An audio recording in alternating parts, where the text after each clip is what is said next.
the traveling sorcerer in Marvel. This video is purely for entertainment and does not infringe on copyrights or laws. The rights to the novel and image belong to the original author. We do not claim ownership. Don't like waiting and want to listen to this fanfic in full now? Subscribe to our Patreon, where you'll find the best fanfics. Chapter 1. 2 years ago. Marvel Universe, New York, Chinatown.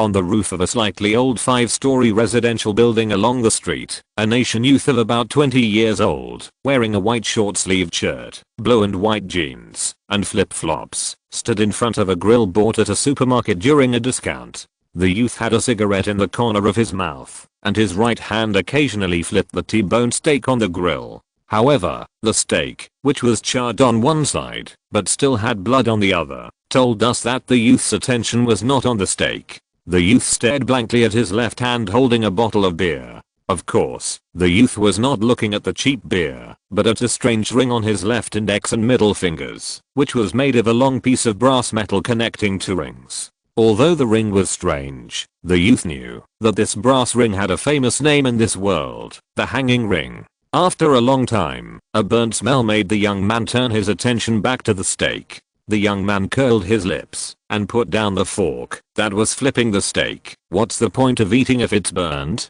Holding a beer, the young man squatted in the corner, touching his belly, with a hint of bitterness on his lips. 2 years have passed. 2 years since I came to this world, and my soul has finally merged perfectly with my body. Even if I'm caught by the people of the Mage Temple, I'm afraid they won't be able to see any clues about my spirit. Looking back 2 years ago, when the young man first came to this world, he was confused. He was neither struck by lightning, nor fell into the sewer. He just took a nap. When he thought it was dawn, and was ready to get up and wash up for work, he found himself lying on a hospital bed, and there was a black nurse beside him who was busy changing the dressing for the patient next to him. The young man thought that something was wrong with his body, and he didn't think much about it. He subconsciously thought that a black nurse had come to the hospital. That's all. The young man said weakly, "Then is take it?" As soon as the voice fell, the young man immediately realized that something was wrong with him.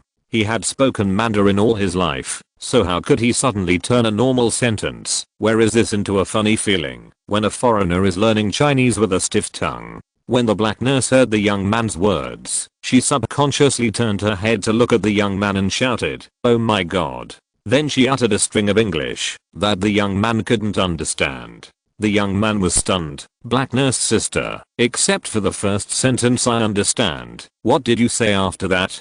Don't you know that I didn't get more than 20 points in the English test? Also, you have gone abroad to work. Can you stop speaking your native language? If you have the guts, speak Chinese." Looking at the nurse who was always speaking English, the young man silently had a desire in his heart. He really wanted to teach the black nurse tongue twisters, such as red carp, green carp and donkey, to avenge himself for learning 29 alphabets with a miserable face. Something seems wrong. It also seems wrong that there are only 25 letters. With confused eyes, the young man was struggling. How many English letters are there in the alphabet? The young man finally gave up thinking and muttered in a weird voice, "Who cares? Anyway, I have returned all these contents to the physical education teacher." Seeing the young man's dazed face and unclear speech, the nurse stopped her work in a panic and ran out of the ward to find a doctor. She thought that the young man who was sent from the car accident scene could still be rescued. At least she didn't think that the young man had regained consciousness. Didn't she see that he didn't even have the ability to speak? Looking at the black nurse who pushed the door out in a panic, the young man subconsciously wanted to stretch out his right hand to touch his dizzy forehead, but found that, although the brain issued a command, his right hand did not touch his forehead until 2 seconds later. In what situation can the body still have a delay or network freeze phenomenon, or is this the disease I have? Could it be that my procrastination has evolved into delay syndrome? By the way, is there a cure for this disease? As long as the treatment is good, I swear to the lights in the hospital that I will never delay anything in the future. The confused young man was still immersed in regret. The door of the ward was pushed open again. A white man in a white doctor's coat walked quickly to the young man, opened the young man's eyelids with one hand, and raised the small flashlight in his hand with the other hand, to shine it randomly at the young man's eyeballs. The young man, whose eyeballs were dazzled, wanted to push the white man's hand away, but unfortunately his hand slowly grabbed the doctor's hand after 2 seconds and said, "I'm dizzy." Well, the changed tone of "I'm dizzy" plus the normal reaction of the pupils made the doctor sure that the young man in front of him had woken up. As for the phenomenon of unclear speech, it was not his responsibility. That was the responsibility of the brain doctor. The doctor said in fluent English, "Mr. Li Feng, do you feel uncomfortable anywhere else?" Li Feng was stunned. "The name is indeed my name, but brother, which hospital is this? Why are they all speaking English? I didn't understand a word of English except my name." Seeing that Li Feng had no reaction, the doctor turned to the black nurse behind him and said, "Is his brain cord scan ready?" The nurse nodded and said, "It's already on the desk of the neurologist." After hesitating, the nurse glanced at Li Feng and continued, "The police are still waiting to question Li Feng. Do you want them to come in?" The doctor pondered for a while, turned his head, and glanced at Li Feng, who looked confused, shrugged and said, "Although I don't think the police can ask anything at the moment, I still give the police 5 minutes to question them. Remember to remind the police that the patient needs to rest." After that, the doctor turned and left. What reason did he have to stay in the ward when the patient woke up? You know, he is very busy. There are more than one injured person in this car accident. After a while, Li Feng looked at the 2 fat white policemen following the black nurse into his ward in confusion. "What's going on? My family sent me abroad for treatment after I had an attack. Why are they all foreigners?" A policeman pulled a chair in front of Li Feng, sat down, took out a folder from the information bag and said, "Li Feng, English name Austin, 2nd generation Chinese, born in New York, parents died in an accident last year. Are these information correct?" Another policeman standing at the end of the bed had a hint of apology on his face, drew a circle in front of his face with his right hand, and said, "I'm sorry, Mr. Li Feng, my colleague has face blindness for Asians, so we need to ask for your basic information to confirm that it is you." Li Feng didn't care what the two were asking. He only knew that he didn't understand a word, except the 2 words Li Feng. Li Feng, who realized that he was in a foreign country, said awkwardly in broken Chinese, "Sorry, I don't understand what you are saying." The 2 policemen were stunned. They could hear that Li Feng was speaking Chinese, but they didn't know what he meant. The policeman holding Li Feng's information flipped through the information in his hand, glanced at his colleague inexplicably, and said, "There is no record of Li Feng going abroad, nor does it show that Li Feng's previous school had Chinese courses. It is estimated that he was taught by his deceased Chinese parents." After saying that, the policeman who was flipping through the information looked at Li Feng and kindly, "What's the point of speaking Chinese in front of me? Does it show that you are educated?" At this time, the patient lying next to Li Feng leaned over and said to the police, "He said he couldn't understand what you were saying." The 2 policemen looked at each other. "Don't understand? You said that you are a 2nd generation Chinese who has never been abroad. You listen, read and write in English every day. Now you tell me that you don't understand? Are you kidding?" The nurse next to him was also stunned. She seemed to understand something and said hesitantly to the police, "Li Feng injured his brain in the car accident. Could this be the reason for his amnesia? Amnesia made him forget English, but remember Chinese." Faced with the police's confusion, the nurse said that she couldn't explain it. Who can explain amnesia? With the help of Li Feng's fellow patient's translation, Li Feng understood that the reason why he was lying in the hospital bed was because he had a car accident 2 hours ago. But Li Feng was confused. He didn't remember that he had a car accident. And, "What do you mean by parents died in an accident last year? My parents are fine." When the fellow patient translated that Li Feng was only 18 years old and a 2nd generation Chinese, Li Feng suddenly understood what happened to him. Li Feng looked calm on the surface, but he was shouting in his heart, "My soul traveled across the ocean to New York, and then resurrected. If there is a soul in this world, do zombies really exist? Is there any other world? It seems that I have made an amazing discovery. But amnesia is indeed a good excuse to deal with the police, and I have a doctor's certificate that I have a brain injury. The police can't do anything to me, but as long as I'm discharged from the hospital and returned to China, does it matter whether I lose my memory or not? It doesn't matter. It doesn't matter if I can't speak English. I can still buy groceries. There was no need to continue the questioning, not to mention asking Li Feng to clarify his home address. The other party had lost his memory to the point that he couldn't even speak English. What else could the two policemen do? Do you want to break open Li Feng's brain to see if there is any memory of the car accident? Before the two policemen left, considering the severity of Li Feng's amnesia, they specially copied a copy of Li Feng's information and gave it to Li Feng and left a business card with the translation of the patient. They said, if you remember anything, remember to call us. This car accident is quite serious, so for us, the more witness testimonies, the better. A few days later, the doctor said that Li Feng could be discharged from the hospital. As for when the lost memory would be restored, the doctor said he didn't know, maybe tomorrow, maybe never. However, Li Feng said that he didn't care about the lost memory at all, and he didn't want to continue living in New York. Li Feng, who didn't want to stay in the hospital for a moment, changed his hospital gown on the spot and left the hospital directly. At the door of the hospital, Li Feng stopped a taxi and pointed out the home address given by the police to the taxi, indicating where he was going. Along the way, the taxi driver kept saying something. Li Feng smiled and said he didn't understand at first until he saw a photo of Stark Industrial Park on the newspaper left by the previous passenger. Li Feng realized that something was wrong. He had seen this photo. He remembered clearly that Tony and Iron Man 2 took this industrial park template from Pepper's office and took it home and discovered and created new element from it, completely curing his palladium poisoning. Swallowing his saliva, Li Feng smiled and pointed at the photo and said to the taxi driver, Tony Stark. The driver turned his head and looked at the photo. Thinking that Li Feng was asking him when the trade fair would open, he nodded and said with a smile, yes, the Stark Group SOMS trade fair will open on Tuesday on time.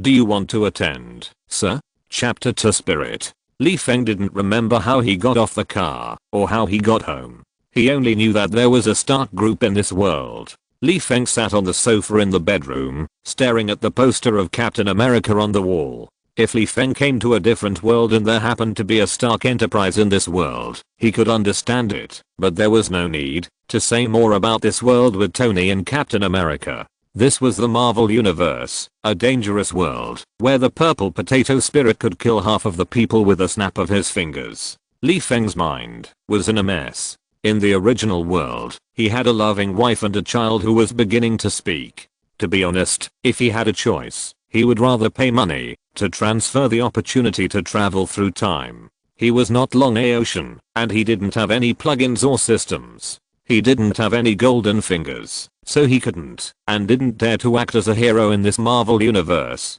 He was just an ordinary person who couldn't be more ordinary. He only hoped that he could return to his original world and hear his child call him dad. After a long time, Li Feng smiled bitterly and went back to his room, ready to pack his luggage to return home. He had no choice. Compared to New York, where dangers come and go, as an ordinary person, he felt much safer in his homeland. Moreover, with his understanding of future development, he felt that he could develop in the direction of real estate. If I can't be a real estate tycoon, I can be a landlord and have no worries about food and clothing in this life. Maybe I can find my wife in my previous life and continue our relationship. Tony still has several years to become Iron Man, so it doesn't matter if I die, even if there are nearly 20 years before the purple potato spirit snaps his fingers. Anyway, I can be resurrected in 5 years with the efforts of those superheroes. Then I will regard those 5 years as a big vacation. While planning what to do, after returning to China, Li Feng walked into the room of the parents of this body. He wanted to see if there were any valuable things in the room, so that he could sell them at that time as a startup capital for his investment in China. In order to raise more funds, Li Feng searched very carefully, fearing that he would miss something like a safe, because he did not accept the memory of his previous life. Not to mention, He really found some good things behind the desk in his parents' study, and they were good things that made him change his plan to return to China. A hanging ring and a spell note written in Chinese and a diary that explains the principles of spells in detail. When Li Feng found the hanging ring and recognized it at a glance, he was still a little confused. He couldn't believe that one of his parents was a wizard. Although in Li Feng's eyes, the wizards in the Marvel world are actually monks who use magic. How dare a wizard who can't even make a fireball call himself a wizard? Even if the Malay wizard Gandalf used all his skill points on physique, he at least used an illumination spell to blind the opponent's eyes. What about you? Except for the Ancient One, who has lived for who knows how many years, and absorbed power from the dark space, who can throw the spell in his hand out of his hand. What about the rest of the wizards?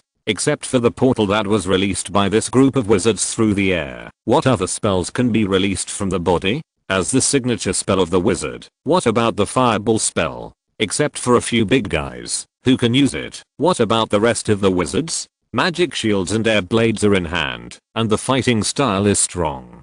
Do you want to carry forward the Malay spirit of the god's messenger, Gandalf? Despite the complaints, Li Feng still grinned, and put the ring on his right hand. He clearly remembered that Mordo said in the movie, "It is very important to use the ring skillfully in magic. It can help us travel freely through various universes." Although in the movie, Li Feng only saw the mages use the portal as a means of transportation when traveling on Earth, and did not use it to travel to other universes. But, it is an extraordinary prop anyway. Should I go to Kamataj in Kathmandu to find Master Guyi? Considering that one of my parents is a mage, maybe Guyi can accept me as an apprentice. After wearing the ring, Li Feng sat at the desk and opened the diary left by his parents. After a long time, Li Feng felt a headache. It was true that the diary belonged to his parents, but the real owner of the diary was his grandfather. The diary also stated that his grandfather only learned 3 kinds of magic because of his aptitude and finally died of old age. As for his parents, although his grandfather taught them a little, his aptitude was worse than his grandfather, so he naturally gave up learning magic. Li Feng was a little helpless, although he wanted to be a powerful magician. According to his grandfather's diary, Li Feng also received his grandfather's teachings when he was a child, but his aptitude was only better than his father, and his aptitude for learning magic was still worse than his grandfather. In his grandfather's words, it would be good to learn 2 kinds of magic in this life. Li Feng rubbed his forehead and thought for a while, and decided that he would try to practice for a while. After all, the body was still the same body, but the soul had changed. Maybe he had good aptitude now? Closing the diary of his grandfather's journey of practicing magic, Li Feng opened the magic notebook. The notebook recorded the 3 kinds of magic that his grandfather knew. A portal that can be teleported to 10 meters away, a mirror space that can hold half the size of a mouse, and a spirit out of body spell that is calculated in seconds. From the diary, Li Feng already knew the importance of spirits to practicing spells. If a mage wants to successfully release a spell, he needs to concentrate and borrow his own mana. Although ordinary people have mana or energy in their bodies, it is too weak, so weak that they can't sense it at all. The spirit is different. It can not only strengthen its own sense of mana, but also allow the mage to absorb energy from various universes. It can be said that the spirit out of body is a necessary skill for a mage to be powerful. Li Feng lowered his head and read the spiritual practice method carefully word by word. It is related to the future, so it is not too careful. After a long time, Li Feng, who tried to practice the spirit out of body, had an inexplicable sense of familiarity. It was probably the physical instinct memory of his previous practice. It's strange to say that others don't talk about various golden fingers when they travel through time, but it's good for him. Not only does he not have a golden finger, but he doesn't even have the memory of his previous life. Fortunately, his grandfather's notes were written in Chinese, otherwise he might have missed the chance to become a mage. He was a poor student and could not spend time translating the English version of the notes. After a while, a transparent spirit stood up from the chair. Before Li Feng could cheer 3 times to celebrate that he had let the spirit leave his body, he looked at his belly and the motionless body sitting on the chair in confusion. The body was still the same body, but the spirit did not look like Li Feng in the physical body. His belly reminded him that his spirit looked like Li Feng in his previous life. Li Feng and the spirit form also had a feeling that the connection between him and his physical body was slowly disconnected. If the spirit did not return to the physical body before the connection was disconnected, he would completely lose his physical body and become a lonely ghost, or the kind of soul returning to a foreign land. Li Feng did not dare to think about it anymore. He hurriedly let the spirit return to the physical body. With a pale face, he buried his head in reading the knowledge about spirits, hoping to find some clues to solve his current doubts. At the same time, he also gave up the idea of going to Kamataj. Just because his spirit and body didn't match, it would be strange if Ancient One, who had guarded against invasions from other worlds all his life, didn't pinch his neck and ask him what species he was. There was no clue in the spell notes, but Li Feng found records about spirits in the diary. The spirit is the projection of the soul. What the soul looks like, the spirit naturally looks like that. Moreover, the body and soul are closely related and influence each other. So from a side point of view, what the soul looks like, the body also looks like that, and vice versa. Li Feng kept thinking about the words of being closely related and influencing each other, and suddenly understood something. My soul is an uncle with a small belly, which doesn't look like the physical body at all, causing my current connection with the physical body to be very weak. So when I woke up in the hospital, my reaction was so slow. After these few days of recuperation, although my reaction is still slow, it is also within a normal range. So is it that the physical body and soul are constantly strengthening the connection between the two under the influence of each other? According to this, my soul will also become a young man after a while, and my spirit will not be disconnected as soon as it leaves the body. It just won't cause the physical body to age faster, right? After all, my soul is also affecting the physical body. It shouldn't be. Compared with the physical body, the existence of the soul, which is a suspected energy, is easier to change. Thinking of this, Li Feng scratched his head and decided that it would be better for him not to leave the body before the soul is completely integrated with the physical body. Opening the spell notes, looking at the contents of the basic practice in the notes, Li Feng studied it word by word again. As the old saying goes, without a solid foundation, there is no way to build a tall building. After careful reading, Li Feng did not notice that shortly after his spirit left the body, a black wizard in a robe sensed the fluctuation of the spell and hurried to Li Feng's residence. He looked at Li Feng from a distance and breathed a sigh of relief. The wizard knew that Li Feng was the grandson of Lioli, and he had practiced for a period of time when he was a child, but he was forced to give up because of his poor qualifications. The mage smiled and muttered, I came here as soon as I received the alarm, but it turned out that you, the little guy, were making trouble. The mage shook his head and turned away. As long as there is no invasion of creatures from another world, it's fine. The little guy is interested in magic. Without a mentor to teach you your future, haha. At this time, Li Feng, who was constantly studying basic knowledge, also realized what mistakes he had made. The three temples on the earth are not easy to deal with. They monitor the fluctuations of mana in the entire world. Realizing this, Li Feng stood up and prepared to close the window, but unfortunately his slow reaction came again. Damn, I was just out of my body for a few seconds. Why is the network stuck again? Do you want to let people play games? A few days later, Li Feng sold everything he could sell. He had to sell it. What kind of work could he do with his body that could delay time? Without a job, there would be no source of income. How could he practice magic? The most important thing is that he can't even speak a word of English. What kind of job can he find? If he doesn't sell his family property, will he starve to death? A wizard can't just eat northwest wind to fill his stomach, right? Besides, he's not a wizard yet. In New York, where else can Li Feng, who doesn't speak English, survive? After thinking for a few seconds, Li Feng rented a small single room in Chinatown with all his belongings. There was no other way. He had to save money before he had a source of income. And this stay lasted for 2 years. During these 2 years, Li Feng did some groceries during the day to earn some pocket money and learn English. At night, he returned to the small single room, to study the basics of magic and meditate constantly so that he could speed up the progress when he formally practiced magic in the future. Chapter 3, Cheat Online. A suitable environment is indeed conducive to learning.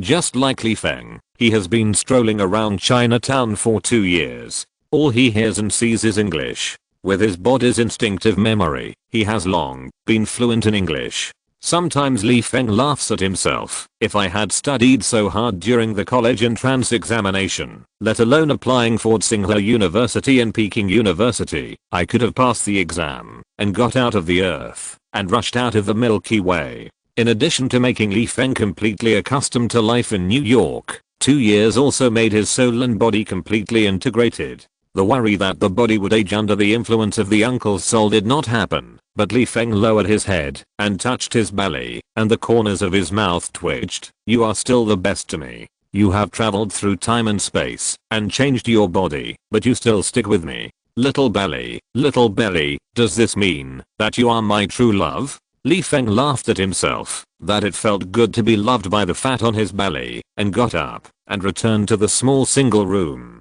Drinking beer and grilling steak on the rooftop is to celebrate the complete fusion of the soul and the body. Since the beer has been drunk and the steak has been burnt, Li Feng should naturally go downstairs to do business. Returning to the small single room of less than 30 square meters, Li Feng closed the doors and windows and took a deep breath. While concentrating highly, he stretched his hands forward and slowly drew a circle. Unfortunately, the imagined magic did not even spark. Li Feng was not discouraged. He didn't know how many times he had tried to cast spells before. It was normal for him not to have magic sparks. It was only in recent months that with the fusion of the soul and the body, occasionally sparks would appear when casting spells to comfort his patience that was about to be lost. After practicing for half an hour, Li Feng suddenly felt a rhythm from the energy. He had an intuition that, as long as he slightly moved a few times along the flow of this energy, a perfect practice casting would be completed.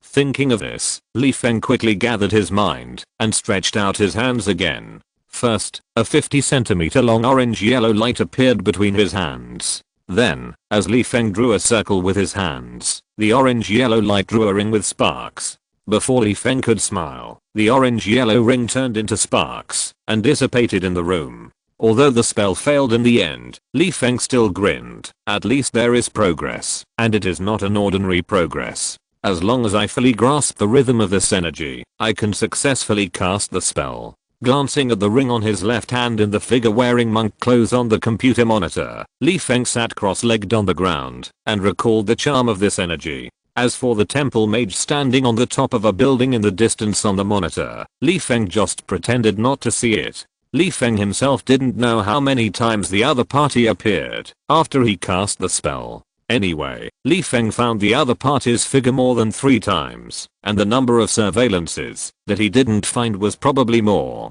After a while, Li Feng opened his eyes, looked at the surveillance screen helplessly, and muttered, "Gone. There is a magic temple in New York. They can always find my mana fluctuations at the first time, but they know me, but don't come to contact me. Is it because of my deceased grandfather, or do they think my talent is too poor and there is no need to contact me? Or is it just simple surveillance? As long as I don't fall into darkness like Cassilis, they will ignore me." At first, I was afraid that you would find out because of the abnormality of the spirit body, so I wanted to hide from you. But now that you don't come to find me, I will find an opportunity to find you in Kathmandu. Li Feng, who had sorted out the clues, scratched his forehead and continued to practice his casting process. With the first successful casting, the subsequent casting was as simple as opening the Renandu meridians. After only a few practices, Li Feng felt that he could successfully condense the mana outside the body in a quiet environment. If it was in a noisy environment, Li Feng said that he still needed more practice. As for fighting, don't make a fuss. He now needs a quiet environment to cast spells. It's still too early to move and cast spells in battle. After a long time, Li Feng sat at the head of the bed, holding a bunch of beautiful photos of various countries. Now that the spell casting practice has ended, all that remains is to practice diligently. He thinks it's time to practice the portal spell. In his previous life, He had a heart to travel whenever he wanted, but unfortunately the wallet in his pocket held him back, pointing at his wife and children's diapers and milk powder, to prevent him from turning his idea into reality. In this life, although he has obtained extraordinary power, and has the opportunity to collect 6 infinite gems, to start the road home, he hasn't collected them yet. And now that he can use the portal, he has the opportunity to travel to various countries without buying air tickets and applying for visas. Why should he wrong himself? At least it doesn't matter if he wanders around in this world before going home. Anyway, before the advent of Iron Man, for him who has magic, as long as he doesn't wander to the battlefield where shells are flying, the Marvel world is still safe. Picking out a photo of an abandoned train station from a pile of photos, Feng grinned and began to practice the portal spell. Feng didn't know where the address of the photo he chose came from. He only knew that there was no one near the abandoned train station and the environment nearby was good. As for whether the wizard in the mage temple, after he was teleported to, would come to arrest him, he was not worried at all. The spell came from his grandfather, which was clear. He was not afraid that the people of Kamataj would say he was a thief. His soul had already merged with his body, and even Ancient One could not see any flaws. What else did he have to worry about? What if he was caught? Maybe he could go to Kamataj to learn more about spells. At most, the travel plan would be stranded for a while. Feng stared at the photo and kept constructing the abandoned train station and the photo in his mind. When casting the portal, only when you have a detailed image of where you want to go in your mind can you quickly open the portal. Otherwise there will only be a group of sparks that keep circling in front of you. Argentina, an abandoned train station, is the address in Feng's photo. In this abandoned train station, Elias Stair is doing the final inspection of the quantum channel equipment. At first, Stair and Pym studied quantum science together in S.H.I.E.L.D., but Pym accused Stam of the wrong research direction, fired Stam and slandered his reputation. Now, Stam will bet everything on his research results to refute Hank Pym. As long as he succeeds, Hank Pym's original accusation against him will disappear, and he will regain his original reputation. After checking the equipment, Stair opened the quantum channel with excitement, but soon he found something wrong. He didn't know what went wrong, causing the equipment to explode. Although Stair was afraid, he felt that the quantum channel could still be rescued. He ordered his wife and daughter to leave immediately and resolutely return to the equipment to make a final struggle. Unfortunately, everything is over, and the explosion will still explode. On the other side, Feng finally constructed the scene of the abandoned train station in his mind, and a portal finally appeared in front of him. Before Feng could be proud of himself as a wizard who could open a portal, and a genius who could do it in a few attempts, the stable portal suddenly began to shake, and then the original orange-yellow portal turned blue-white, and the light circle that could see the scene on the other side turned into a light curtain. Feng was a little confused. What happened? How did the portal become like this? Before Feng could come to his senses, a violent shockwave came from the blue-white portal. This shockwave not only stuck Feng's face firmly to the wall, but also made the portal move towards Feng. In the end, the light curtain and the portal completely enveloped Feng and quickly disappeared, leaving only the white short-sleeved blue and white jeans that Feng was wearing today, as well as flip-flops and boxer briefs. Before Feng understood what was happening to him, he was wrapped in a white light and passed through various illusory bubble worlds, and he felt like he was stuffed into a rubber pipe, and he didn't know where the exit of the pipe was. Soon, Feng, who was squeezed out by the rubber pipe, knelt on the ground and complained bitterly, "Damn, what the hell is my portal? It was said that one step would lead to another country, but how come I was not walking, but was squeezed out? The portal is a cow, and I'm the milk, which can be squeezed out. This hurts all over. I will never use the portal to travel again. This thing can easily cause psychological shadows." When Feng felt that he was about to vomit all his bile, an old man behind him reached out and supported Feng while saying, "Sir, are you okay?" In the old man's surprised eyes, he found that his hand went straight through Feng's body, as if Feng did not exist in front of him, but a three-dimensional projection. The old man subconsciously thought that this was some kind of street art, and looked up to find nearby cameras and other equipment. After all, in his eyes, the funny people must be nearby observing his ugly appearance, such as being scared by Feng and thinking that the other party was a ghost or some supernatural being. Not to mention, the old man really found something abnormal, such as a jar on his head that was flying towards him at a high speed. What kind of trick is this? Do you want to scare me? Don't you know that I'm famous for my courage? It's just a projection. If you dare, just hit me. Unlike the old man who looked at the jar falling on him calmly, Feng also found something unusual about himself. First of all, he felt the pain of being torn apart, and he had nothing on his body except the ring on his left hand, not to mention clothes, not even shorts. Well, portal, you win. You shouldn't call it a portal, you should call it a stripping artifact. Damn it. Feng not only has a thick skin, but also has a thick skin. He endured the pain of his body being torn apart, covered his crotch, and stood up to check the surroundings. If possible, Feng wanted to find a piece of clothing first. If not, a newspaper would do. At least cover his face first. He didn't want his photo to appear in tomorrow's news, or a photo with a clear facial expression. Sir, can you give me a piece of clothing? Feeling a little cold, Feng asked the old man for a piece of clothing in confusion, and looked up at the sky following the old man's gaze. He clearly remembered that it was summer. How come it became winter as soon as he left the portal? Also in the sky, a urn was falling towards him quickly, and a guy covered in black smoke crawled out of it. What was going on? Chapter 4 Second Time Traveling. The scene in front of him was familiar to Feng. He tilted his head and thought, it seems that there is such a scene in the movie The Sorcerer's Apprentice. I remember that among Merlin's 3 apprentices, Barstow and the villain Hoffus were both imprisoned in a jar in a fight 10 years ago. 10 years later, Hoffus was the first to come out of the jar. After confirming that Barstow was still in the jar, he threw the jar from a high building, hoping to smash the jar and completely imprison Barstow in a different space. To be honest, Feng was quite puzzled when he watched this movie. There were several places where Barstow had the opportunity to kill Hoffus, but Barstow just didn't kill him, and vice versa. Hoffus was the same. The whole two were full of passion, as if they loved each other, and didn't want to kill each other.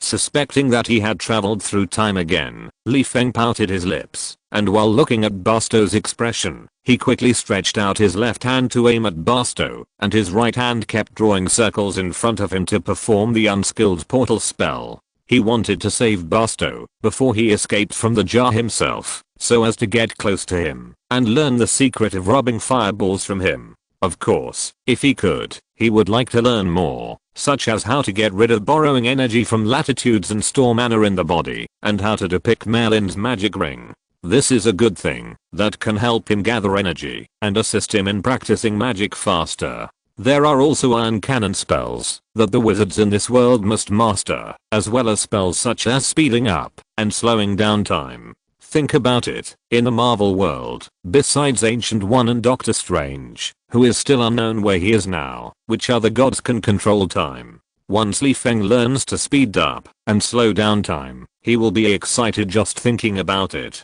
As for the 2 old men in the movie, who love and kill each other for a woman, Feng said he was not interested. If he can help, he will help. If he can't help, he will eat popcorn and watch the show. Just as Barstow was about to grab the balcony to get himself out of the jar, a swelling orange-yellow light door appeared under him, and he watched himself pass through the middle of the closed door. The other end of the portal was in front of Feng. He only had time to say "Arrow" and saw the big jar hit him hard. However, the ending was not what Feng had expected. The urn went straight through his body and landed steadily on the street. Barstow breathed a sigh of relief, climbed out of the urn with great effort, and walked in front of Feng. He looked at the naked Feng, stared at the ring and said, "Thank you for saving me, but can you do it differently next time?"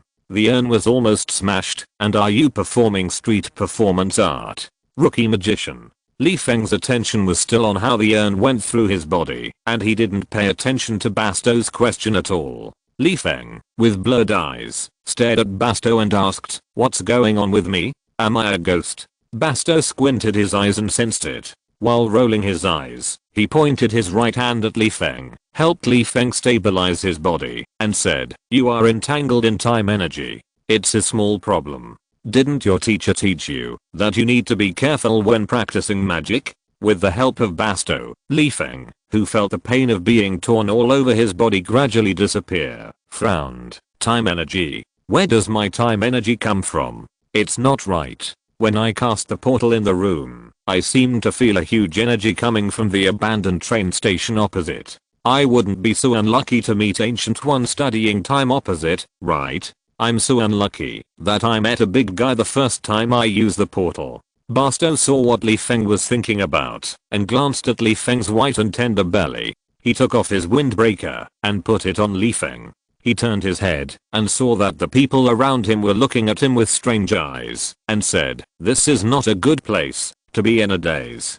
Feng, who felt a little relieved after putting on the windbreaker, turned his head and looked around and subconsciously said, "Then where should I go to be in a daze? I don't even know where this is." "I don't care where you are in a daze. I'm busy looking for the nesting dolls that imprisoned Morgana, and I don't have time to care about you." Looking at the Empire State Building in the distance, Basto, who had a plan in mind, said, "I still have things to do. I hope we can meet again next time, when I'm free. Goodbye, little rookie." After that, Basto walked straight to the Empire State Building. "You want to leave before you teach me magic? No way." Feng said nothing, followed Basto barefoot and said, "Are you Mr. Basto Black? I know you, and I know what you are doing." Basto had been looking for Merlin's descendants for an unknown period of time, and he couldn't even explain the legends he left behind. Since the other party was a magician, Basto was not surprised at all that he could recognize him. He turned his head and glanced at Feng and continued to walk forward without stopping, warning, "Little rookie, you should go home to find your mentor. My business is not something you can get involved in." "I don't have mentor." Feng shrugged, followed Basto closely and said, "I'll learn spells from a spell notebook left by my deceased grandfather, including portals, mirror space, and spirits." Basto's reaction was within Feng's expectations, especially his expression after knowing that Feng practiced spirit spells, which was exactly what he expected. "Spirit?" Basto stopped and squinted at Feng. Others don't know about spirits, but he knows clearly what spirits are. He has been looking for Merlin's introduction all his life, just to completely eliminate the evil wizard Morgane who tried to recruit an army of undead through the ritual of summoning spirits. The key point is Morgane's ritual, which is called summoning spirits. It can only be said that the two worlds have different names for different objects. At least in Basto's eyes, spirits have another name in this world, undead. He subconsciously felt that Feng did not know the danger and difficulty of spirit magic, especially when Feng said in his self-introduction just now that he had no mentor and was studying alone. With a serious face, Basto felt that it was necessary to let the rookie know what danger is, just like the rookie was brave enough to experiment with quantum energy. If it weren't for his help just now, the entanglement of quantum energy would make the rookie disappear completely from the world soon. Without waiting for Basto to speak, Feng understood from the other party's eyes that the other party had some misunderstandings about what he said about the spirit. He didn't want Basto to have any misunderstandings about him. He was still thinking about learning magic. Feng hurriedly explained, "The spirit I'm referring to is the projection of the soul. In a sense, the spirit can affect the soul, but the spirit is not the soul. After the spirit leaves the body, the person will not die. Of course, it will not die if it leaves for too long. After all, it will affect the soul left in the body." As Feng continued to explain, Basto understood what Feng meant by spirit. The spirit is not the soul? Basto silently wondered whether Feng's spirit spell could rescue his lover. His lover, Van Lunica, had sealed Morgane with her body, which was more or less related to the spirit. Looking at Feng, Basto turned his head and pulled Feng while walking and asked, "What's your name?" Feng said, while complaining that he finally got in touch with him, "Feng, you can also call me Austin."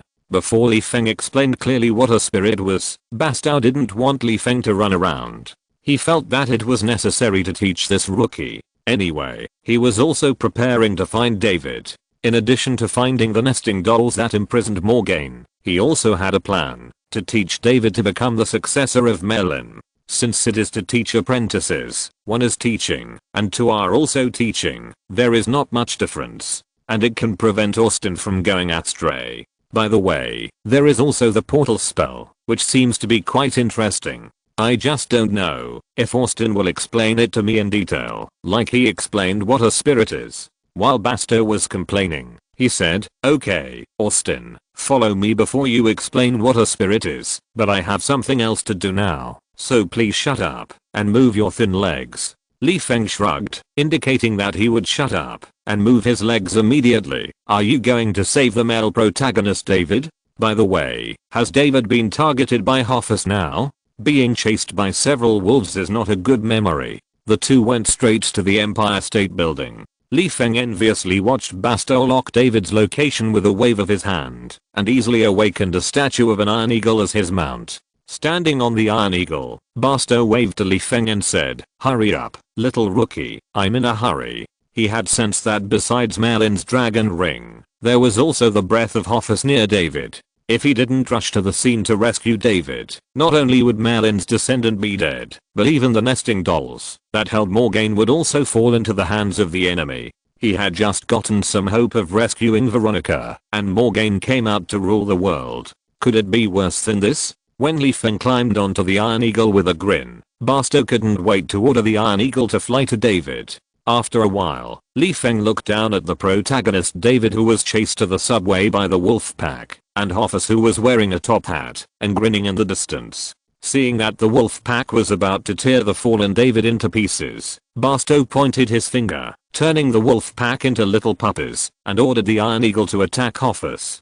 David, who had recovered from the panic, subconsciously looked at Hoffus, who was chasing him. He ignored Basto's question about the whereabouts of the nesting dolls and pointed at Hoffus and shouted, "Be careful." Basto, who had lived for an unknown period of time, realized the danger behind him and subconsciously shot a water-like spell at Hoffus.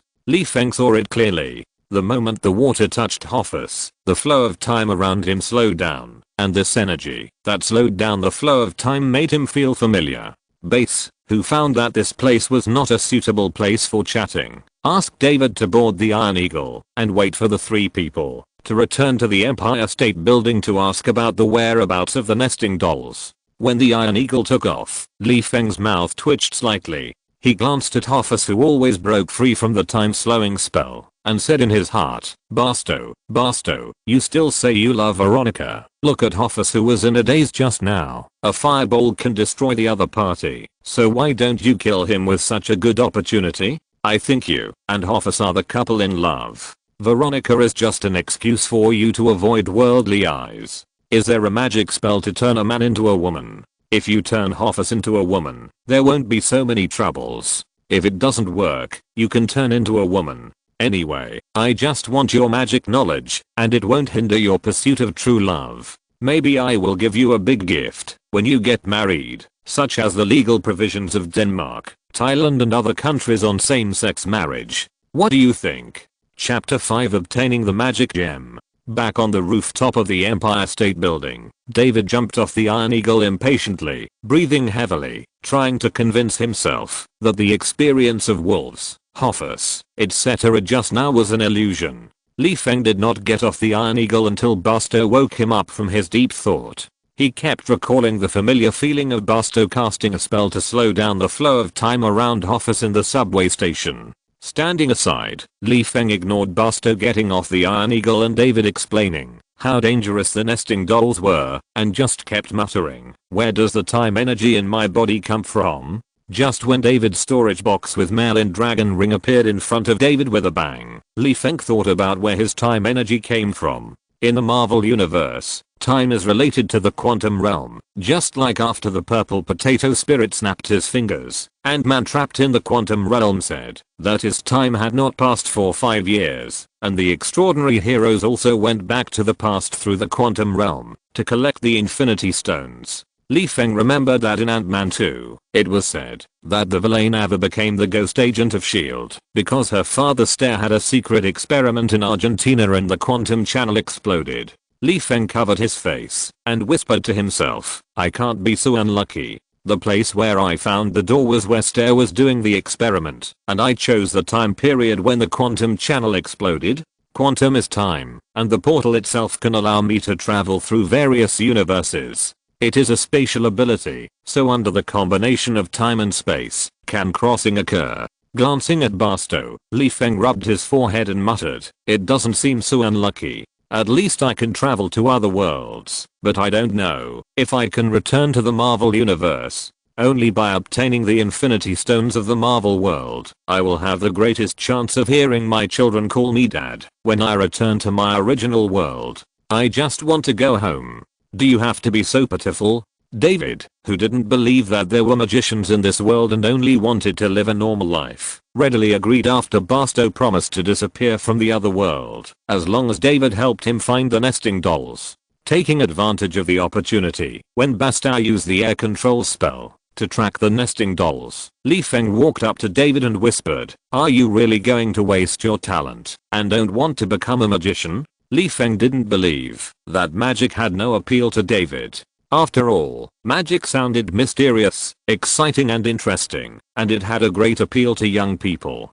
David gave Li Feng a forced smile and said, "You don't understand how I felt when someone named a mental illness after me. Even transferring schools to escape all this was useless." Just like now, somewhere in New York, people are still discussing David Stetler type mental illness. I just want to forget about the mystery house, forget about magic, forget about all this, and live a normal life. Li Feng, who knew what was about to happen, shrugged, patted David on the shoulder, and said mysteriously, "You will regret it. I bet 10 cents.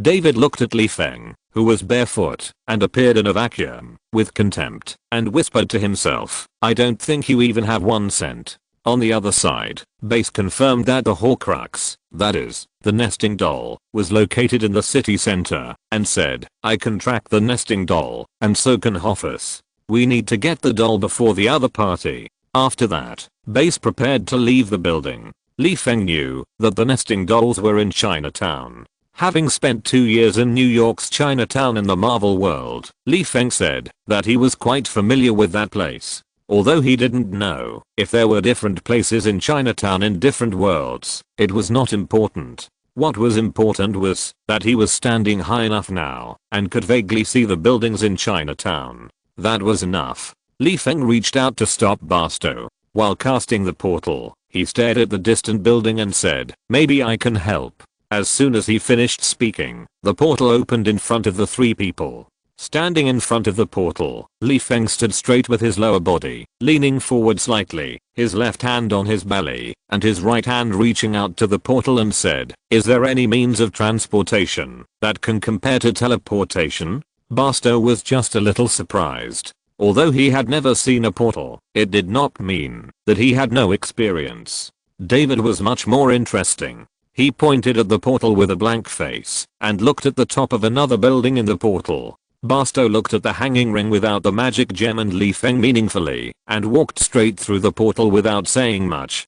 David couldn't believe the look in his eyes. He shrugged and walked towards the portal, muttering, "I must be crazy to believe that there is magic in this world." The 3 of them just passed through the portal. Barstow heard David's mumbling and felt uncomfortable. He prepared to teach David a lesson, to arouse David's interest in learning magic. The descendant of Merlin, who was finally found, actually doubted whether there is magic in this world. After you learn a few simple magics, we will see whether you believe that there is magic in this world. When you step into the magic world, we will see whether you choose to be an ordinary person or a magician. Barstow walked into the elevator and taught David the rules of the wizard, such as the first step of wearing the ring, how to release the fire summoning spell, etc. David deeply suspected that magic was the unknown science. While explaining magic, Barstow was also observing Li Feng's expression. He was very curious. Li Feng obviously didn't have the necessary props for casting spells, but just a strange ring with a little magic power. How could he cast spells normally? Could it be that he was like Merlin and could cast spells without magic gems? As for Li Feng, he was not interested in listening to these boring basics. It was not like he did not know that molecules would burn after vibration. The problem was that he was different from Barstow and others. In this world, ordinary people only use 10% of their brains, while magicians like Barstow used all of their brains. As for Li Feng, he did not think that he used all of his brains. If he really used his brain at full power, would he still be a poor student? He would have beaten all the top students in the original world. However, Li Feng glanced at the ring in David's hand and thought, as long as I have magic gem, and after learning Merlin's magic ring, it doesn't matter if I don't use my brain at full power. I have enough mana, and then I can also make a fireball or an iron cannon. After a while, the three of them walked out of the building, and Li Feng saw that Chinatown was very lively, with dragon dancing and red lanterns hanging. As the saying goes, people miss their loved ones more during the holidays. Li Feng was no exception. He couldn't help but think of his wife and children. While looking at the happy expressions on the faces of passers-by, he muttered in a low voice, "It's the new year. I don't know if you are doing well. I miss you." The lively voices covered Li Feng's whispers. David on the side pulled Li Feng and said, "Austin, what's wrong with you?" Li Feng rubbed his face and wiped away the tears of love sickness from the corners of his eyes. He smiled and said, "Nothing." "Where's Barstow?" David pointed to the health center with the word acupuncture written on the side and said, "Barstow went upstairs to find the nesting dolls." "Let's pay attention to Hoffus here." Li Feng looked at the stairs leading to the second floor, thinking silently, this time Hoffus shouldn't have time to disguise himself as an old lady to ambush Barstow, right? Before he finished thinking, Li Feng covered his face and watched a magician with braids, naked upper body, and a 5-clawed golden dragon carved on his waist fall in front of him. Li Feng knew this man. His name was Sun Long. He was a magician sealed in a nesting doll by Barstow, and it was Hoffus who released him from the nesting doll in the movie. Needless to say, since Sun Long appeared in front of him, Hoffus, who was in love with Barstow, must have been lying in ambush in the acupuncture hall. Without waiting for Sun Long to get up, Li Feng kicked Sun Long's head and pulled off the magic gem on Sun Long's right hand. He had been coveting the magic gem for a long time, and now that he could grab one, why should he be polite? With this magic gem, the process of learning spells in the future would be much simpler. Moreover, Li Feng didn't believe it. What was the difference between Sun Long and ordinary people without the magic gem? For him who had practiced fighting skills, as long as the opponent couldn't release spells, he was really not afraid of Sun Long. Besides, he took the initiative from the beginning and kicked Sun Long's head. If the opponent still turned the tables, where would Li Feng's face be? And in order to prevent people around from meddling in Li Feng's business, Li Feng kicked and shouted, "You only know how to gamble. You lost your clothes, and you're still gambling. You don't care about your wife and children at home. How did my sister like you in the first place? I'm going to teach you a lesson today and let you know what happens when you bully my sister." Not to mention, the Chinese people around him really didn't know whether they should step forward to intervene. After all, they couldn't say much about this brother-in-law teaching his brother-in-law a lesson because of gambling. At the window on the second floor of the acupuncture clinic, Barstow looked at the unconscious Sun Long and swallowed the words that reminded David and Li Feng to run. Sun Long was almost concussed by Li Feng, so what was the point of reminding him? It was normal to remind Li Feng not to cause a death in public. Barstow, who turned back to the house, had already noticed where Hoffus was hiding. He controlled Hoffus in no time, jumped out of the window after getting the nesting doll, and said to David and Li Feng, "Let's go." Li Feng spat at Sun Long, who was already bruised and unconscious, to express his disdain. He turned around and pulled David, who was stunned, away and said, "Scumbag, if you gamble again in the future, I will let my sister divorce you." The people around looked at Sun Long, whose chest was still heaving, and then looked at Li Feng, who left in style, and said silently in their hearts, "You have a big heart for a gambler who lost so much that he didn't even have his clothes." David now felt that his impression of magicians had been kicked into the trash can by Li Feng's punches and kicks. He stared at Li Feng with unbelievable eyes and silently complained in his heart, "My David Stetler type mental illness must have been upgraded. Not only did the hallucinations appear, but they were also upgraded. This guy's definitely not the elegant magician in my heart. Or is this guy's main profession a barbarian, and he occasionally plays a role of a magician? Yes, He occasionally makes cameo appearances, just like when Austin made a cameo appearance as a magician when he needed to use a portal to travel. Li Feng glanced at the second floor of the acupuncture clinic, turned his head to look at Basto, and said silently in his heart, "This is the second time you have let Hoffus go. I swear to this heaven and this earth that you two are definitely having an affair. Please forgive my curiosity, but I really want to know what role Veronica plays between the two of you." Chapter 6 Trading and Learning. Although Li Feng felt very happy to beat up Sun Long, he was a little scared now. He was not afraid of Sun Long's revenge, but he was afraid of disrupting Basto's plan and causing his displeasure, thus losing the opportunity to learn magic. After all, in the movie, it was Basto who dealt a fatal blow to Sun Long, but David also successfully used the fire calling technique before killing Sun Long. Now, Sun Long has become a mere bystander and was directly KO'd by Li Feng's fist. I don't know if David is still interested in magic now. If he is not interested and still wants to be an ordinary person, Li Feng thinks that Basto will peel off his skin and make it into leather shoes and step on it forever. For the precious skin produced by his original factory, Li Feng feels that it is time to rescue it, such as teaching David how to cast a spell now. Li Feng picked up a small piece of paper from the ground, handed it to David and said, "David, do you want to try to see if you can summon fire? If you can summon fire out of thin air, how attractive you are to pretty girls." He didn't believe it.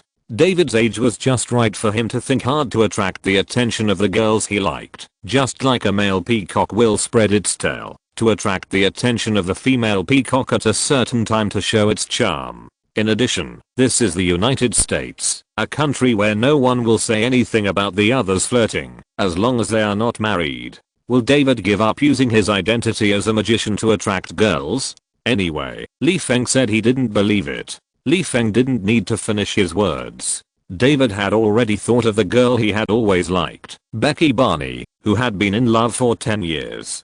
Could it not be said that this was fate to meet again? If I were a magician, would I be able to attract Becky's attention more? It seems feasible and magicians seem to be cool. Of course, before that, I have to confirm that I really didn't have hallucinations. David looked at Li Feng, then at Basto, and decided to try to see if he could light the small piece of paper in his hand before making the final choice. Li Feng patted David on the shoulder and said with a smile, "Pay attention to the first step, abandon distractions, strengthen your faith, and believe that you can do it." After that, Li Feng walked to Basto's side, watched David's personal performance, and breathed a sigh of relief in his heart, thinking, as long as this kid successfully casts the spell, how far will it be from entering the magic world? Basto on the side glanced at Li Feng. He didn't think that David would fail to cast the spell. After all, the other party was the descendant of Merlin that he had been looking for. Instead, he was unhappy that Li Feng used a woman to seduce David to practice magic. It's time now. Hoffus has run out of the nesting dolls to make trouble and prepare to release Morgany to destroy the world. How can David have time to pick up girls? However, in order for David to be interested in magic, Basto said that he would endure it for the time being and only wait for David to learn magic to eliminate Morgany, and David can do whatever he wants. Perhaps David was indeed a genius. He ignited the paper in his hand after only a few attempts. David was so scared that he immediately let go of the paper in his hand. He danced excitedly and pointed at the burning paper and said to Basto, "I succeeded, I succeeded." At this time, Basto did not say anything about getting the nesting doll and clearing the score with David. He looked at David and said, "Yes, you succeeded. If you want to learn magic further, we need to find a place with few people." As for how to prevent Hoffus from finding the nesting doll, Basto needed to set up a magic circle to restrain the magic aura. Otherwise, like in the movie, if Basto made the nesting doll invisible, Hoffus really couldn't find it. No wonder, since Hoffus could find the nesting doll before Basto, he could definitely find it again. And Hoffus had been holding the nesting doll for a while. Who knows if he had already set up a tracking spell on the nesting doll. After listening to Basto's request to learn magic, David blurted out, "I know a place." Not long after, the three of them took a taxi to a deserted place nearby. David opened the iron fence and said, "This was originally the subway back to the station, but it is now scrapped. They asked me to do experiments here because some experiments are quite dangerous." Walking into the underground back to the station, Barstow walked to the table, put down the nesting doll, and made it invisible, turned around and took out a matchbox-sized magic book from his pocket, and handed it to David, smiling and saying, "I didn't have the chance to give it to you before. Your magic book." David raised his eyebrows and gestured to the magic book in his impression and said, "I remember that the magic book is bigger than this." Feng was a little envious. He actually wanted a magic book, and he didn't know if Barstow had any extra magic books. If there was, Feng didn't mind exchanging the 3 spells he knew, even if it was a second-hand magic book. After all, this thing not only recorded everything that happened in the magic world, but also could update it in real time. Even the photos of David breaking into Barstow's mysterious house 10 years ago, and then leaving with a terrified face were recorded. This is magical. With it, when Feng returns to the original world, he can not only see the movements of the Ancient One from time to time, but also check if there are any temple wizards near his home. After handing the magic book to David, Barstow rubbed his hands and prepared to carve the Merlin magic ring and officially accept David as a magic apprentice. As for Feng, he was envious. He secretly held the magic gem stolen from Sun Long in his hand and stared at Barstow carving the Merlin magic ring, hoping to remember how to carve the Merlin magic ring on the ground. Unfortunately, when Barstow officially accepted David as his apprentice and walked out of the Merlin magic ring, Feng did not remember the Merlin magic ring, let alone understand what the Merlin magic ring was. Taking advantage of David's search for protective gear, Feng walked to Barstow, who was carving the breath-suppressing array, and said, "Mr. Black, can I exchange my unique spells for your teaching?" In order to let Barstow teach him, Feng added, "My unique spells include the spirit leaving the body." This tone is very upright. "I have lived for 1,000 years. Are you so confident? In addition to the portal I have seen before, what other unique spells do you have?" Barstow glanced at Feng and said with a smile, "Are you sure this is your unique spell?" "Of course," Feng said with certainty, and at the same time, added in his heart, "unless the Ancient One of this world has come and left a legacy, my spell is definitely unique." Barstow, who had long wanted to teach Feng, folded his arms, raised his eyebrows and said, "While David hasn't put on his protective gear yet, tell me about your unique spells first." While speaking, Barstow deliberately emphasized the word unique. In response, Feng said that he heard the distrust in the words, but did not refute it. Sometimes using facts to slap someone in the face is actually the right choice. "You have already seen the portal spell, so I won't say much."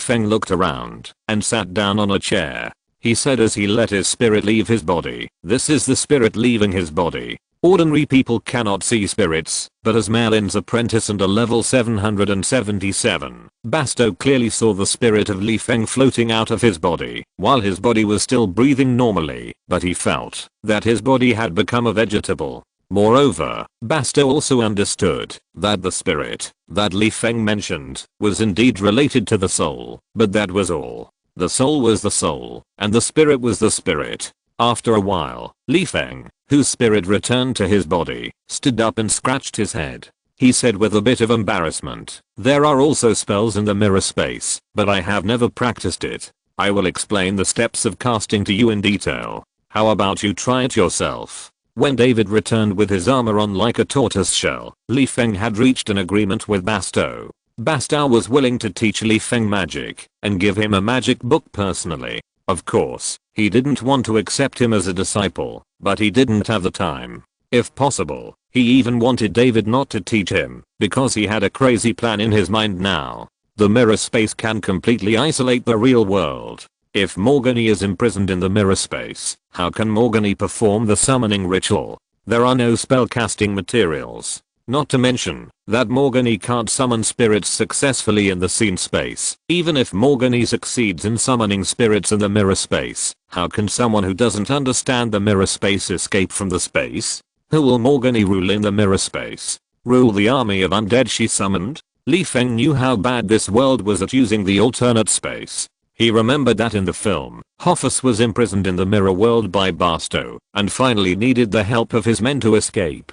So once Morgane entered the mirror space, she should just die in the alternate space. At this point, Feng had to complain that Barstow had let Hoffus go again. He had clearly imprisoned the other party in the Hungarian mirror trap, but he and David patted their butts and left. What was this? Feng thought this was called the depth of love. As for how to make Morgane's soul leave Veronica's body, Barstow felt that the spirit out of the body gave him inspiration. The spirit out of the body is not just a simple active skill. In addition to actively casting a spell to make its own spirit out of the body, it can also knock the other party's spirit out of the body. Didn't you see that the Ancient One almost made the physical body of Doctor Strange have a heart attack when he played with the spirit of Doctor Strange? As long as Barstow did a little research, maybe he could knock Morgane's soul out of Veronica's body. After the deal was done, Barstow simply carved another Merlin magic ring on the ground. Fortunately, the laboratory David found was large enough, otherwise he really couldn't carve 2 Merlin magic rings. Barstow threw a pair of leather shoes to Feng and asked Feng to stay in the Merlin magic ring to listen to how he taught David. Before killing Morgane, Barstow's teaching target was still mainly David. As for Feng, he only regarded him as an auditor who was not qualified to ask questions. But Feng had no objection. What could he do if he had an opinion? Beat Barstow?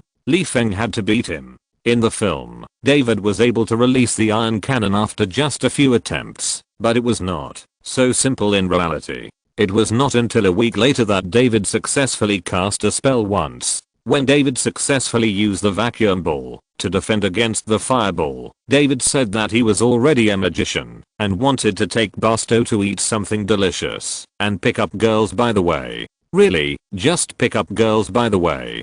Feng said that he would stay in the laboratory and continue to compete with the fire summoning technique. I don't know if Feng really doesn't have the talent to practice magic or if his brain doesn't reach full power. Anyway, standing in Merlin's magic ring and wearing the magic gem to seriously learn the fire calling technique, he only succeeded in calling out a small flame within 1 meter, or the kind of small flame that a match is about to go out. Can the flame that takes a lot of effort to light a cigarette hurt people? Forget it. Chapter 7 Mana Attribute Bias. Feng curled his lips when he heard the door of the train station being closed. He knew that David was going out this time to meet Becky, whom he had been secretly in love with for many years, and to show off his excellence. As a result, when he was sending Becky to the subway, he happened to encounter a robber who stole Becky's beloved bracelet. David, who felt like a magician, stepped forward and subdued the robber and took back the bracelet before he chased her far. When returning the bracelet to Becky, David talked nonsense to Becky and invited Becky to the train station tomorrow to give the little girl midterm review guidance. I don't know what Becky thinks. Maybe out of gratitude for David helping her get the bracelet back, Becky directly accepted David's invitation. This made Feng a little unhappy. Why can David succeed in getting a girl before he reveals his identity as a magician? He has been a single dog in the Marvel world for so many years, and he doesn't even know whether a girl's hands are smooth or rough. What makes Feng even more unhappy is that Becky will come to the laboratory tomorrow. You have become an apprentice, but what about me? Not to mention releasing the vacuum ball. I didn't even see the shadow of the iron cannon. I was still working hard on the fire summoning technique. I had to stop practicing magic for a day. I even went back to the station to show off my love. Have you considered the feelings of a single dog like me? Complaining, Feng still practiced magic in the Merlin magic ring. After a while, Feng slapped his forehead and muttered in annoyance, I'm so stupid that I forgot my advantages. After that, Feng sat cross-legged in the middle of the Merlin magic ring because he suddenly thought of a way to quickly increase his magic power. What Feng didn't expect was that Barstow not only went out to comfort his empty stomach for 10 years, but also took advantage of David's time to pick up girls, to take back some of his magic equipment from the mysterious house, including the gift he was going to give to Feng. Barstow and David returned to the station.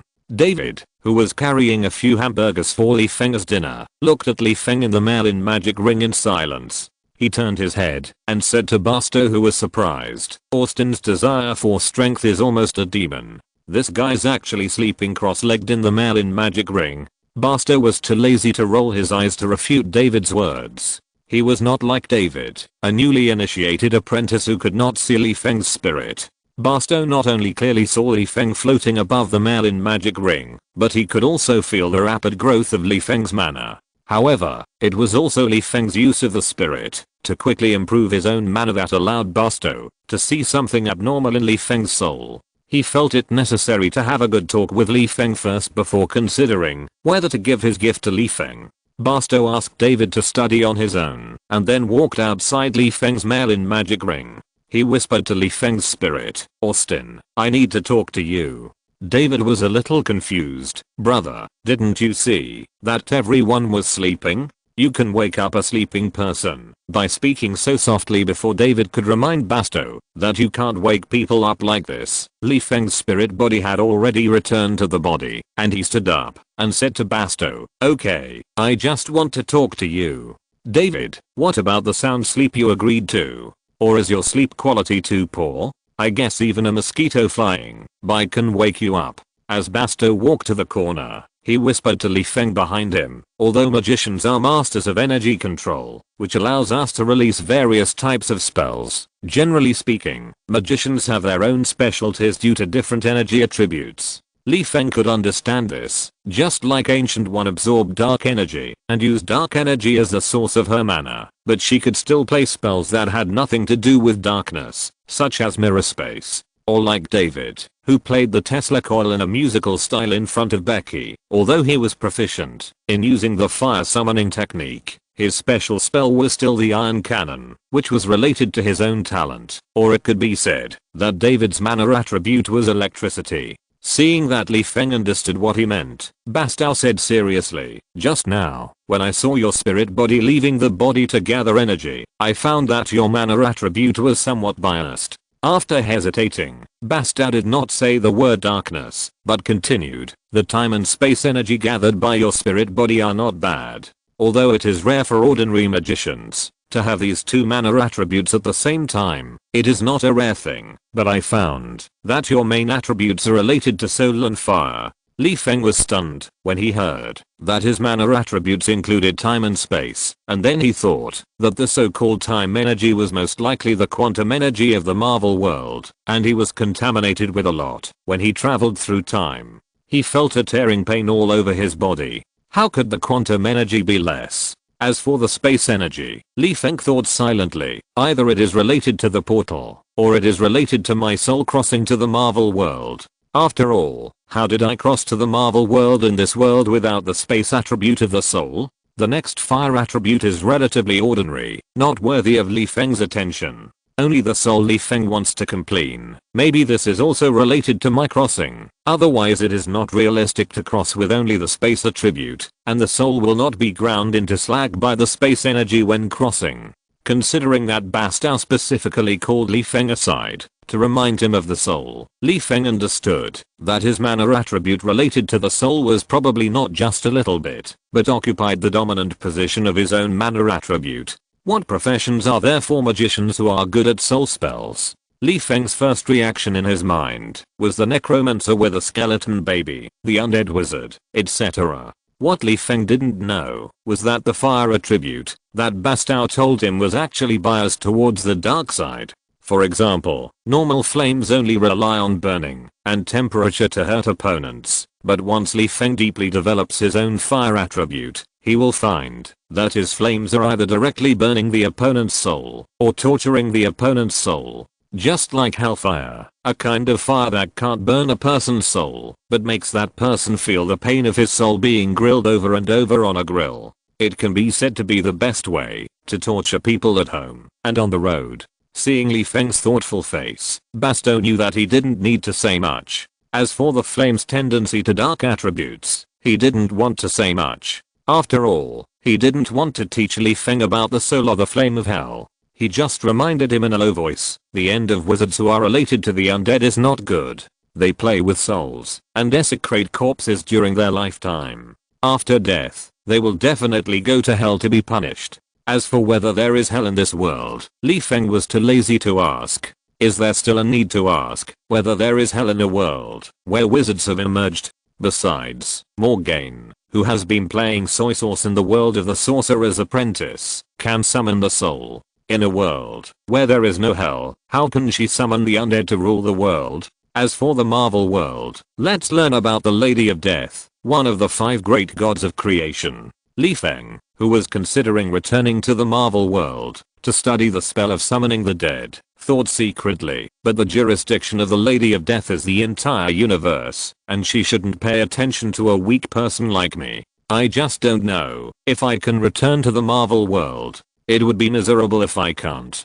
I won't say much about the Infinity Stones, but it's too sad that my hope of returning home has become slim. As for now, Li Feng, who thinks he is still a rookie, dares not show interest in summoning skeleton babies in front of the righteous Basto. Didn't you see that Basto specially called Li Feng aside to preach because his manner is related to the soul? As long as Li Feng shows interest in the spell of summoning the dead, who knows if Basto will kill Li Feng directly, in case there are people in this world besides Morgane who want to summon the dead to rule the world. After confirming that Li Feng really had no interest in summoning spells, Basto patiently explained to Li Feng the dangers of dark energy, then took out a matchbox-sized magic book from his pocket. While flipping through the magic book, he glanced at the magic gem on Li Feng's right hand and said, "This is the magic book I got from Sun Long when I imprisoned him before. Now I'm giving it to you as a teaching material." Without waiting for Li Feng, who was grinning, to take the magic book, Basto pressed the magic book and said, "But Sun Long recorded a lot of black magic information in this book, so." Having said that, Basto lightly tapped the magic book, smiled and said, "Now I will clear out the black magic information and replace it with fire spells. I hope you will like it. Like it, really like it too much." Of course, judging from the fact that the fireball spell can be successfully used with molecular vibration in the wizard's hand, I would like it even more if you recorded the nuclear fusion principle that makes the sunshine and heat in this magic book. What can't the nuclear fusion fireball spell burn? I was excited just thinking about it. Unfortunately, when Li Feng opened the book and read for a long time, he realized that he had thought too much. Except for the fireball spell, which was based on the violent vibration of molecules, the rest were either fire rain or firewall spells. The only spell that caught people's eyes was the introduction of the flight principle of letting the air expand after burning, and then letting the air eject from a certain nozzle. In this regard, Li Feng felt a little disappointed. The principle of jet flight using flame combustion was recorded, but I dare not fly. My neck can't bear such a huge driving force. Moreover, the principle of such high-tech jet engines was recorded. How could you not record the fireball spell of nuclear fusion? Are you discriminating against nuclear fusion, or are you worried that I can't understand it? Although I really don't understand it, can't I learn it? People are very easy to learn, right? By the way, there is also your magic gem. Basto pointed to Li Feng's right hand and said, "Give me the magic gem. I will help you forge it into a ring, so that you don't have to hold the magic gem when casting spells." Li Feng handed the magic gem to Basto without thinking, and bowed and said, "Thank you very much." At the same time, he also expressed his gratitude to Sun Long in his heart. The magic gem was snatched from Sun Long by Li Feng, and the magic book was obtained by Basto from Sun Long. Now all of them belong to Li Feng. If he doesn't express his gratitude, he will be too sorry for this kind fellow who specially sent equipment. The next day, Li Feng, who had been staying in Merlin's magic ring and gathering magic power with his spirit body, heard the gate bell of the train station. He knew that he had to stop practicing today. However, when Li Feng's spirit body just returned to the physical body, the tearing pain came again. If you're listening to this novel on a channel other than Fanfic World, it means they downloaded and uploaded it without effort. We cordially invite you to visit our channel, Mundo Fanfic Novelos. There you'll find the original version of this story and you can explore many other novels of various genres. We're waiting for you to immerse yourself in a world of incredible novels. Chapter 8 Return. When David heard the doorbell, he suddenly remembered that he had not yet told Basto and Li Feng about inviting Becky last night. As for being able to be alone with the goddess he had been secretly in love with for a long time, David tactfully told Basto and Li Feng, if you don't want to eat dog food, please leave gracefully. Basto wanted to talk to David about officers killing at any time and how tense the current situation was, but Li Feng was already pale and pulling Basto to leave. Compared with Basto and David, Becky was the first to notice the bean-sized cold sweat on Li Feng's face. She pointed at Li Feng and asked Basto and David whether to take Li Feng to the hospital first. Basto glanced at the pale Li Feng and realized that the time energy in Li Feng's body was rioting again. Considering that Becky was just an ordinary person and, in order to hide the world of magicians, Basto glared at David and helped Li Feng to hurriedly walk back to the station. David wanted to care about Li Feng, but he thought that Li Feng would not be in any danger with Basto's care. On the other hand, he could be alone with Becky to show his excellence. After thinking for 0.1 seconds, David chose to be alone with Becky. As soon as Li Feng and Basto walked out and returned to the station, Basto helped Li Feng calm down his time energy with a puzzled look on his face and said, "This is impossible. I have helped you calm down your time energy before." Perhaps thinking of something, Basto said in a bad tone after Li Feng's face returned to normal, "You studied time privately again after David and I left last night. Maybe I misjudged you. This kind of pain of being torn by energy may let you endure it for a while, so that you can understand what the magic world is full of dangers." Li Feng, who had recovered, leaned on his knees with both hands, breathing heavily and smiling bitterly, wondering whether he should tell the other party that he was not from this world. It's better to explain it to Basto. Maybe his knowledge reserve can let me return to the Marvel world. After thinking for a while, Li Feng rubbed his forehead, which was still a little painful, and whispered, "This is not time energy, but quantum energy." Basto was stunned.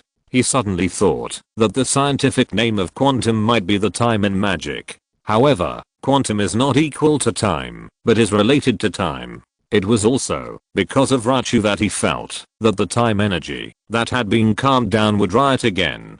Because the root cause was not found, no matter how he cast the spell, it was ineffective. Otherwise, he, a 777 level magician, couldn't appease a little time energy. Where would he put his face? Reaching out his hand, Basto motioned Li Feng to continue. He was very curious. After a few days of getting along, Li Feng, who looked like a poor student and a mysterious person, would have a relationship with the quantum field. Don't tell me you are still a scientist in the quantum field. I'm afraid my stomach will laugh out my abdominal muscles. Li Feng is of course not a scientist. It's more like saying that he stays at home. When Li Feng scratched his head and said that he was not from this world, Basto didn't believe it at first, but then he thought of the 3 unique spells that Li Feng would cast, which did not belong to this world, and Basto stretched out his right hand to release the portal towards the empty space, saying, "You can come to my world because of it." It must be said that a level 777 wizard is awesome. It only took a few days for Basto to successfully release the portal. Li Feng glanced at the place at the other end of the portal that seemed to be a parking lot, nodded and said, "Yes, this teleportation technology can theoretically teleport to another world, but it has clear requirements for the caster." Basto said without thinking, "You need to understand where you want to go and recall the place you want to go in detail in your mind. The more detailed you are, the faster you can cast the spell. On the contrary, if you are not sure where you are going, or the place does not exist, the spell will fail." It is precisely this basic requirement for casting spells that allows wizards who have never left the Marvel world to only use portals in their native world, instead of freely traveling through other worlds. Otherwise, Ancient One's subordinates should not be called secret mages, but planetwalkers. Moreover, the entire Kamitage will not be supported by the Ancient One alone. Think about how many ways there are in the other world that can make mages stronger. If the temple mages can freely enter and exit those worlds, haha, what does Dormammu have to do with the Marvel world? Any mage who has reached the peak of practice in the other world and goes home to relax will press Dormammu to the ground and rub him. As for the purple potato spirit, tell me, do you want to become a sheep and eat grass on the ground, or become a fat pig and be raised in a pigsty? Or maybe become a panda and be watched by people. After all, it is a national treasure that has no worries about food and clothing. Compared with sheep and pigs that are slaughtered and served on the table by people, the grade of national treasures is much higher. Bastow is still a little confused. With the portal to the other world, he believes that he still can't go to the other world. Squinting his eyes, Bastow stared at Li Feng and thought, so the quantum energy that Li Feng mentioned before is very likely to be a necessary part of the time travel. Thinking of this, Bastow walked to Li Feng's body, put his right hand on Li Feng's forehead to carefully sense the quantum energy. After a while, Bastow, who had understood something from it, looked at Li Feng in surprise. It seems that Bastow has discovered something. With a little trepidation, Li Feng asked carefully, "Can I go back to the original world?"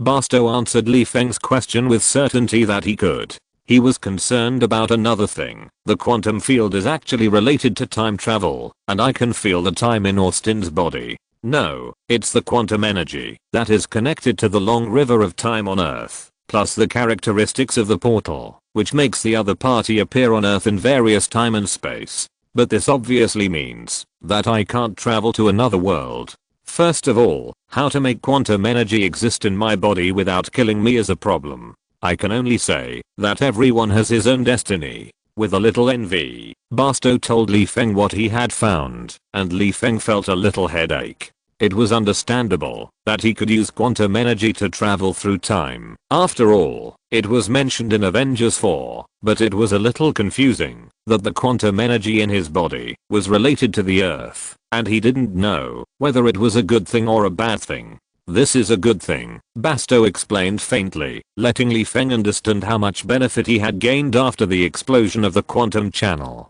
To explain it from Li Feng's point of view, there are countless tributaries in the river of time, and one of the tributaries has branched out countless Earths from the source Earth, and the quantum energy in Li Feng's body connects him to this source timeline starting from the Earth. After a long while, Li Feng licked his lips excitedly and said, "So as long as there is a world with an Earth, I can rely on quantum energy to travel through it?" Bastow rolled his eyes, pointed to the portal and said, "This thing needs energy to cast spells. I can only say that you can rely on quantum energy to reach various worlds, but whether you can land in that world depends on whether that world has the corresponding energy to allow you to open the exit of the portal." After thinking for a while, Li Feng understood what Bastow meant and said, "That is to say, although I can't reach a purely technologically developed Earth, I can land on those Earths with magical powers?" Bastow nodded with a little envy. It's necessary not to envy. Are there fewer parallel Earths with mysterious powers? Obviously, there are quite a few, especially those worlds with mythical creatures. Not to mention, being able to learn powerful spells to kill gods and demons. Just the powerful medicinal formulas are worth his saliva. Unfortunately, he can't go, at least not yet. Feeling full of fighting spirit again, and igniting the idea of becoming stronger, Bastow thought, maybe I can't go to other worlds now, but as long as I continue to practice, sooner or later I will be able to travel to other worlds. But before that, I want to confirm one thing.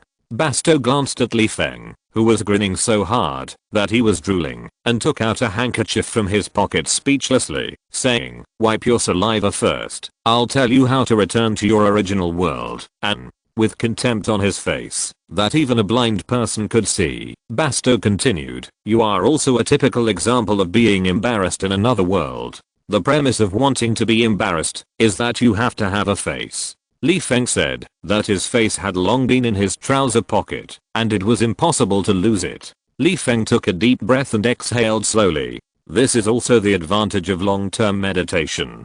Just a few seconds later, Li Feng concentrated his mental power and signaled Bastow to teach him how to open the door and go home. Bastow touched his chin and said, "Now try to see if you can return to your original world when the time quantum energy is calmed down." Li Feng scratched his brow and spread his hands and said, "No need to try. I know I can't go back, because I tried it before, and there was only a ball of swelling orange-yellow energy, and the complete portal could not appear. It seems that part of my understanding is correct." Bastow did not feel sad or disappointed that Li Feng secretly tried to open the way home. If he was inexplicably teleported to another world, he would also try to find a way home.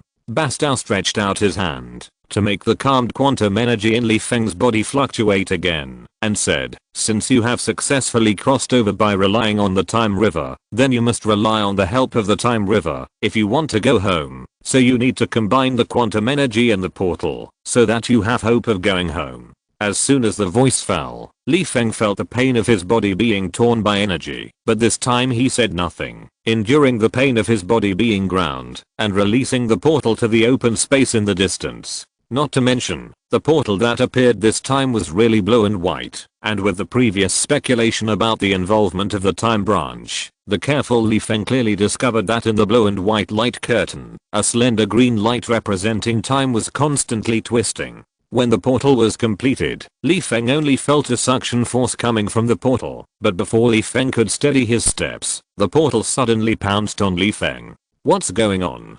"Seeing that I don't want to walk into the blue and white light curtain, your naughty portal swallowed me directly? Everyone should be reasonable, you know. Although I want to leave, I will also express my gratitude and say goodbye to Bastow. You don't even give me this little time, you are so stingy." Although Bastow was a little surprised by the mischievousness of the portal, he didn't say much, but silently clenched his fists. "After Morgane is resolved, I will return to the life of retreat, and sooner or later we will meet again in Austin." Chapter 9 Invitation. In the Marvel world, the temple mages are famous for secretly guarding the earth from invasion by magic from other planes. For this reason, they have built a protection and monitoring network on the earth. Unfortunately, Li Feng, who just squeezed out of the rubber pipe, returned from another world. Therefore, he had both magical creatures and invasions from other planes. If he was not discovered by the temple mages, it would be a dereliction of duty for the mages. In addition, Li Feng used unfamiliar quantum energy to travel through time, which was undoubtedly as bright as a lighthouse in the dark for Gu Yi, who was extremely sensitive to the power of time. It was difficult for her to pretend to be blind. So just when the mages guarding the New York temple, Daniel, wanted to sound the alarm and call for help, Gu Yi, who was in the Himalayas, appeared beside him in an instant and said, "Daniel, don't worry. No hurry." Daniel turned his head and glanced at the mages behind him. He felt that Gu Yi stopped him because the invaders who appeared this time were powerful or numerous. There were fewer mages gathered now.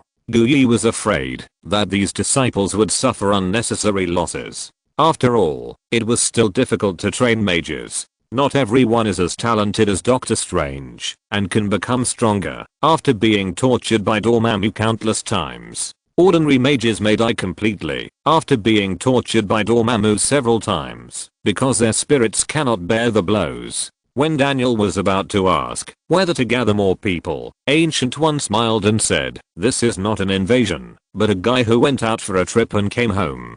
Daniel was a little confused and muttered, "Traveling?" Then Daniel thought of something, glanced at the magic equipment that was still sounding the alarm, turned his head, and looked at Ancient One blankly and said, "Supreme Sorcerer, do you mean someone went to travel to another world, and now he's back?" Ancient One nodded and said, "The portal used by this little guy is still learned from us, so if you really want to talk about it, he has a certain origin with us."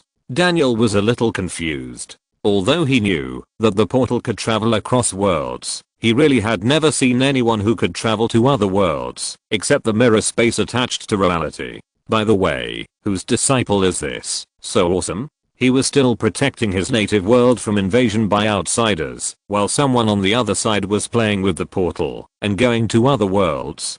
To be honest, Daniel actually wanted to meet this guy who could travel around the world. It would be best if he could exchange some portal spells. Who knows when he would have time to travel to other worlds and broaden his horizons. This is much more interesting than I measured the earth with my feet. I have measured other worlds. Can you? However, Daniel glanced at Ancient One. He understood that, since this guy had returned from another world and alarmed the Supreme Sorcerer, it meant that Ancient One was going to deal with this matter himself, and it basically had nothing to do with him. Perhaps seeing Daniel's disappointment, Ancient One smiled and said, "Come with me to meet this little guy. You know him, too." "I know him?" Daniel's eyes were a little confused. He searched his memory, but couldn't think of any wizard he knew who could travel through planes, until he remembered the address of the alarm he had seen before. Li Feng in Chinatown. How capable was Li Feng that Daniel didn't know? Basically, whenever there is a manor alarm in Chinatown on the monitoring network, he will go to check it out in person. In addition to caring about the descendants of his old friend Li Feng from afar, he also wants to see how Li Feng is practicing magic now. It can be said that Daniel has seen every growth of Li Feng in the past 2 years. Could it be that Li Feng can still hide his strength under his nose? Seeing Gu Yi nod to confirm that the traveling guy is Li Feng, Daniel's mouth twitched and thought, is this a bit ridiculous, or am I so old and blind? Gu Yi raised her eyebrows and stretched out her hand to open a portal. To be honest, if she hadn't noticed the time fluctuations emitted by Li Feng when he was teleporting, she wouldn't have noticed Li Feng. It can only be said that Li Feng was very lucky and didn't let Gu Yi use the Eye of Agamemnon to check his past. Otherwise, just based on the fact that Li Feng's spirit appeared as a greasy uncle 2 years ago, Gu Yi would have pinched his neck and asked him the question of where are you from and where are you going. Li Feng, who had just returned to his room, had no time to check if there were any changes in the messy room. He was naked and kneeling on one knee vomiting, and he had already noticed the fluctuation of mana caused by the portal behind him. Resisting the urge to continue vomiting, Li Feng looked at Gu Yi, who appeared with a bright bald head, and Daniel, who would come to peek at him from time to time behind Gu Yi. Li Feng put on a fake smile, covered his crotch with both hands and carefully moved to the closet. While putting on his clothes, he whispered, "Boss, can you say hello first when you come next time? At least make a phone call or send an email. You see my house is a mess. It's really not suitable to entertain you." Gu Yi put his hands behind his back and looked Li Feng up and down with interest, which made Li Feng have an illusion that he was a doll placed on the shelf, allowing the buyer Gu Yi to check the quality of the goods at will. As for whether Li Feng was naked, Gu Yi said that she had seen too much in her life, and she didn't mind looking at a naked man for another second. Besides, just by looking at Li Feng's small belly, Gu Yi knew that Li Feng was not a type. Since he was someone else's dish, what was wrong with Gu Yi taking a look? Anyway, Gu Yi didn't think she was at a disadvantage. When Li Feng hurriedly put on his clothes, Gu Yi had almost seen everything she should have seen, and the only thing left was for Li Feng to show up and confirm her guess. When Li Feng put on his clothes, Daniel asked anxiously, "Li Feng, how did you complete the journey to other worlds?" "Well, you have explained why I didn't spy on me from a distance this time." Li Feng scratched his brow, picked up the magic book that Bastao gave him from the ground and said, "Why don't you introduce yourself first and get straight to the point?" Gu Yi looked at Li Feng's small single room and said with a smile, "Didn't you call me the boss? Is it necessary to introduce myself?" Gu Yi pointed to the monitoring screen that had become dark because no one was at home for a long time and said, "I think you are not unfamiliar with the Daniel wizard who is monitoring you." Daniel didn't pay attention to the monitoring screen at first. After all, no one would notice that there was a dark TV screen in the shabby room. When Gu Yi specifically pointed out that it was a monitor, he realized that what he thought was a secret observation before. I'm afraid that Li Feng had already noticed it, which made him a little embarrassed. It was agreed to observe secretly, but the other party knew that there was such a person as himself. What kind of secret is this? "I know about your existence from my grandfather's notes." For some reason, Li Feng always felt that he needed to explain, otherwise the big man Gu Yi would play with the time stone for a while and look at his past, and all his details would be revealed. Gu Yi nodded in approval of Li Feng's explanation. It was not just that Li Feng's grandfather would record her identity in his private notes. As long as he was a disciple who had been in the temple, he would write a few words about her figure in the notes. Moreover, her iconic big bald head also made those mages who had never seen her recognize her identity at a glance. After all, there are really not many women who can do magic and shave their heads. Because traveling back to the Marvel world requires quantum energy riots, Li Feng, who has not been able to automatically calm down this riot energy, needs to take a deep breath to relieve the pain in his body. Fortunately, Gu Yi saw Li Feng's severe pain and cast a spell to calm the quantum energy. Feeling much better, Li Feng immediately said to Gu Yi respectfully, "Thank you." Gu Yi shook his head, indicating that you are welcome.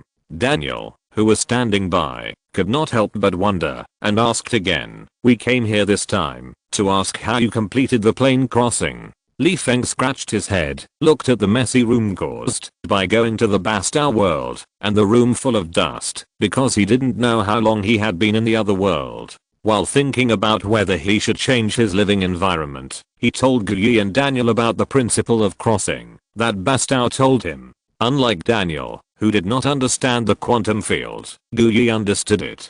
To put it bluntly, crossing can only be done by Li Feng himself. This is like the seemingly calm and peaceful river of time, but it actually hides a huge crisis. If you are not careful, you will be dragged into the river and drowned. The quantum energy, when Li Feng crossed, was different from the time diversion caused by using the time gem to cross time and space. The quantum energy in Li Feng's body is more like a ship that protects him, allowing him to drift on the river of time, and the portal is the port for landing. Of course, just like what was said before, Li Feng can only go to the world where magic exists. The ship and the port must also match in order for Li Feng to get off the ship. Otherwise, if you try to park a raft at a port where an aircraft carrier is docked, or if an aircraft carrier is docked at a port dedicated to kayaks, either the raft is destroyed and cannot get ashore, or the aircraft carrier is stranded. But not everyone can sit on this ship at present, except for Li Feng, who has caused a similar boat to recognize the owner due to an accident. No one can get on this magical ship of time. Gu Yi also understands that as long as Li Feng remembers the location of these ports, he can freely travel back and forth between multiple worlds. But obviously, Li Feng's power is not enough for him to remember these ports, so Gu Yi notes that Li Feng can only board the ship from the Marvel world for the time being, drift aimlessly to the next port, and then rely on the boat that remembers the coordinates of the Marvel world to send Li Feng back to the Marvel world. After Gu Yi's answer, Daniel said that he did not understand these principles, but he also understood that cross-dimensional travel was basically out of his reach. He waved his hand in frustration and said that he needed to go back to the New York temple to be quiet. Gu Yi invited Li Feng, hoping that Li Feng could come to Kamatage when he had time, and hoped to borrow Sun Long's magic book from Li Feng. In exchange, Gu Yi said that she could teach Li Feng magic in person for a while. What could Li Feng say about this? Of course, he asked Gu Yi to wait. Li Feng called the landlord as quickly as possible and said that he was very happy to rent in Chinatown, but he found a new place and said that he would not continue to rent it. After carrying a few changes of clothes, he passed through Gu Yi's portal to Kamatage. Li Feng has already made plans for the future, which is to keep going to the magic world to learn, hoping to collect the infinite gems and go home before Thanos, or simply snatch the infinite gems from Thanos when he is strong enough. Of course, the latter is just a luxury. It is estimated that when Li Feng's strength can beat Thanos, he can take the initiative to open the door to go home without the infinite gems. Teachings and practices of the 10th Ancient One. Gu Yi expressed her understanding of Li Feng's attitude of not being nostalgic for Chinatown, because she saw that Li Feng was ready to make a big move on the road of magic. Places like Chinatown were obviously not suitable for practicing magic. It was easy to be disturbed, and once the magic energy leaked, it would be a trouble. Not to mention the distant ones, the shield alone was enough to bother Li Feng. Oh, sorry, SHIELD has not changed its name yet, and it is still called the Strategic Defense Attack and Logistics Support Bureau. When she came to Kamatage with Gu Yi did not start teaching Li Feng directly. After all, she also saw that Li Feng, who had just traveled back, needed to rest. After instructing Mordo to arrange a room for Li Feng to rest, Gu Yi walked into the hall holding the magic book that Li Feng had not had time to read, and read it with relish. Mordo was a stubborn person. In the original book, he chose to leave because he knew that the Ancient One was secretly absorbing dark energy and killed a large number of wizards to maintain the balance of nature, so Li Feng did not have the idea of approaching him except for superficial politeness. Besides, Li Feng knew his future path. Since his magic power was inclined to the dark side, it would inevitably conflict with Mordo. Rather than being unable to explain it later, it was better to keep a distance from Mordo now. No words were spoken that night. After a night's rest, Li Feng was full of energy and came to Gu Yi's reception room under Mordo's guidance. Gu Yi had already prepared tea to entertain Li Feng. Although Gu Yi said that making tea by himself was a basic operation, Li Feng still felt a little flattered. This was tea made by a big man standing at the top of the earth. Can ordinary people drink it? After Li Feng tasted the tea carefully, Gu Yi handed the magic book to Li Feng and said, "Very interesting spells and books, but because of the different worlds, there are a lot of incompleteness. I'm afraid you need to spend time to record it yourself." Different worlds and incompleteness? Li Feng didn't understand it a little, because he had taken a few glances at this magic book at the beginning, and didn't find any incompleteness. Gu Yi stretched out her hand and motioned Li Feng to open it himself, and he would understand what she meant. With a hint of doubt, Li Feng flipped through the magic book. After a while, the corners of Li Feng's eyes kept twitching, expressing his speechlessness and helplessness. Originally, the magic book could automatically record everything that happened in the magic world, but the world connected to this magic book was obviously the world of Barstow, and it was not suitable for the Marvel world. First of all, the knowledge about magic history and art disappeared inexplicably. Li Feng didn't care about these things, so it was no big deal if they disappeared. But some potion formulas and alchemy formulas that did not have corresponding materials in the Marvel world also disappeared. It cannot be said that the formula disappeared, but the corresponding material names disappeared. But Li Feng still said that he couldn't stand it. "What do you call this?" The potion that can enhance mental strength originally requires 10 materials, but because the relevant medicinal materials are not in the Marvel world, you leave me with 5 material names and 5 blank brackets? Is this asking me to find a way to add the name of the medicinal material in the brackets myself, or what? The only good news is that the various spells that Barstow left in the magic book still exist. In addition to proving that these spells are still effective in the Marvel world, it also proves from the side that, as long as Li Feng works hard, he can learn these spells, including the time acceleration and slowing spells that the Ancient One envied. But now that I'm in Kamatage, of course I have to learn to forge a wizard robe first, otherwise I have to land naked in other planes after each time I cross over. After crossing over many times, either I can't pick up my face anymore, or I simply don't have any shame. While Li Feng kept complaining in his heart that he was not allowed to wear clothes during the crossing, he folded 2 A4-size magic books into the size of a matchbox and put them in his pocket, sitting cross-legged opposite the Ancient One, looking like he was waiting for his instruction. The Ancient One is indeed an experienced worker who has been engaged in education for many years. As soon as Li Feng raised some doubts, the Ancient One answered them in a way that Li Feng could understand now. The only regret is that, although Kamatage can forge magic weapons by itself, Gu Yi said that there is information on how to forge a magic dress, but the specific operation is obviously not something that Li Feng, a rookie, can do. As for the magic robes and other clothes that were woven before, Li Feng said that he couldn't afford them, even if Gu Yi gave him a friendly price. He is not a rich man. In addition, he didn't find a job to practice magic. He just did odd jobs to earn some pocket money. In addition, he bought some equipment to exercise before. Now Li Feng has less than $10,000 in his pocket. After all, Kamatage is Gu Yi's territory. It's okay for Li Feng to live there for a while. I believe Gu Yi won't say much, but Li Feng can't treat Kamatage as his own home for the time being. Besides, his manner attribute problem is easily affected by the prejudice of this group of righteous wizards. What if they want to have an activity to eliminate evil demons? Does Li Feng want to be beaten to death or strangled to death by Mordo? So he had already thought about how to spend the remaining $10,000, such as buying a second-hand RV, a large tent and some outdoor living supplies, traveling aimlessly and traveling to other worlds to continue traveling. It is estimated that this $10,000 is not enough for him to spend, so where would he get the spare money to buy a magic robe? In the question and answer, time quietly came to noon. Li Feng stood up and bowed to Gu Yi to express his gratitude.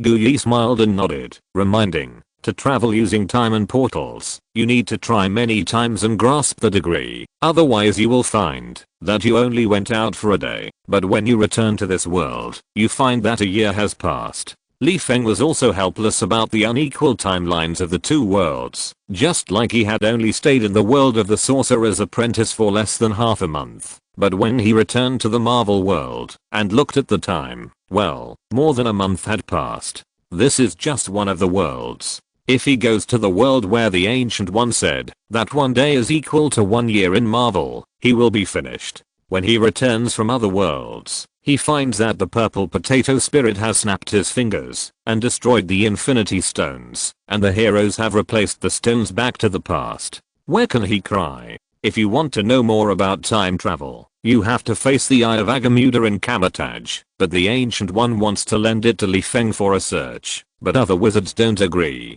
How can an outsider get the Ancient One's affection? Is there any adultery? How do you want Li Feng to answer? It is said that the Ancient One likes men with a small belly. Li Feng can be drowned by the wizard's saliva without the Ancient One's action. Fortunately, there are many worlds that study time. For example, the Harry Potter world is basically safe as long as you don't commit suicide. Hermione uses props related to time because she has signed up for all courses. Unfortunately, Li Feng knows clearly that he doesn't know what world he will appear in after traveling through time. If he can't log into Harry's world, he can only guess blindly. In the afternoon, it was still in the reception room, but this time it was Li Feng who showed off the Merlin magic ring in front of Gu Yi and performed the spirit out of the body to improve the magic power in the Merlin magic ring. To be honest, Li Feng was still a little worried about showing off his spirit in front of Gu Yi, a big boss. What if Gu Yi saw something and killed him casually? Could it be explained that his spirit was abnormal because of quantum energy? Fortunately, Gu Yi did not notice anything abnormal about Li Feng's spirit. She just felt that Li Feng thought that his mastery of the spells of his own spirit was not perfect, which led to some tension in his heart. Relax, Gu Yi said with a smile. Casting is a delicate operation. You can't be too nervous.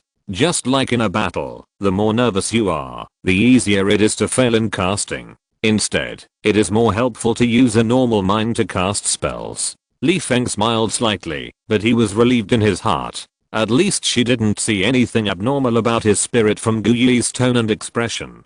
Taking a deep breath, Li Feng gently closed his eyes and gathered energy in the Merlin magic ring. Ancient One's familiarity with dark energy is not comparable to Li Feng's. He could tell Li Feng's manner attribute at a glance and sighed slightly in his heart. The wizard seedling who can go to other worlds has a dark side.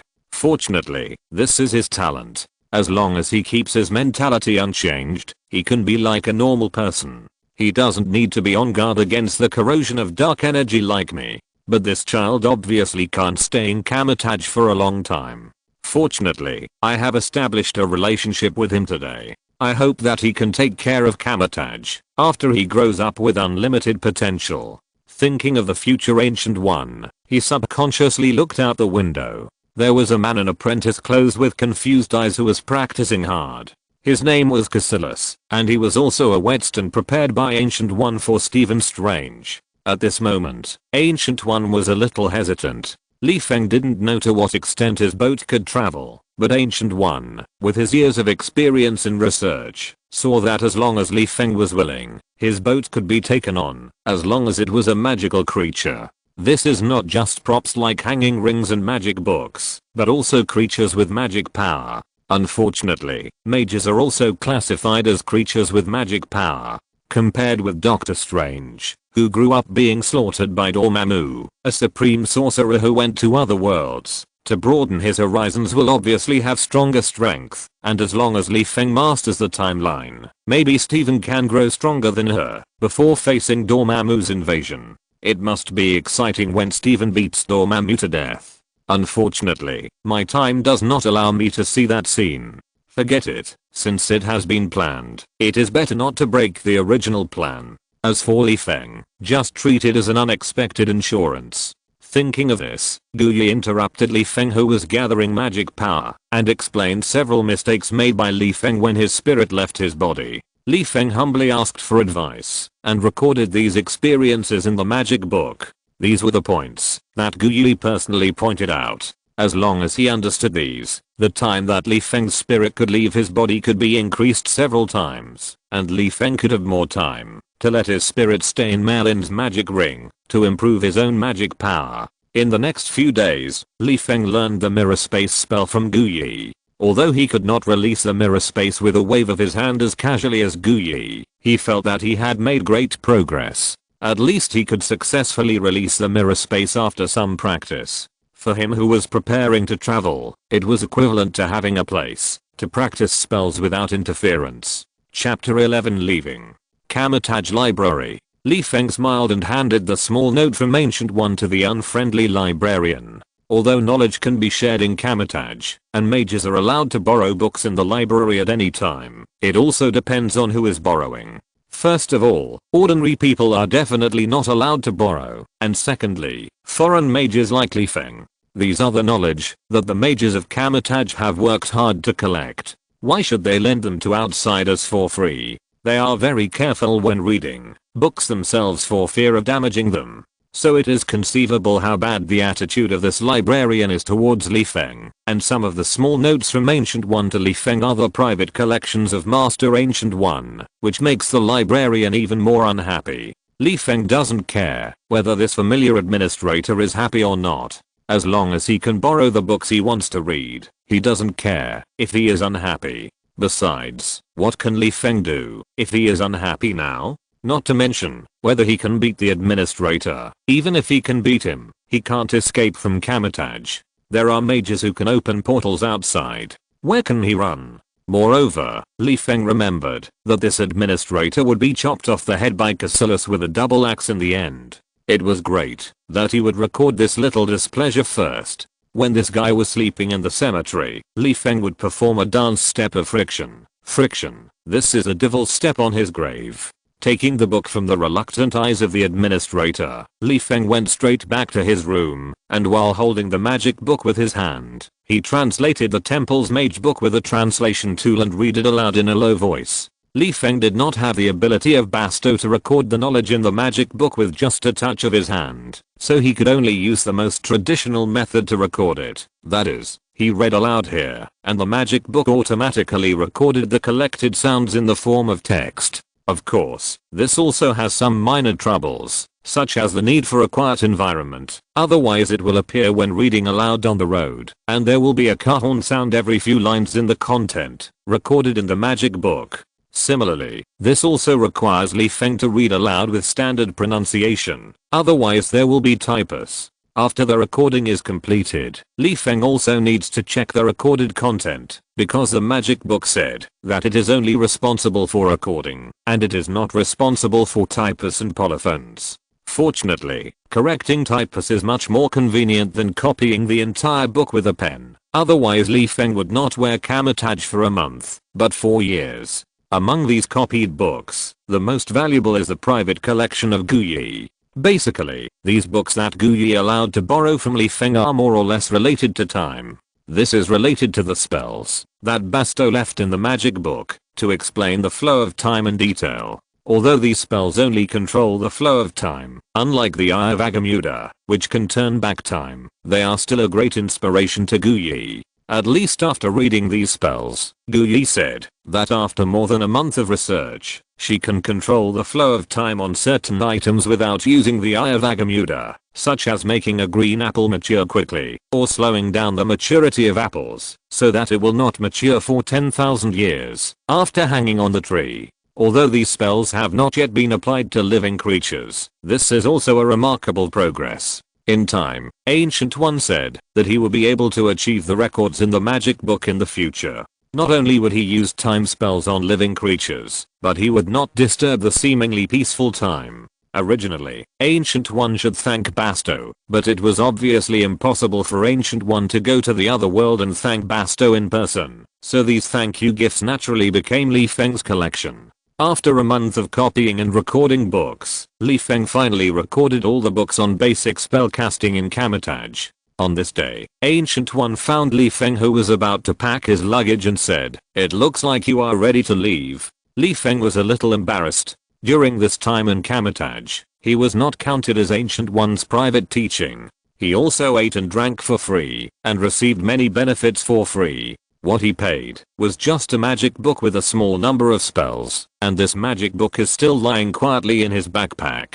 It would be strange if he was not embarrassed. Li Feng scratched his head and said, "Do you have something to talk to me about?" Ancient One nodded, waved his hand to set up a mirror space and said, "I'm very interested in how you traveled through time, so before you leave, I want to see how you traveled through time." Ancient One's request was not difficult. After thinking for half a second, Li Feng put his luggage on the ground neatly, took off some sundries on his body and said, "Master, I don't know how much time will have passed in this world after I travel back. I'm afraid that some of the dry food I prepared will expire, so can you help me prepare some dry food after I come back? It's not that I can't bear to spend this little money, but..." Li Feng, who was stripped down to a pair of boxer shorts, had a big belly, and said with a hint of embarrassment, "It's that I really don't have much money." Looking at Li Feng, who was wearing a dangling ring on his left hand, a ring inlaid with a huge red magic gem on his right hand, holding the magic book in both hands, and was ready to travel through time, Ancient One nodded with a smile.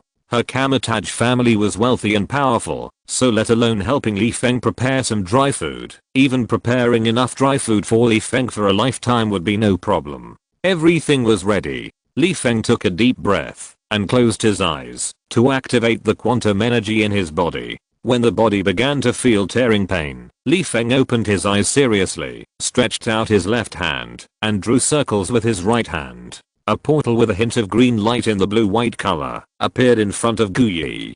Before Gu Yi could take a closer look, the light portal instantly rushed towards Li Feng and swallowed him. As the portal disappeared, only the boxer shorts that Li Feng had worn before were left on the ground, proving that Li Feng had traveled to another world. Gu Yi put his hands behind his back and carefully sensed the remaining energy of travel in the air. After a while, Gu Yi, who was calm, revealed a trace of envy. "It is really magical to travel through countless worlds, even if the qualifications are poor. So what? If I had such an adventure back then, I would not have risked absorbing dark energy." With a wave of her hand, Gu Yi stepped through the portal and walked out of the mirror space. But before Gu Yi walked out of Li Feng's room, she suddenly noticed something strange behind her. Gu Yi turned his head and saw a naked and unshaven Li Feng emerge from a blue-white light curtain. So fast?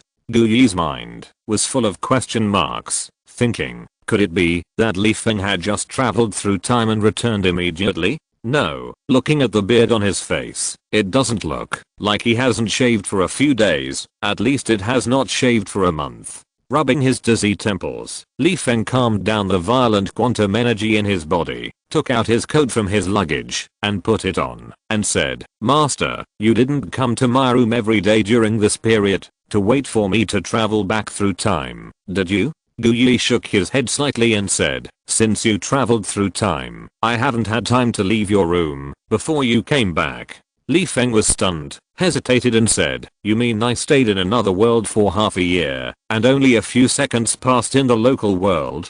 "Half a year?" Gu Yi nodded and smiled as he looked at Li Feng, saying, "It seems that you have worked very hard in the past 6 months. At least the mana in your body has increased a lot. If you don't feel tired, can you tell me what kind of world you went to?" Although Li Feng looked a little haggard because he hadn't shaved for a while, he was not mentally exhausted. After all, his mental strength had improved a lot. However, Li Feng was a little helpless about this improvement because the magic content of the world he was going to was not high, which forced him to focus on improving his mental strength to achieve more sophisticated control of spells, thereby saving the consumption of mana when casting spells. Scratching his head, Li Feng sat down on the bed and said, "You know, I can only go to a world with an earth, and a world with mysterious power, and this time is the same." As Li Feng slowly spoke, Gu Yi understood that Li Feng went to an earth where the timeline was just over the American Civil War. In that era, a soldier named Jonah Hax was dissatisfied with his boss, General Turnbull's order to massacre the hospital, so he shot his boss's son and retired. However, this general was not easy to mess with. He took his younger brother to seek revenge on Hax, tied up Hacks, and made him watch his family being burned to death with his own eyes. The story begins here. Hacks, who was tied up and waiting to die, was lucky enough to be rescued by a group of crow Indians when he was dying, and gained the ability to communicate with the dead under the treatment of the witch doctor. Li Feng didn't care how Hacks sought revenge on Turnbull. He was only interested in the ability to communicate with the dead. So after learning the information about the crow from Hacks, he asked all the way until he found the crow tribe a few months later and learned how to communicate with the dead. In fact, in Li Feng's opinion, the skills of communicating with the dead are more like a variant of using spirits. Just like when Hacks communicates with the dead, he needs to touch the dead with his hands, so that the soul projection of the dead returns from the underworld to the flesh in front of him, and this projection is a variant of the use of some spirits. It is also because ordinary people cannot see spirits, so in Hacks' eyes, these dead people will return to the appearance of living people, but in the eyes of others, Hacks is just a lunatic who is talking to a rotting corpse. As for the remaining medical methods of the Crow tribe, Li Feng only took a look and kept his distance, and was not ready to learn. Look at how these witch doctors treat patients. They first give themselves some drugs to make themselves dizzy, and then they start to treat them. Li Feng's eyelids jumped when he saw this. Brother, are you saving people, or are you going to have a good time? As for whether the people being treated can survive, the witch doctor said that they have no after-sales service. If they save the people, it's their credit. If they don't, come out from the ground and bite him. Damn, what can Li Feng do after returning to the Marvel world, after learning from such witch doctors? Shamanism. So after Li Feng learned how to communicate with the dead, he went directly to the Marvel world. The only thing he didn't expect was the time difference between the two worlds. Guangong killed Huaziang with warm wine, but he traveled to another world with warm wine. After the accident, although Gu Yi suggested that Li Feng take a day off, Li Feng still chose to leave. After taking care of his personal hygiene, Li Feng went straight back to New York through the portal of Kamatage. In addition to preparing to buy a second-hand RV, Li Feng made plans for the future in his heart in the other world, such as buying some playing cards and making them into magic props for use during the transition period. Chapter 12 Ancient One's Warning.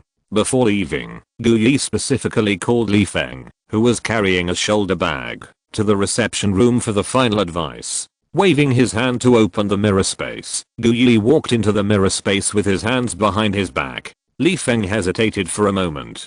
He was a little confused about what Gu Yi wanted to do. When Li Feng walked into the mirror space, Gu Yi smiled and asked, Austin, do you know what attribute your own magic power tends to be? Li Feng was relieved. At first, he was puzzled that Gu Yi would teach him, but why did he come to the mirror space, a place with first-class confidentiality, to preach? I thought you had discovered the abnormality in the depths of my soul in these more than a month, which made my heart beat wildly. It is indeed not convenient to talk about dark magic in a group of righteous wizards like Kamatage. If someone heard it, Li Feng would still be alive. It is estimated that the only idea of the group of wizards is to kill Li Feng on the spot while Gu Yi is not paying attention, so that Li Feng will not become a disaster when he grows up. It turns out that the reason he wanted to talk to me was because he found that my magic power was biased towards darkness. However, Basto could see at a glance that my magic power was biased towards darkness. It would be strange that Gu Yi, who had also lived for countless years, could not see it. Li Feng nodded slightly to indicate that he knew about this matter, and at the same time, motioned Gu Yi to continue. In fact, Gu Yi's warning to Li Feng was nothing. Basto had also warned Li Feng at the beginning, but Basto meant that Li Feng should not contact the dark energy, and directly concealed the fact that Li Feng's flame attribute was also biased towards darkness. Gu Yi's attitude towards dark energy was much more interesting. Not only did he tell Li Feng that the flame attribute was also biased towards darkness, but he also told Li Feng how to adapt to dark energy and control it, rather than being corrupted by dark energy. Li Feng thought about it too. The understanding of dark energy by the big man in front of him was not comparable to that of ordinary people. Gu Yi not only used dark energy, but was also a strong man who firmly resisted the temptation and corrosion of darkness. His attitude towards people who use dark magic power would obviously be much better. Moreover, Li Feng's magic power was biased towards darkness, which was innate, and no one could change it, not even Gu Yi. Of course, Gu Yi would not tell Li Feng that she herself was just using dark energy. As the saying goes, you can know a person's face, but not his heart.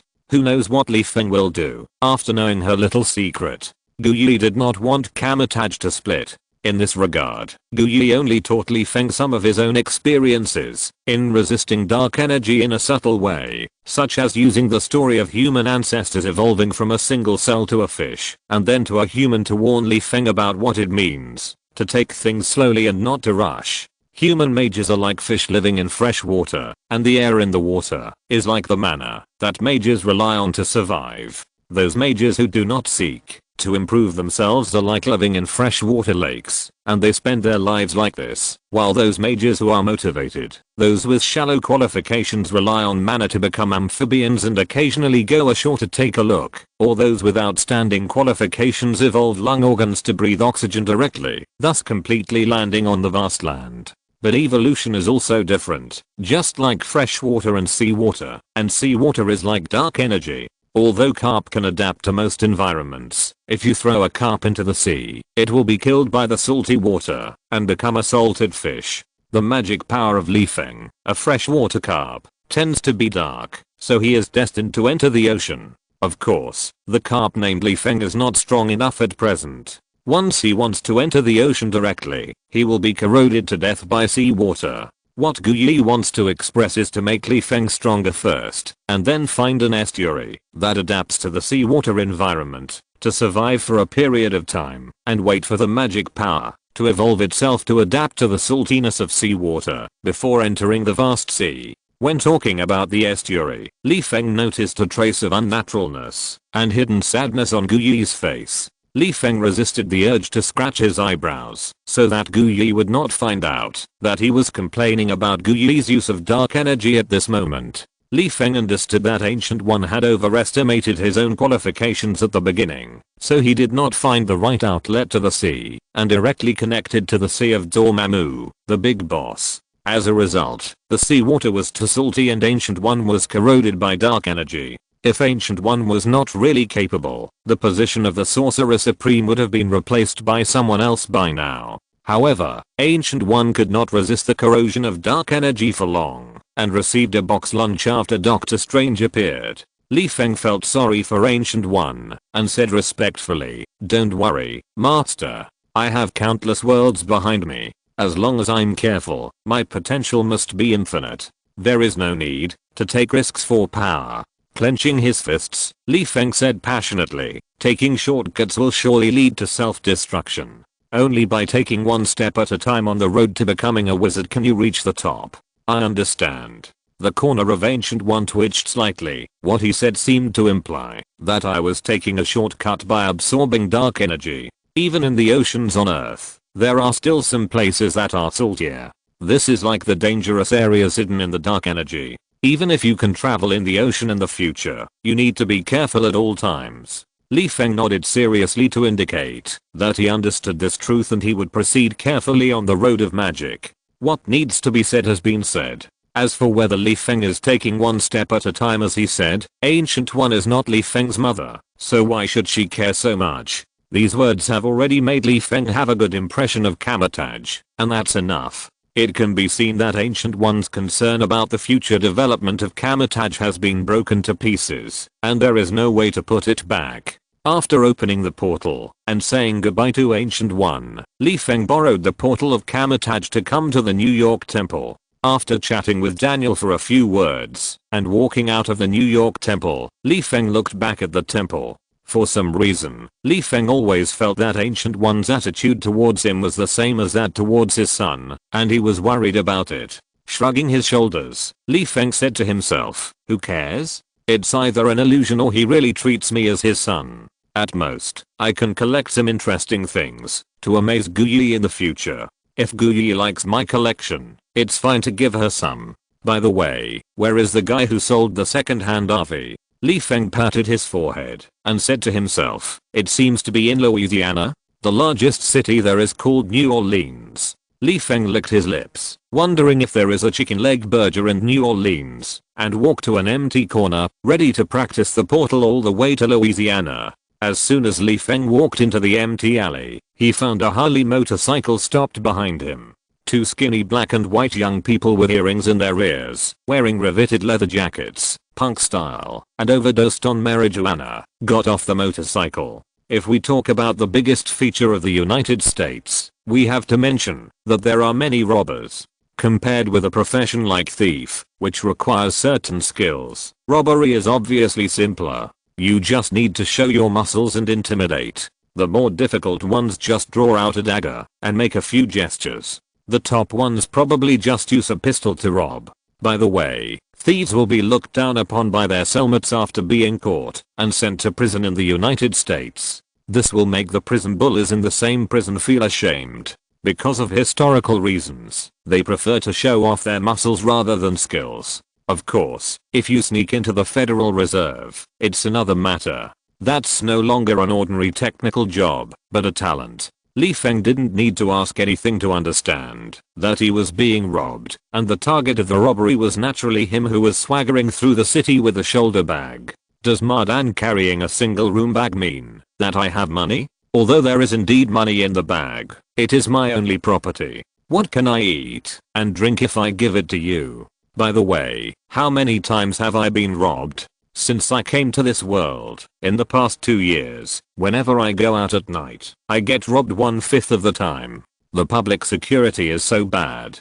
But this is the first time I've been robbed during the day. It's a rare experience. I hope you will give me a good review after I rob you later. Glancing at the shoulder bag behind him to prevent it from falling in a fight, and looking up to see if there are any cameras nearby, Li Feng said with a slightly raised corner of his mouth, "Two black and white brothers, how about we make a deal? You give me money and I won't hit your handsome faces." Among the robbers, the black guy felt that he was looked down upon. He stretched out his hand to pull out a dagger from his waist and showed a fierce look.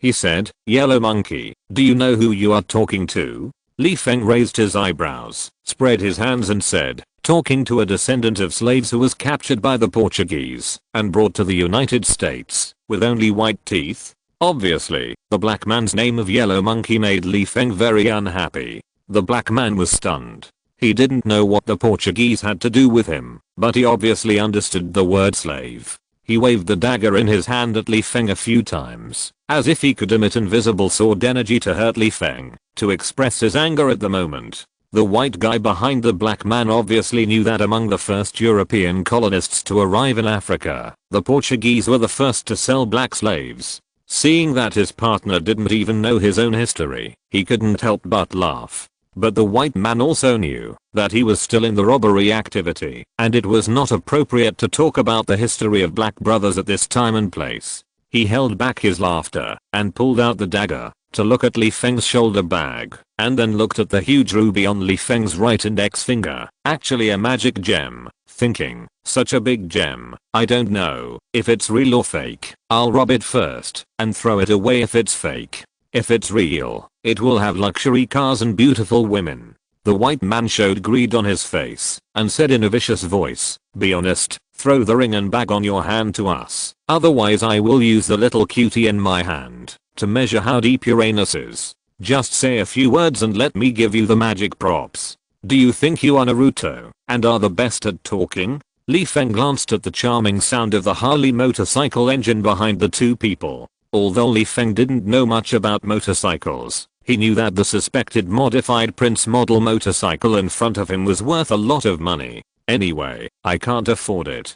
Li Feng ignored the small dagger in the hands of the black and white combination and thought to himself, now, should I choose to practice the portal spell? Or should I ride this cool motorcycle to Louisiana? The inexplicable laughter of the white brothers and Li Feng's disregard made the black man a little irritated, and he shouted fiercely, "Yellow monkey, what are you looking at?" The black man's voice made Li Feng look at the two people with a strong sense of unkindness in his eyes. First it was a problem of address, and now it makes me fall into the choice difficulty syndrome.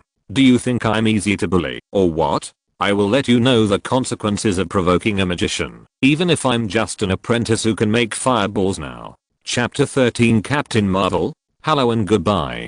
Facing two robbers who would fall down at the slightest sign of wind, Li Feng didn't even bother to rub his fireballs, and used his fists to make the two black and white duo who had overdosed on marijuana lie on the ground and out their lives. Watching Li Feng riding their motorcycles away, the two looked at the empty wallets on the ground in the distance. These were their wallets. They had agreed to rob others, but they were not only knocked down by the other party with 3 punches and 2 kicks, but also robbed of the only $50 they had. That was fine, but the other party's contemptuous look and calling them poor before leaving meant what?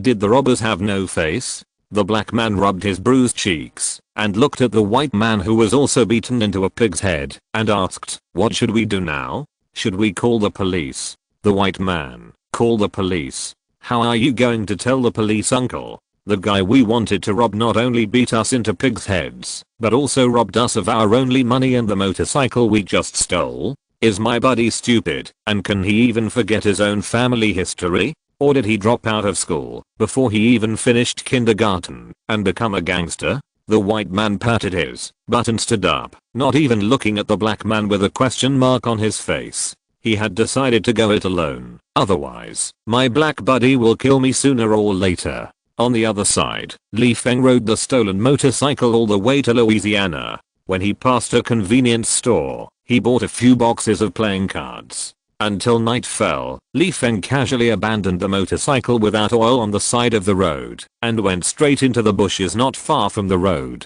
Riding a motorcycle is cool, but this thing was stolen. What if the black and white brothers called the police? Li Feng is a man who is determined to become a great magician. How can he throw away the opportunity to practice the portal for the sake of being cool? Anyway, Li Feng will not admit that he feels sorry for the gas money. Besides, is it just a matter of gas money? Don't you know that Harley motorcycles are also big gas guzzlers? After finding a wide and relatively clean place in the sparsely growing bushes, Li Feng used the fire calling spell to light a bonfire, took out some magic materials from his shoulder bag, and opened a box of beautifully packaged playing cards.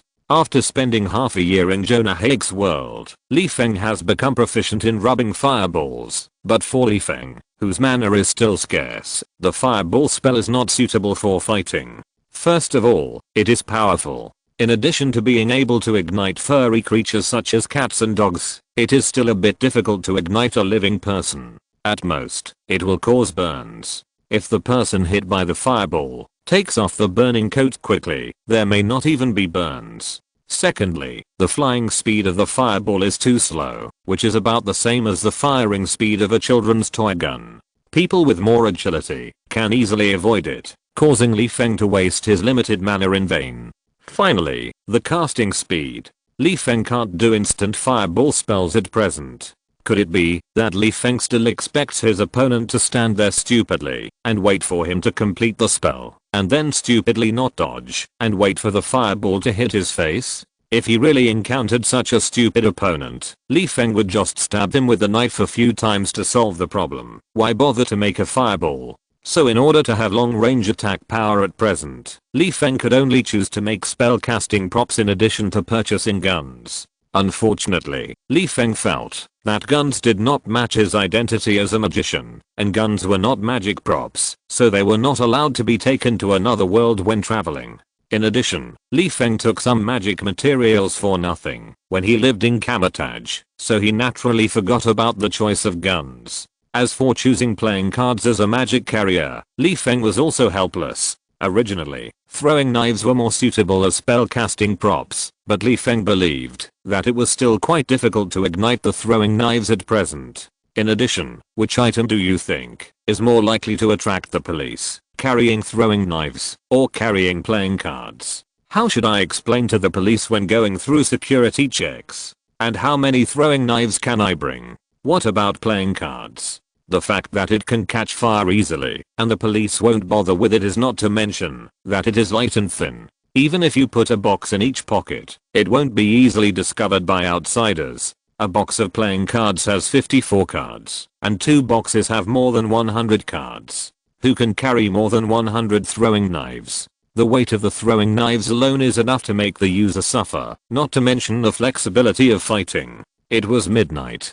Feng admired the freshly baked playing cards with runes engraved on the front and Merlin's magic ring on the back, and secretly breathed a sigh of relief. Glancing at the few remaining magic materials, Feng's eyes twitched as he clamped the playing cards between his fingertips and looked at them repeatedly, muttering, "It's not easy. I wasted most of the materials to successfully make 20 magic playing cards containing fireballs. I don't know how powerful it is.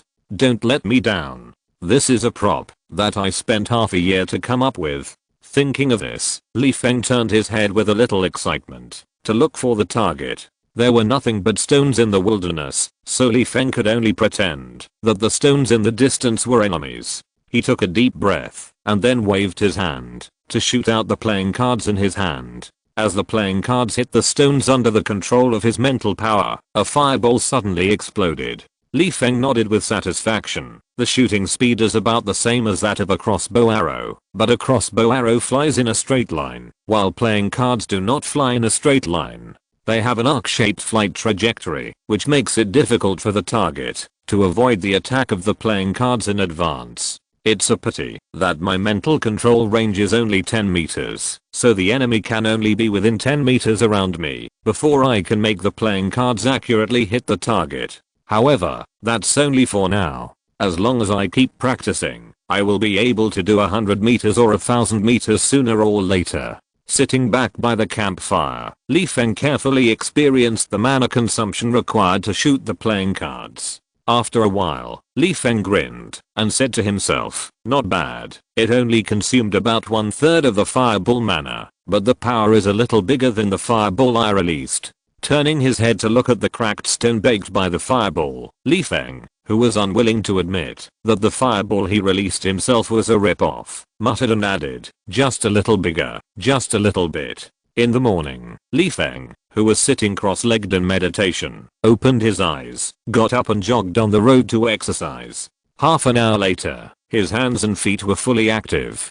Feng, who was slightly sweating, took out a pack of compressed biscuits from his backpack and ate them with relish. The beef-flavored compressed dry food was so delicious that Feng said he could eat 10 packs at a time. However, when he thought of the price, Feng ate 2 packs with a distressed heart and said that his stomach hurt and he couldn't eat anymore. A few days later, Feng, who looked exhausted, finally arrived in Louisiana. Not to mention, after practicing through the portal along the way, Feng no longer had to pose for a long time before opening the portal. Although it was not as chic as ancient one and could not be used in battle, Feng believed that it would be no problem to give him a few seconds to cast spells to escape. Passing by the backyard of a seller of a second-hand RV, Feng glanced at a small private plane parked in the backyard, and when he walked to the main entrance, he saw a sci-fi plane parked on the roadside in the distance. He muttered, "The one in the backyard is easy to explain. It's probably used to spray pesticides. But what the hell is the one on the roadside used for? Is it used for traveling?" With an envious look in his eyes, Feng knocked on the door and pouted, thinking, "What a wealthy family. No wonder an RV that is 80% new is sold so cheaply. It's worth it that I came all the way from New York to get a bargain." At this time, a beautiful woman in a white short-sleeved shirt opened the door. Feng stretched out his hand to shake hands and said with a smile, "Hello, is this Mariah Rambo? I'm Austin. We talked on the phone before." Before Feng could finish his words, the short-sleeved beautiful woman grabbed his neck with her right hand, which was flashing red, and pulled him into the room. Feng, who was confused, subconsciously prepared to resist, but a huge energy came from the short-sleeved beauty's right hand, which was glowing red, and instantly confused Feng's magic power, and made him lose the ability to resist. When Feng was pulled into the room, he was still wondering when he had offended this extraordinary beauty, and then he heard the other party sneer, "Talus, next time, make sure that homeless people on planet C-53 will not knock on the door politely." Glancing at Feng's flip-flops, the beauty raised her eyebrows and said, "By the way, your slippers are very tasteful." At this time, Feng's attention was neither on the beauty pinching his neck nor on admiring the beauty's figure, but on the black man behind the beauty. Feng knew this black man. Although this guy was neither one-eyed nor bald now, Li Feng still recognized at a glance that he was the famous Agent Fury, the non-chief director who would sit on the throne of the director of S.H.I.E.L.D. in the future. Damn, I just came here from afar to buy a second-hand RV. How could I be so unlucky to meet a suspicious person like that? Seeing that Fury still had hair, Li Feng, who felt that he could not call Fury a bald egg at the moment, curled his lips and thought, sorry, your image of a bald egg is too deeply rooted in people's minds, so please forgive me for ignoring your short hair, that is still intact. Hearing the beautiful woman's address to himself, Li Feng blinked innocently and looked at the beautiful woman and said, wait, I'm not Talus, I'm just here to buy a second-hand car. The other party shouted the name of Talus, plus fury in the beautiful woman's palm that was pinching her neck with a red glow. Li Feng already knew who this beautiful woman was, Carol Danvers, also known as Captain Marvel. Li Feng felt a little wronged. He wanted to say to Carol, who was looking at him with a puzzled look, hello, Captain Marvel. I got the wrong address. Goodbye. Damn, how unlucky I'm to meet Fury when buying a car, and I delivered it to him. Although I have plans to be noticed by S.H.I.E.L.D. in the future, because I want to get close to the Infinity Stones, it is definitely not the weak me now. I want you to pay attention to me when I'm strong and have a certain say. Huh, isn't there an Infinity Stone on the Kree cruiser that the Skrull Commander Talus is looking for? Should I take the opportunity to seize it? Before Li Feng finished thinking about how to get close to the Kree cruiser, he suddenly felt the hair on his body stand up. Li Feng looked down in the direction that gave him a sense of danger and saw a cute cat wandering around while sniffing his toes. The cat's size gave Li Feng the illusion that it was sizing up the food, which frightened him so much that he shuddered and swallowed his saliva. Inwardly, Li Feng felt like he was going to die today. I forgot there was a yuan devouring beast here. Chapter 14, Bad Luck. As a senior agent, Fury judged that Li Feng knew him when he looked at him subconsciously. Li Feng had been spending the past few days in the wilderness and he had no time or tools to take care of his personal hygiene, so his untidy beard covered half of his ordinary face. Fury was a little puzzled. He believed that, even if Li Feng did not have these beards to decorate his vicissitudes, he would be able to recognize him as long as he had seen him before. Fury, who has an excellent memory, dared to guarantee that he had never seen the Asian youth in front of him wearing Harley jeans, slippers and a signature belly. It is impossible that my memory is flawed. An agent's memory is wrong. Is it a joke? Fury would never admit that his judgment was wrong. He was very sure that the guy who called himself Austin was very familiar with him, just like the other party had carefully observed him in secret, and he could recognize him, even if he turned into ashes. Frowning, Fury thought, the confidentiality level of his identity is not low. Why can't the other party recognize him at a glance? Could it be that the spy hidden in the bureau revealed it to the other party? Who is the other party? Who does he work for? And what is his purpose here? In an instant, the names of several forces flashed through Fury's mind. Glancing at Carol and Li Feng who was being strangled by Carol, Fury thought secretly, ordinary people would feel fear and panic when being strangled by the neck, but this man, who knew that Carol's hand was glowing red, had no fear on his face. Instead, he always felt that the word bad luck was written on the other party's face. Perhaps the other party's goal is to get close to the amnesiac Carol. The group of hidden termites in the bureau spread the news quickly, and they set their sights on this lady, who had returned from outer space and had extraordinary combat power. Before Fury could finish his thought, the black woman Mariah Rambo next to him said that she had never seen an alien who could transform into an earthling, and she did not believe that there were aliens in this world who could transform. With an apologetic look on her face, she reached out to pry open Carol's hand and said to Li Feng, I'm sorry, Mr. Austin, you also saw that something went wrong at my home. We'll talk about the RV another day. I'm still making concessions on the price. After that, Mariah said to Carol helplessly, let him go. He's just an ordinary person who came to negotiate a RV deal with me. Hearing Mariah's explanation, Li Feng's mouth twitched, and he nodded desperately and said, ma'am, I'm just an ordinary person passing by. Let me go, and I'll disappear from your sight immediately. Carol didn't believe that Li Feng was an ordinary person. The reason why she dared to let her hands glow red, as if burning in front of Li Feng, was because she sensed the energy that came out of Li Feng's body when he tried to resist her before. Ordinary people have energy in their bodies? You are kidding. But Carol still let go of her hand because she was sure that the Skrulls did not have this kind of weird energy in their bodies, so she judged that Li Feng was more of a supernatural person living on Earth. As for whether she would be threatened, after letting Li Feng go, Carol said that she could easily strangle the other person's neck once, and she could easily strangle the other person to death countless times. Seeing that Carol finally let go of her hand that was strangling his neck, Li Feng was relieved. While rubbing his throat, he heard another knock on the door outside. With the experience of Carol strangling someone into the room, Mariah would never let Carol open the door again.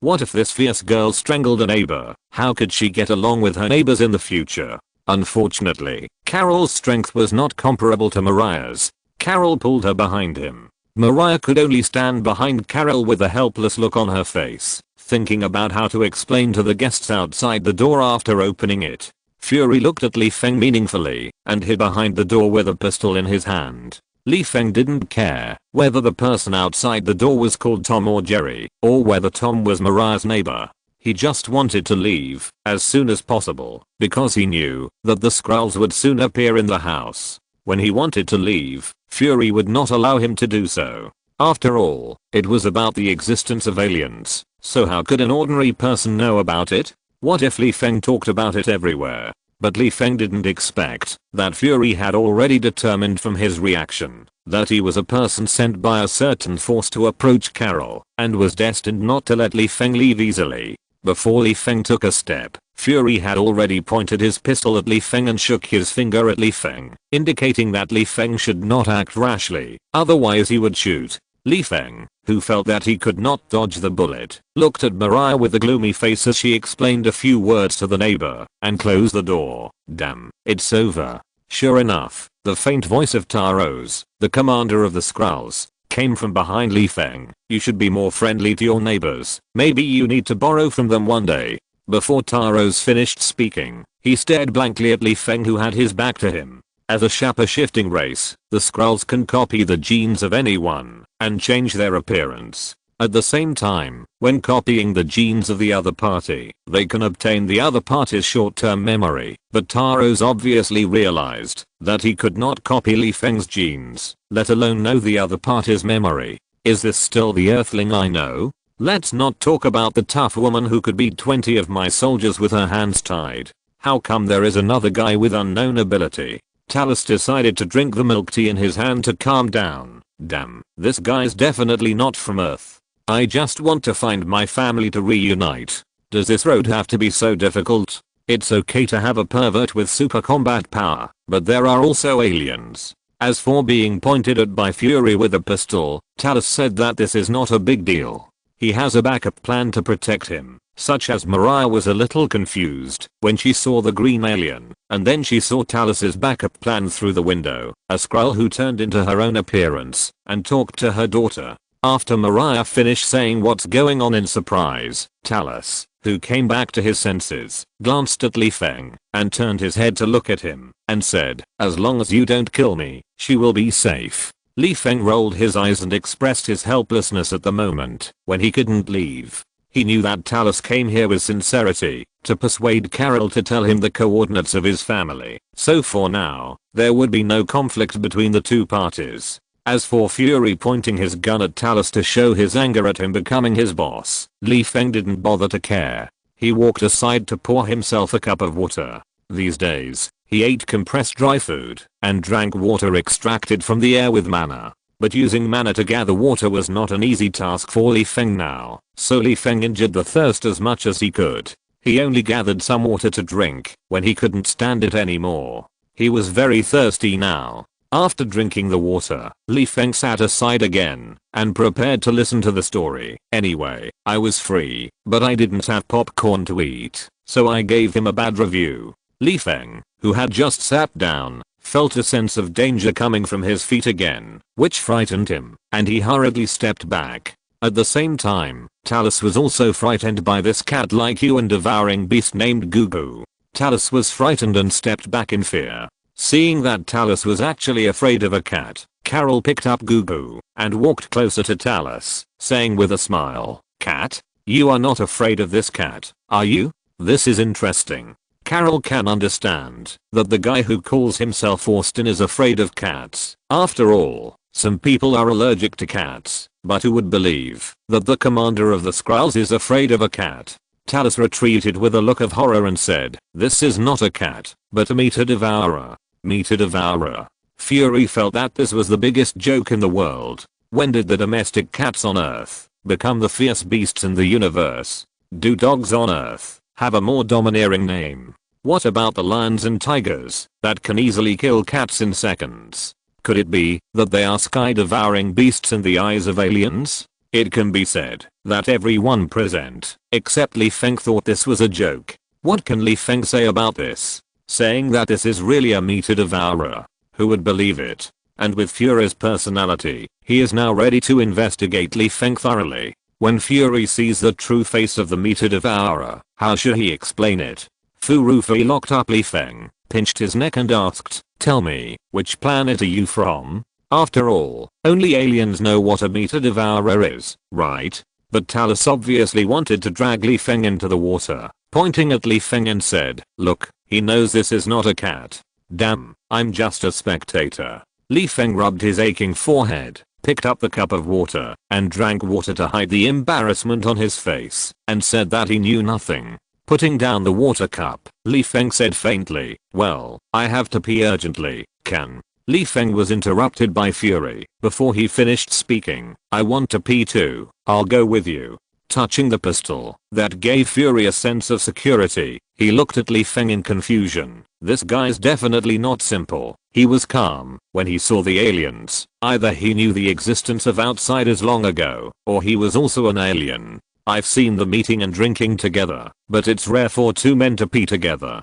Rolling his eyes at Fury, Li Feng shrugged and said, "You're just afraid that I'll run away. If you want to follow me, just say it directly. What excuses are you making? Even if I spread the news that I saw the aliens, someone has to believe it." Fury looked at Li Feng sarcastically, with an expression of "I just want to pee," that's all on his face. In his heart, "I don't care whether others believe that there are aliens on the earth. I just want to know who you are." When Li Feng and Fury returned to the living room, they saw everyone in the study staring at the computer screen with a sad face. Li Feng understood that the computer was loading the black box of Carol's light-speed engine fighter, but the download speed of computers on Earth was very slow. So slow that Taros had the urge to smash the computer. Fury didn't want Li Feng to know too much, and wanted Li Feng to stay in the living room, but in this way he would not be able to hear the contents of the black box. At this moment, Fury wished that he had a subordinate who could help him look after Li Feng.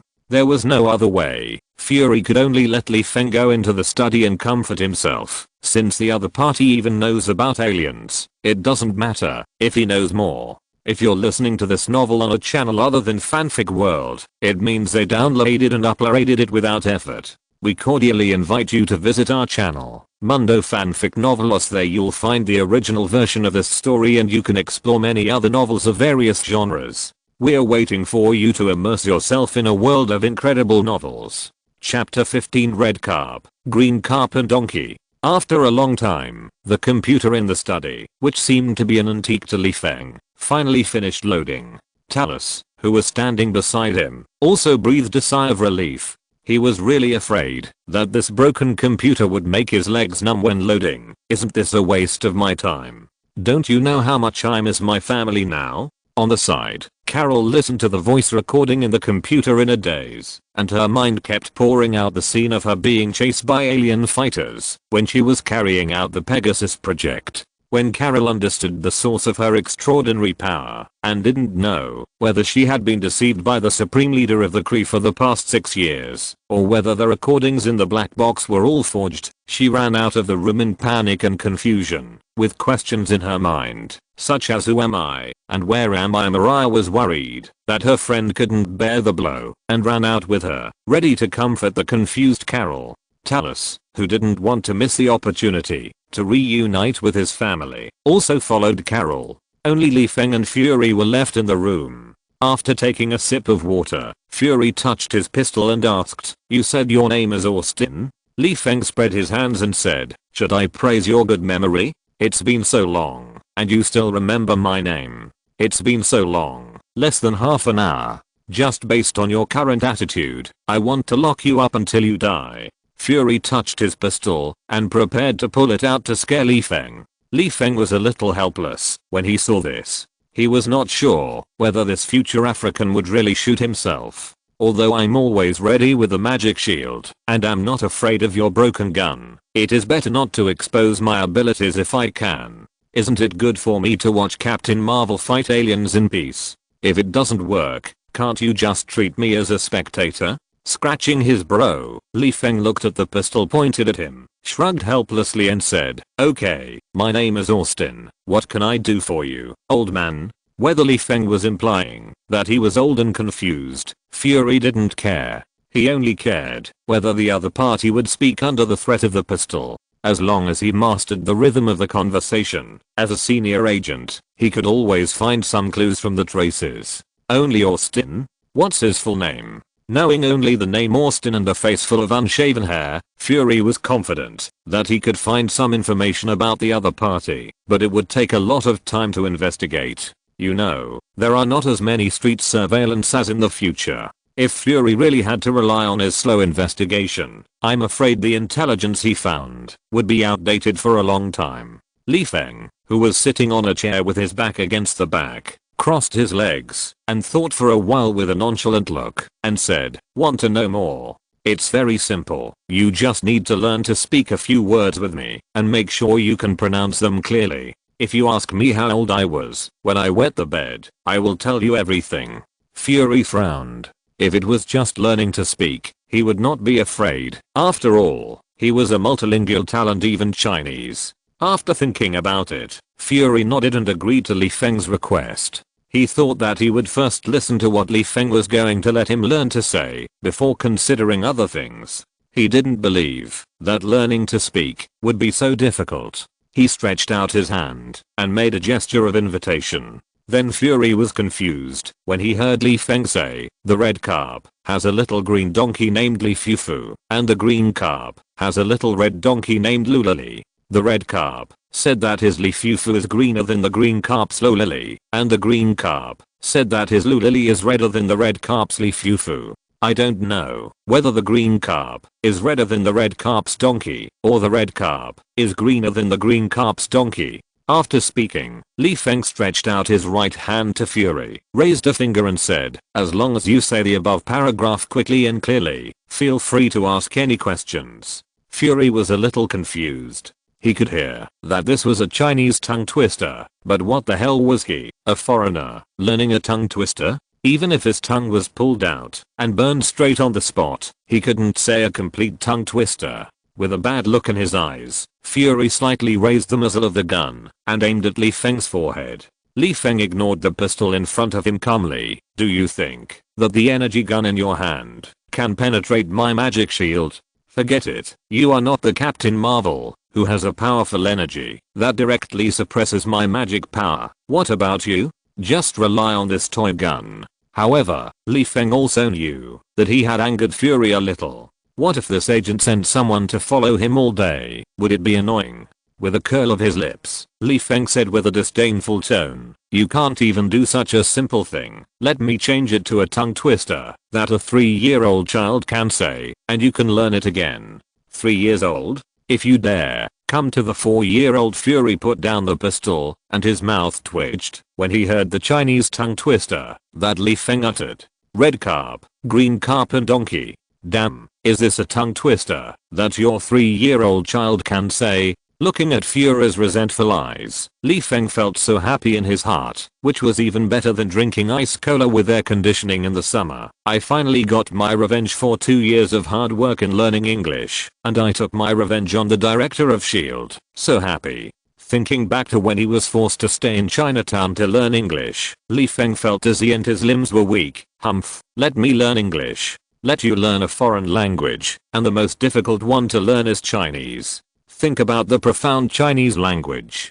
Take the word I for example. Men can use Yi, women can use Leo Nyang, Emperor can use Zen, Empress can use Ai Jaya, young people can use Zio Sheng, monks can use Pinseng, Taoists can use Pindao, rough people can use Zan, scholars can use Zio Ken, officials can use Ben Guan, common people can use Biren, old people can use Leo Fu, superiors can be called Zaza, and subordinates can be called Ben Zeduo. Look at your simple English, which only uses I to describe yourself. Li Feng stretched out his hand with a smile on his face to push away the muzzle of the gun that was pressed against his forehead due to Fury's anger, and signaled Fury to be careful with the gun in his hand so as not to accidentally discharge the gun and waste bullets. He said, "Want to know all my secrets? Go and learn Chinese slowly." Li Feng got up and looked out the window and said mysteriously, "Believe me, we will meet again in the future. Now is not the time to know who I am." Fury was a little unhappy, but he couldn't do anything about Li Feng. The alien could become his colleague and boss. He didn't know who he could trust at this time. He could only think about investigating the other party's identity after this matter was over. As for imprisoning Li Feng, Fury just thought about it. First of all, Li Feng had not committed a crime, and he had no right to imprison him. Secondly, from the reactions of Carol and Talus, Fury saw that Li Feng was not a weak scum who was powerless like his belly. Outside the window, Carol, who had just recovered some of her memories, couldn't figure out who she was. Was she the pilot Carol Danvers on Earth, or the Kree warrior Foss? Carol's mood now can be imagined. Naturally, she felt disgusted that Talus was still forcing her to help with things when she was confused. Fortunately, Mariah said with certainty, "Your name is Carol Danvers. You are the person recorded in the black box. You are my best friend who risks your life to do the right thing." Finally, in Mariah's heartwarming words and warm embrace, Carol understood what she should do. At dusk, the few people who had recovered their mood gathered in the living room again to discuss where the energy core and Lawson laboratory were. "Carol, those numbers are not coordinates, but energy vectors." "Mariah, this is taught in high school physics."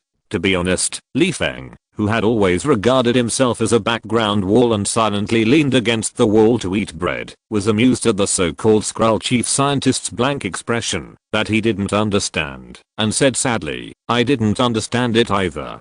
As a time traveler who has never received any memory of the original body, let alone American high school physics class, I don't even know when my body was born by my mother. Should I express guilt to those time travelers who also traveled through time? After all, I embarrassed you." The living room meeting ended when the Skrull chief scientist said that he could use a hammer and a screwdriver to convert the plane stolen by Carol from the joint unit of the space agency and the Air Force into a spaceship. Li Feng followed the chief scientist with a curious look on his face. He wanted to see how the other party could be so awesome. He transformed an airplane into a spaceship. Not to mention installing a gravity device on the airplane. How to provide oxygen for the pilot in space was a problem. As for whether someone would get airsick or altitude sickness when flying into space, Li Feng was not worried. Let's see who will go to space this time. Carol and Taros, who have been working in outer space for many years, will not be mentioned. They have long been accustomed to the space environment. Mariah is a retired Air Force pilot, and the flying altitude is not a problem for her physical fitness. Finally, there is Fury. God knows what kind of training this guy has received. Anyway, he does not wear a spacesuit to go to space, which means he has no pressure. As for Li Feng, he is also on the list of members going to Lawson Laboratory. The reason is that the non-African said that Austin already knows too much, and it doesn't matter if he knows more. Anyway, Fury has only one purpose, which is to keep Austin out of his sight. Not to mention sleeping. He will watch him when he goes to the toilet to prevent Li Feng from escaping. Li Feng touched his forehead, thinking that he didn't get airsick in his previous life, so he probably won't get airsick in this life either. It's just that this is his first time riding a plane that can fly out of the earth. He doesn't know what the experience is like. He hopes it will be a trip that people like. In the backyard, Li Feng looked at the chief scientist with a blank face as he used a grinder to grind parts to modify the plane. After a long time, Li Feng, who really didn't understand, yawned and turned away. Damn, I can't afford to be uneducated. I don't understand it at all. Anyway, the other part is modification is not magic at all. Yes, it's not magic. I'm a magician. What's wrong with not understanding it? Am I proud? Fury wanted to see how the Skrull chief scientist modified the plane with his bare hands, but Li Feng was ready to go back to his room with a sleepy face. What could he do? He could only follow Li Feng back to his room to sleep reluctantly, looking back every few steps. What is the relationship between the Skrulls and the chameleons on Earth? They are all green. The only difference is that chameleons change color, while Skrulls change shape. Fury touched his chin and thought, when will I collect some Skrull genes and compare them with chameleon genes? Maybe after millions of years of evolution, chameleons will become Skrulls.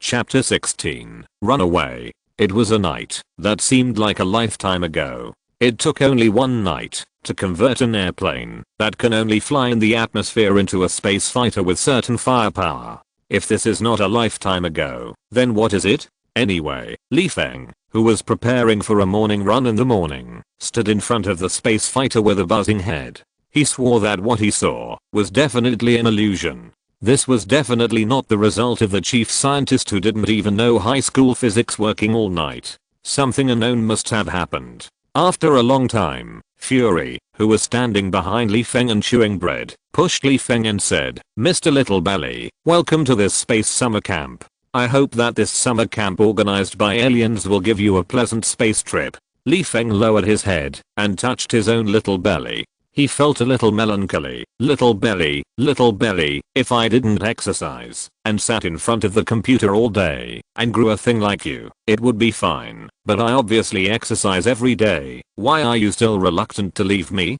To be honest, I'm against you finding a new lover. Really, I dare to swear in front of the headlights of the fighter plane. In this space trip, Fury insisted on bringing Gugu on the plane. He didn't care whether it was a ghost devourer or not. He only knew that Taros and Li Feng were afraid of this cute cat.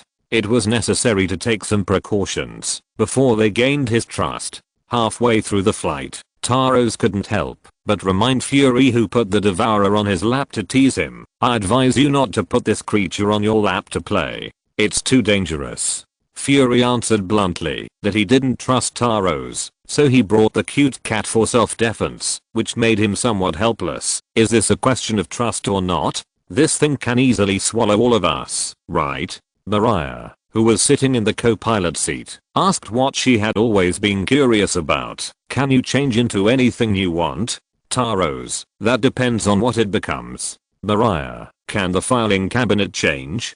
Taros was a little confused. Does the filing cabinet have genes for him to copy? Who knows if the genes of the filing cabinet are double helix or something else? Besides, why did he turn into a file cabinet? He is the commander of the Skrulls. Is he short of one or two file cabinets? Fury, where is a Venus flytrap? I bet you can't make one. If you can, I'll give you $50 right away. Li Feng, who was sitting in the last row, couldn't help laughing.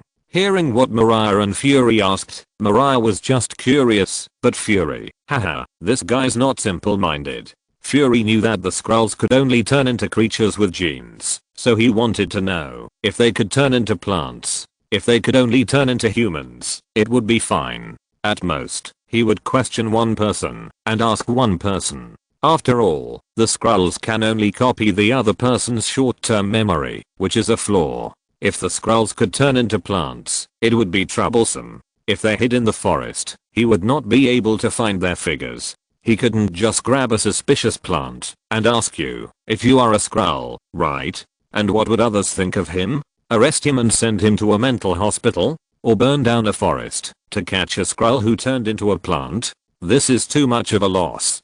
Don't you know that protecting the environment is everyone's responsibility? It is also troublesome for the other party to become a bonsai and stay in his office. Who knows if the other party knows his bank account password one day and all his small money will be gone. However, Li Feng glanced at Talus with a little disdain. He can also transform. There is transformation magic in Basto's magic book. It's just that Li Feng's current mastery is not proficient enough, resulting in too many flaws. People can tell at a glance that Li Feng is like wearing a rubber mask. As for turning the Skrulls into filing cabinets, Feng said that if Talus really wants to transform, the other party should not call himself a Skrull, but directly say that he is a descendant of the great sage Auror Langshen, and change his name to Talus Sun or Talus Yang. Feng's mouth covering laughter made Fury turn his head and say, "Oh, it seems that there are still people here who know the background of the Skrulls." At this time, Carol reminded that the plane would accelerate and fly away from the Earth, so everyone should buckle up. While fastening his seatbelt, Fury asked Feng, "Mr. Little Belly, is the seatbelt on your seat long enough? As long as you tell me who you are, I will lend you one of my seatbelts." Pointing at Talus, Fury continued, "Or tell me what race the Skrulls are, and I will also lend you one of my seatbelts." This question was a bit malicious. As long as Feng casually mentioned some characteristics of the Skrulls, Fury would know that someone had known about the existence of aliens for a long time. It doesn't matter if he doesn't answer. With his eyesight as a senior agent, he can also tell from Feng's eyes whether he doesn't want to answer this question or really doesn't know. But Fury didn't expect that Feng would cover his face and not speak after rolling his eyes. Feng didn't believe it, and Fury could still see his facial expression through his palm. At this time, the space fighter flew out of the Earth and entered the Earth's orbit. Fury looked at Feng thoughtfully, turned his head, and looked into the space. "Where is the laboratory? Why is it so dark?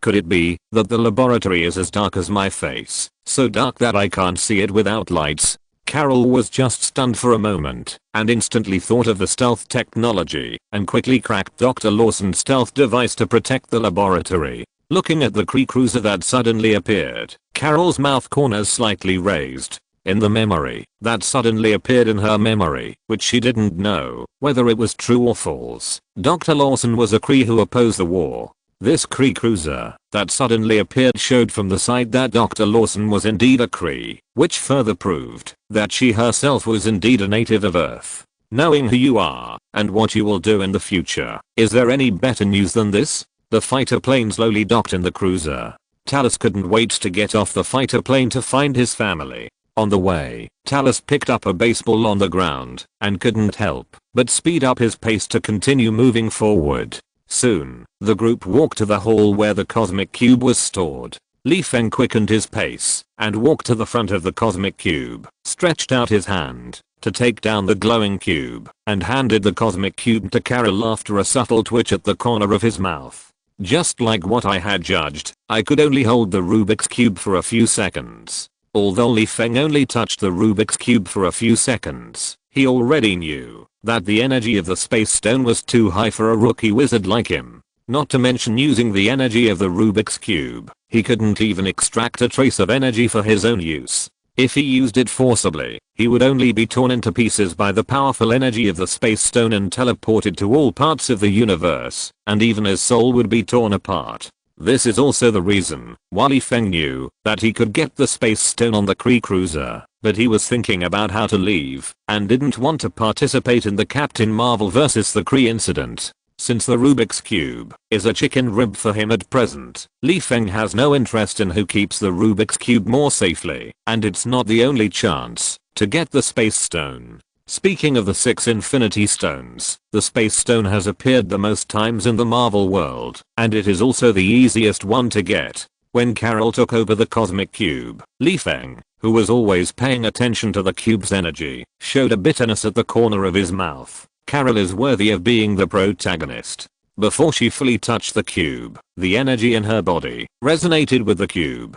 The mana I have cultivated hard is the same as the amount that Carol gained in just a few seconds holding the cube. The most annoying thing is that Carol doesn't know that her energy is soaring. The cosmic cube is not going to take Carol's last name, right? Look at the dog who actively gives away energy. If Carol keeps holding the space gem, maybe the space gem will really have the same last name as Carol in a few years. With Fury focusing his attention on the steaming coffee, Feng quietly walked to the entrance of a passage, waiting for the Kree young Roger to arrive, so that he could slip away instantly. Since he is here, how can he leave this cruiser without picking up some benefits? As Taros called on his people, the Skrulls walked out of the dark one by one.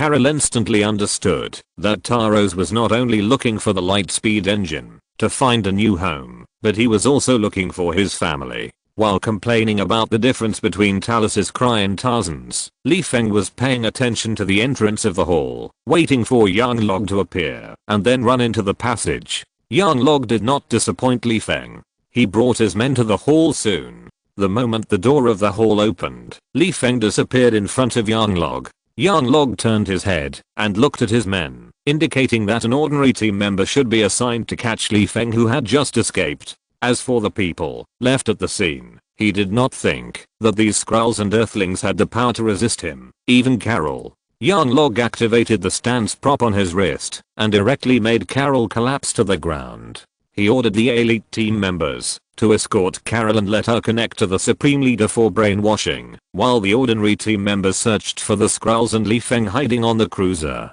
It was strange. People were clearly sent to hunt down Li Feng, so why didn't the soldier find Li Feng yet? This group of elites only thought that Li Feng was good at hiding, and they didn't think that the soldier who was chasing Li Feng had already received a box lunch and was stripped naked. There was no way. Who made Li Feng poor? He had been coveting the armor on the Kree soldiers for a long time. In Li Feng's mind, since these clothes can change color through energy, they can also use magic power to change color or shape. After all, magic power is also a kind of energy. Unfortunately, when Li Feng stripped the poor soldier's armor, he found that he thought too much. The armor of ordinary soldiers is not as advanced as Carol's. It has no ability, except a little defense. In fact, this is normal, just like ordinary soldiers on Earth can wear the same weapons as special forces. Don't you know that special forces weapons are not only advanced but also expensive? Giving all soldiers equipment to wear elite troops will make the Kree poor. Li Feng spat at the Kree soldier who was killed by his magic playing card and threw away his armor while checking the Kree's gun and muttered, "What bad luck. It looks like I have to wait for Carol to kill the elite before I can pick up some bargains." Li Feng's mouth curled up slightly, sensing the energy in the weapons of the nearby Kree, and muttered to himself, "But before that, even if I have a plan to fake my death, I have to rescue the non-chief and leave him with a good impression of I'm on the side of justice." Chapter 17 Magic Experiment. Carol was taken to a secret room. Without being able to struggle, she was forcibly connected to the Supreme Leader of the Kree and prepared to be brainwashed. However, Carol was not easy to mess with. After chatting with the Supreme Leader for a few words, she showed an appearance of not listening, a turtle chanting sutras, and punched the Supreme Leader.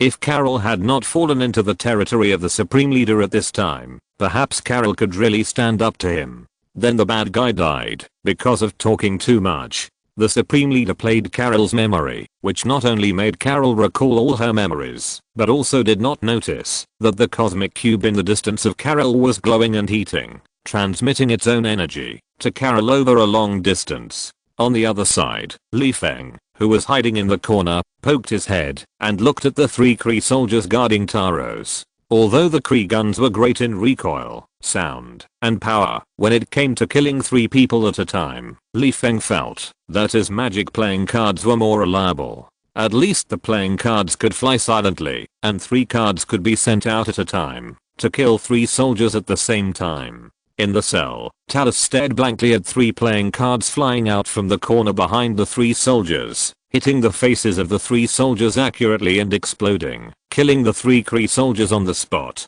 Then came the guy whose genes he could not copy. He walked in front of him with a playing card in one hand and scratched his head with the other hand. He looked at the button next to the cell door and said, "Talus, how do you open this thing?" Talus smiled slightly, and while teaching Li Feng how to open the door, he said in his heart, "I knew it. I knew that this guy is not an Earthling. How can an Earthling shoot out cards that can explode?" As soon as the cell door opened, Talus turned into a Kree, picked up a weapon from the ground, and said, "We still have to save the 2 Earthlings." 2 Earthlings? By the way, do you have any misunderstandings? Aren't Carol and I Earthlings? No matter in my past life, or in this life, I'm a Han Chinese on Earth. Rolling his eyes, Li Feng threw the weapon in his hand to a Skrull. Li Feng, who had never practiced shooting, said that he was not used to this thing. As a magician, the playing cards in his hand were more suitable for the identity of a magician. Of course, considering that Talus would live on Earth for a long time, Li Feng specifically asked Talus to conceal the fact that he was a magician. At least before he became strong, he insisted on taking the route of quietly developing. Although Talus was puzzled as to why Li Feng claimed to be an Earthling, he still had a good impression of Li Feng, who saved his life, and nodded to agree to Li Feng's request. Li Feng disguised himself as a prisoner and was escorted to Fury by Talus disguised as a Kree. It can only be said that the Kree were too confident in their own energy handcuffs, or too arrogant about their own strength. They actually only let two Kree soldiers escort Mariah and Fury to the tarmac and prepared to throw them into space. In this situation, if you don't show your excellence, it would be a waste of Li Feng's hard work. Li Feng, who was pretending to be a prisoner, walked towards the two soldiers. When he passed the front of the team and saw a soldier holding a cage of the UN devouring beast, Li Feng winked at Fury implicitly. When Li Feng walked to the side of the soldier at the end, he punched him on the temple. At the same time as Li Feng punched, Fury also kicked the other's male vitals and knocked him to the ground. As for the other soldier, he was killed directly by Talus. When the soldier knocked down by Li Feng and Flo was about to get up, Talus raised his gun and shot him in the chest. Fury, with his hands burned by the energy handcuffs, turned his head and winked at Li Feng behind him, saying, "Look, how happy we are to cooperate. If we deepen our contact, maybe we can have a better understanding. You want to get my information before you even run away. Should I praise you for being so dedicated?" While removing Fury's handcuffs, Li Feng said, "I say the same thing again. Wait until you learn the tongue twister before asking me questions. Of course, next time it won't be about red carp, green carp and donkey." After removing the handcuffs, Li Feng patted Fury on the shoulder and said, "Young man, I believe in you. Go back and study Chinese." Fury was a little confused. It wasn't that Li Feng asked him to learn Chinese, but that Li Feng went straight into a passage and left after helping him remove the handcuffs. It was obvious that he was not going to leave the cruiser with him. Fury turned around and asked Talus, "I'm starting to like this guy. Do you know where he wants to go? Maybe I can help him." "Help? I'm afraid he wants to find out who Austin is and what he wants to do." With a look of contempt, Talus pointed at his green face, shook his head and said, "Do you think that an alien who has just been on Earth for a few days will be so familiar with an Earthling that he will be so open-hearted to me and tell me everything?" Fury was unable to refute this and shrugged his shoulders. Fury said, "Now take your people to the fighter plane, return to Earth first, and talk about other things." At this time, the equipment in the cruiser was attacked by an external energy, and the lights of the entire cruiser flickered several times, as if the voltage was unstable. Li Feng, who was hiding in the corner as a spectator, was first happy. He knew that Captain Marvel had officially appeared and was ready to kill in the cruiser. Then he was stunned. Li Feng clearly felt that the upper limit of mana had increased after this power passed through himself, and it was a large increase. Li Feng grinned, secretly delighted in his heart. It's not that the mana has increased, but the upper limit of mana has increased by more than half, which means that my potential has increased in the energy impact just now. There is also this good thing. Why don't we find an opportunity to let Carol explode a few more times? I don't ask for much. I just want to push my potential to the level of Ancient One. It can only be said that Li Feng is too greedy. He is not satisfied with the current benefits, and this time the benefits are far more than Li Feng thought. Just like in the game, the mana bar of a level 1 mage is 100, the mana bar of a level 2 mage is 200, and the mana bar of a level 3 mage is 300.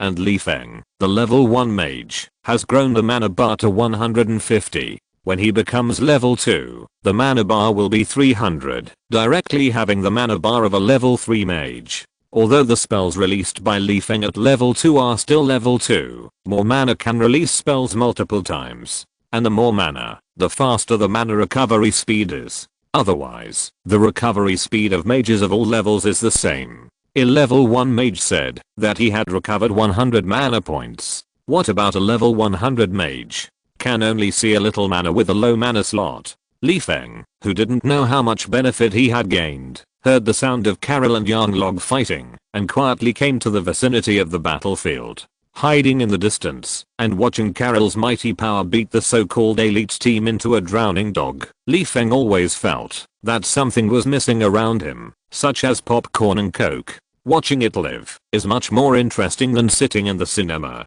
Of course, it is also more dangerous. Just like now, one of the elites found Li Feng's figure, and rushed towards Li Feng with a long knife emitting green light and grinning. Li Feng raised his eyebrows, and turned to run to a corner. He now likes to fight at the corner more and more. It's really cool that the enemy can't see him, but his mental power can easily lock the opponent's figure. In addition, the playing card does not fly in a straight line. It can also turn and attack the opponent's face at the other side of the corner under Li Feng's control. The fireball that exploded directly on the elite warrior's face made his head buzz a little, and his movements were all dazed. Li Feng didn't want to waste such a good opportunity. He shot the poker cards with both hands at the same time and sighed. The elite's equipment is indeed extraordinary, and this set of protective gear is also unique. The poker cards that ordinary soldiers can kill directly can only stun the opponent against these people's protective gear. Li Feng walked in front of the dizzy Kree elite, picked up the long knife dropped by the opponent, and stabbed it into the opponent's eyeball cleanly, killing him. Looking at the long knife in his hand, Li Feng grinned and complained, "How much do the Kree like green? The uniform is green, and the weapon must also emit green lasers. Isn't red good? If it doesn't work, yellow will do." The knife is a good knife, but Li Feng feels that he still needs to modify it, at least not to let the knife emit green light. Otherwise he always feels that the shadow area in his heart is expanding when he uses it. Dragging the Kree elite who was killed by him to the side, Li Feng closed his eyes to sense the long sword's ability to conduct mana. In Li Feng's eyes, since this long sword can be filled with energy on the blade, it can naturally be transformed into a magic long sword. After a while, Li Feng grinned and carried the long sword behind him, waiting to find the right magic material to modify it. As for the protective clothing on the elite, Li Feng was naturally not polite, and directly stripped the other party into a naked man with blue and black. Li Feng tied the naked man's left foot and right hand in front of him, and tied his right foot and left hand behind him, while muttering, "This guy's not a hybrid, right? The Kree people are all blue, why is yours blue and black?" With a thick rope tied to the naked man's waist and hung in the air, Li Feng used his magic power to point at the dead naked man. He didn't chop off the other party's head before, just to avoid destroying the body, because he was going to try the spell he learned in the other world, the spell to communicate with the dead. This kind of spell actually has many shortcomings. For example, the dead body needs to be intact to summon the soul projection of the other party back to the body. Otherwise, why did Li Feng go through the trouble of tying and hanging him? It would be safer to just chop off the head and cast the spell. The enemy has lost his hands and feet, so why not let Li Feng bully him? As the magic power entered the naked man's body, the naked man turned his head around with a blank look on his face. When he saw Li Feng looking at him with a sarcastic face, the naked man instantly recalled who killed him. He was confused about how he was resurrected after death, and wanted to break free from the ropes that bound him, so that he could punch Li Feng in the face. Li Feng saw that the spell could be used in the Marvel world, so he stretched out his right hand and snapped his fingers to end the spell, allowing the soul projection of the naked man to return to where he should go. After the spell experiment was completed, Li Feng breathed a sigh of relief, frowned, bent down, picked up the naked man's armor, and put it in his hand, and operated it randomly. For a long time, Li Feng thought silently whether he should wear the tights. First of all, although the clothes have strong defensive power, they are really not suitable for modification into robes. This thing conducts energy too poorly, and relies more on the material of the clothes itself for defense. Secondly, has anyone ever seen a wizard wearing tights to cast spells? Whether it is novels or film and television dramas, wizards always appear in loose robes. In the end, Li Feng folded the clothes and put them in his shoulder bag. In any case, the defense is still good. At most, I can wear it as underwear and put on the robe outside. Chapter 18: A Different Marvel World. Carol's battle and Li Feng's magic experiment did not affect Führer's escape with the few remaining Skrulls. On the fighter plane, Talus frowned and looked at the hatch that was about to close and said to Fury, "Where is Austin? Should we wait a little longer? If we leave him on the cruiser, he will definitely die." Fury felt a little pity. He had not figured out Li Feng's specific identity, but his military instinct told him that they should leave as soon as possible, especially since Carol could easily blast open the hull of the cruiser after her whole body glowed. If they stayed here, they would not only face the pursuit of the Kree, but also be careful that Carol would dismantle the cruiser. It was not the right time to wait for Li Feng to come back. Moreover, the agent's intuition told him that there was definitely something wrong with Li Feng, and perhaps Li Feng could return to Earth alive and kicking. Shaking his head at Talus, Fury ordered Mariah to return to Earth as soon as possible. As the commander of the Skrulls, Talus knew that Fury's choice was the most correct at the moment, and that the entire team could not be put in crisis because of one person, but he still felt a little guilty. While watching the hatches closing, he prayed silently in his heart, "My friend Austin, I hope you can survive." The moment the hatch closed, the Kree pursuers also arrived and shot Talus in the shoulder, who was still praying for Li Feng. "Damn, I'd better pray that I can survive first." Through the window, Li Feng quietly watched Mariah drive away in a fighter plane, and then watched her small spaceships fly to the Earth. Li Feng curled his lips and said to himself, "Why did you leave? I wanted to use illusion to let Fury see me pretending to die. It's all because of the blue-black Kree just now, who ruined my plan." Scratching his head, Li Feng happily ran to the place where Carol had fought before. There were the elite teams of the Kree lying there, with a large number of high-tech equipment left. These were all weapons that could be used for energy. If they were modified, Li Feng could save a lot of money to buy magic materials. There aren't many magic materials on Marvel Earth, and most of them are collected or monopolized by Kamatage. A wandering wizard like Li Feng who has no money doesn't know where to buy some spellcasting materials. Fortunately, Li Feng can smuggle materials from other worlds, otherwise Li Feng should consider how to join Kamatage. Wrapping the daggers, armor clothes, wrist guards and other materials scattered on the ground with a tablecloth, Li Feng opened the portal with a smile and returned directly to the suburbs of New York on Earth. In the suburbs of New York, an orange-yellow portal suddenly appeared beside an unmanned highway. After Li Feng came out of the portal, he looked around to see if anyone noticed him. After making sure that there was no one nearby, Li Feng glanced at the large package behind him, touched the only $10,000 in his pocket, and muttered, "It's too conspicuous to take these alien weapons and equipment to the street. Plus, practicing magic requires a quiet environment. I'd better find a place in the suburbs to digest this harvest. After I turn my potential into strength, I'll go to other worlds to travel." Touching the tights of the Kree elite team, Li Feng's mouth twitched as he thought, in order to travel to another world and have clothes to wear, tights are tights. It's authentic to travel naked in another world. Is it easy for me? Li Feng walked along the road, looking up at the huge fireworks produced by Carol's easy destruction of Ronan's battleship in space, while searching the memories in his mind, and walking towards a lake in the distance, hoping to tidy up his messy hair and his body that was about to breed lice in the lake. This is not Li Feng's fault for not loving cleanliness. It was because he had gone all the way to Louisiana to buy a motorhome, and then took care of his personal hygiene. Who knew that he would be involved in the Captain Marvel incident inexplicably? What's even more outrageous is that Fury, the perverted agent, followed Li Feng to the toilet and said that he could tolerate it, but he couldn't tolerate Fury's free visit to take a bath. There was no way. Li Feng, who was wandering in the wilderness, could only leave a Kree cruiser to take care of his personal hygiene. Maybe God thought that Li Feng was not sloppy enough and could further evolve into a street vagrant.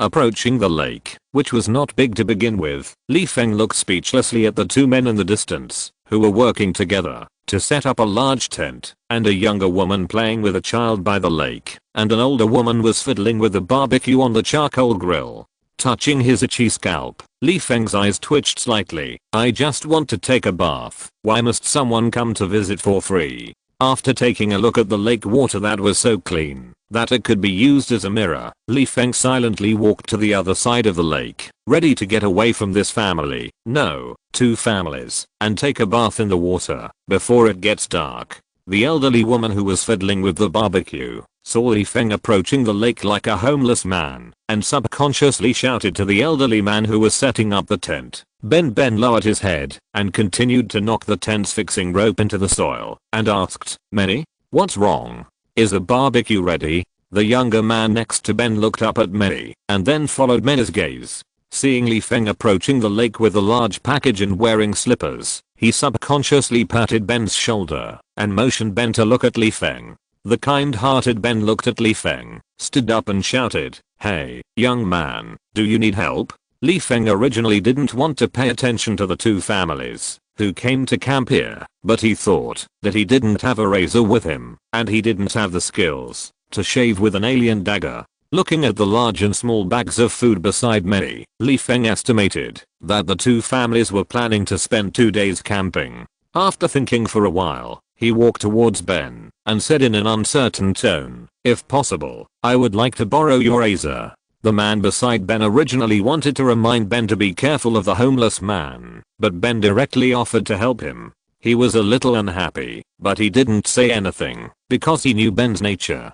Seeing Li Feng walking towards him and asking for help, Ben walked towards Li Feng and said to the younger man behind him, "Richard, help me get my razor. I will guide him to stay away from little Peter to avoid any trouble." Obviously, Ben is kind, but he is not a pushover. He still needs to take precautions. After a while, Li Feng and Ben walked to the lake. Richard walked into Li Feng with Ben's razor and handed it to Li Feng, who was still washing his face. Li Feng took the razor and glanced at Richard's bulging waist. "It should be a pistol for self-defense. What's wrong? Do I look like a good person? I just saved the earth. You know, although Carol is the main credit, even if I was just a bystander, I killed several alien villains myself." Li Feng smiled and said, "Thank you. My name is Austin. What are your names, gentlemen?" "Ben Parker." Ben introduced himself with a smile, pointed at Richard and said, "This is my brother, Richard Parker." Li Feng, this can't be the parents of Spider-Man, the good neighbor in New York, and Uncle Ben, who said, "With great power comes great responsibility." Now Ben looks much younger, but still has a kind face. Glancing at the two women in the distance, Li Feng felt something was wrong. According to Ben's age, Aunt May should be the older one, but Aunt May in the film is a fashionable beauty. What's going on? Am I wrong? Isn't this Peter Parker's family? Or is the woman playing with the little kid Aunt May? The older one is Spider-Man's mother? Ben saw Li Feng looking at his wife in a daze, thinking that the homeless Li Feng was hungry and was attracted by the smell of food in front of his wife. He looked at Mei with a happy face and said to Li Feng with a smile, "I will treat you to something after you shave. Believe me, you will like my wife's cooking skills." Mei's cooking skills are first class. Another name matched. So this is really the Spider-Man family out camping, and the older woman is really Aunt May? What's going on? The fashionable beauty? Could it be that Aunt May couldn't stand the loneliness after Ben's death, so she went for a facelift, plastic surgery and fitness, to change her image from the inside out? Wait, there are quite a lot of versions of Spider-Man movies, and there are also several Marvel universes. Is it possible that the Marvel world I am in is not the world where the purple potato spirit snaps his fingers, but another Marvel world? Li Feng felt that his mind was a little confused, and he almost shaved himself off while shaving. Fortunately, Li Feng was lying by the lake to shave, and Ben and Richard behind him didn't notice anything unusual. After a while, Li Feng returned the razor to Richard after shaving and asked tentatively, "Mr. Richard, I think you look familiar, as if I have seen you somewhere before. Let me think about it. I wonder if you know a man named Connors. I vaguely remember seeing your photo at Connor's place." Richard looked Li Feng up and down, nodded slightly and said, "Curtis Connors? He is my good friend.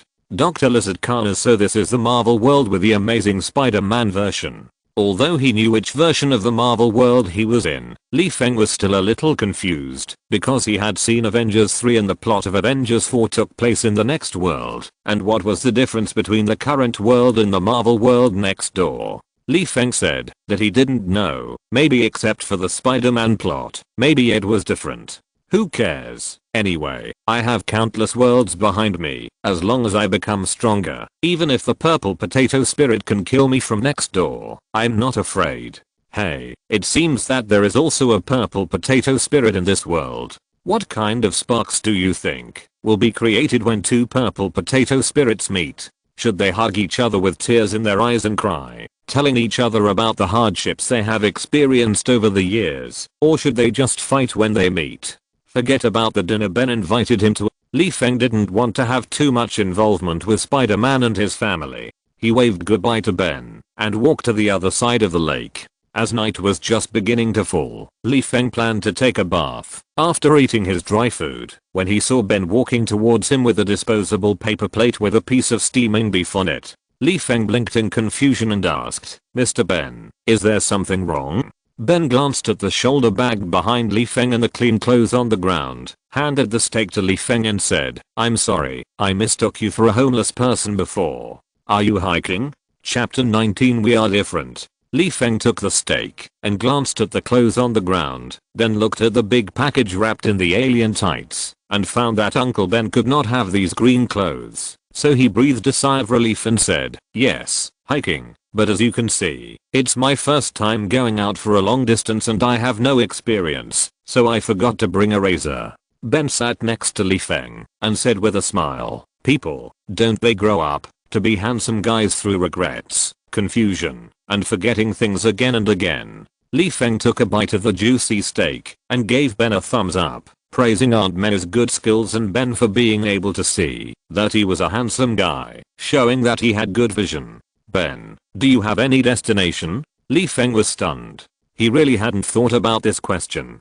He just found a direction to walk. He didn't want to communicate with people or step into human group society. He just wanted to find a place with few people to grow up quietly, that's all. With a bit of confusion, Li Feng shook his head and said, "My parents died 3 years ago, and I lost my memory due to a car accident 2 years ago. I even forgot how to speak English. I haven't recovered my previous memories until now. How can I remember what fun things are nearby? I just plan to go out and have a look. When I get tired one day, I will find a place to settle down." Looking at Li Feng's sloppy appearance now, Ben felt that Li Feng must have had a hard time in the past 2 years. After all, he even forgot the basic language for communication. How could life not be hard? Moreover, Ben heard the uncertainty in Li Feng's words clearly. He felt that Li Feng was now like an ant separated from the group, full of confusion about the future. With a hint of apology, Ben said sincerely, "I'm sorry."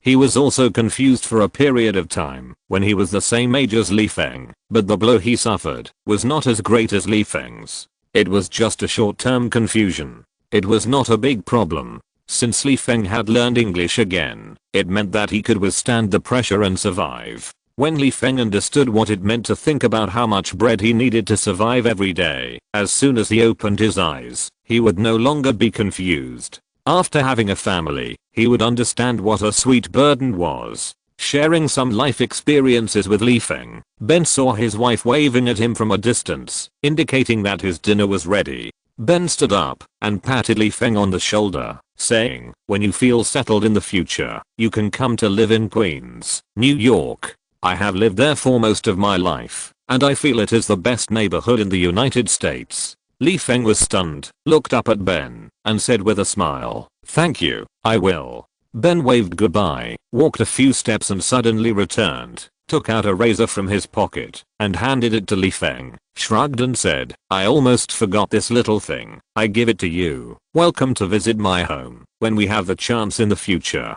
Goodbye, confused little guy." Looking at Ben who was going away, Li Feng rubbed his eyebrows. After more than 2 years in this world, Li Feng felt that except for Gu Yi who treated him as a son, only Ben treated him as a friend. Although the United States always boasts that everyone is equal, but what about the reality? Haha, except for Li Feng who can still feel friendly in Chinatown, the rest of the outsiders look at him wearing slippers all day with some contempt. What's wrong with me wearing slippers? I liked wearing slippers in my previous life. Not only were they cool, but I could also go to bed faster than you. You guys have to take off your shoes and socks. I would have taken a nap in that time. After finishing the steak silently, Li Feng looked in the direction of Ben's camping again, thinking in his heart, just because you treated me to steak and a razor, shared your growth experience with me in a friendly tone, and invited me to your home, I will save your life. As a magician, I say this, there is no other way for you to die, except from old age. Taking advantage of the night to wash himself, Li Feng lay on the grass, with his hands behind his head, and looking up at the stars. For some reason, he heard little Peter laughing and calling Richard dad in the distance, and his mind would always think of the appearance of his own child in another world. I don't know how the little guy's doing. The first word he learned was dad or mom. It should be mom. After all, I'm not with you. Wiping his red and wet eyes, Li Feng got up and packed his luggage. How could he sleep in such a situation, especially with the noise of playing in the distance, let alone practicing magic? He couldn't even sleep peacefully. In this case, he might as well get out of here. After walking a distance, Li Feng felt that his family couldn't see him casting a spell before he posed, so he stretched out his hand to open the portal. Where on earth can you modify a longsword and have magic modification materials, as well as learn to forge props? Only Kamataj. Moreover, Kamataj not only knows that there are aliens in this world, but also magical creatures living in foreign lands. Facing the Kree spoils seized by Li Feng, they probably wouldn't even show a surprised expression. It is the best place to hide these alien tools. Kamataj, the living room. Gu Yi sipped her tea and repeatedly pondered the contents of the spellbook word by word. Suddenly, she felt something, and looked up at the middle of the living room. A second later, an orange-yellow portal gradually took shape.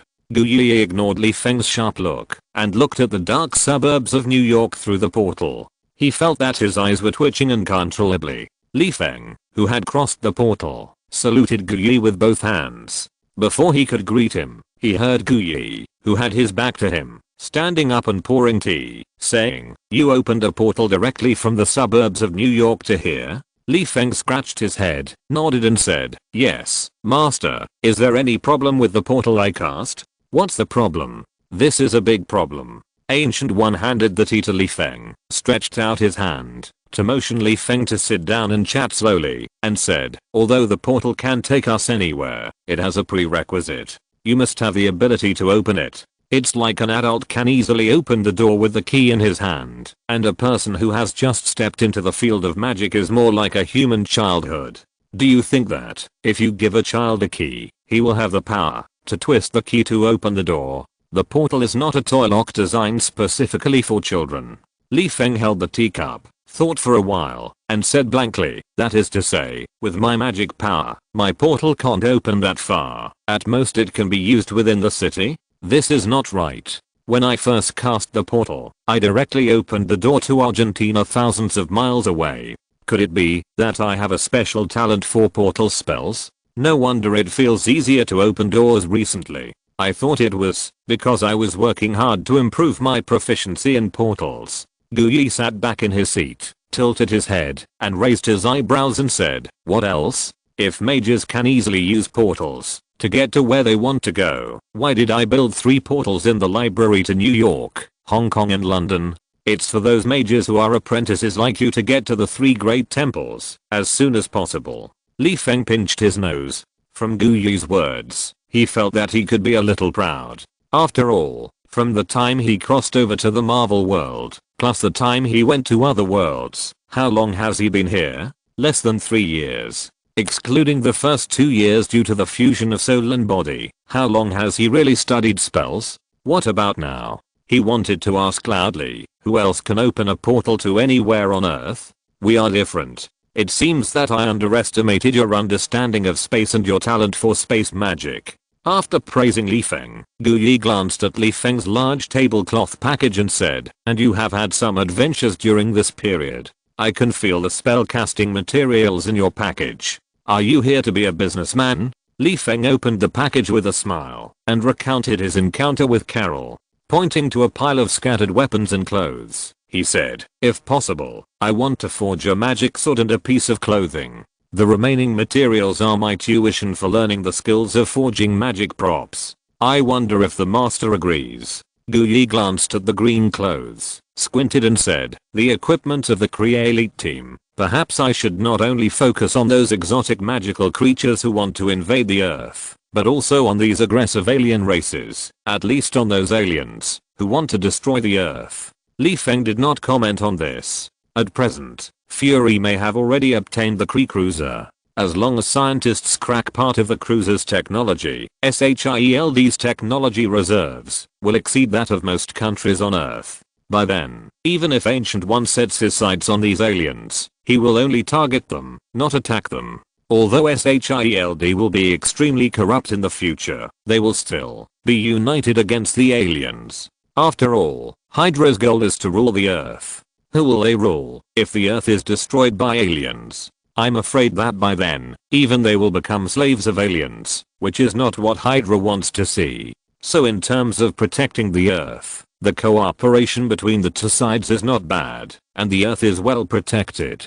Guyi clapped his hands and let the wizard Hamel, who had lost his left hand, come in. He said, "Master Hamel, put these materials back to the warehouse, and take a few books about forging magic props to Li Feng." After that, Guyi said to Li Feng, "You should stay in the room you stayed in before. Oh, by the way, I have something to discuss with you. Considering that it was night where you stayed before, do you want to rest first or talk now?" Li Feng picked up the long knife and a green panic clothes from the package, smiled at Hamel, turned his head, and said to Guyi, "Now, I don't want to sleep now." Guyi actually didn't have much to say. He mainly wanted to see if Li Feng listened to his advice and didn't easily touch the dark energy, and wanted to ask about Bastel's spell to change the flow of time. In the few days when Li Feng was away, Guyi devoted herself to studying time and made a lot of achievements. At least she can now change the flow of time around living things.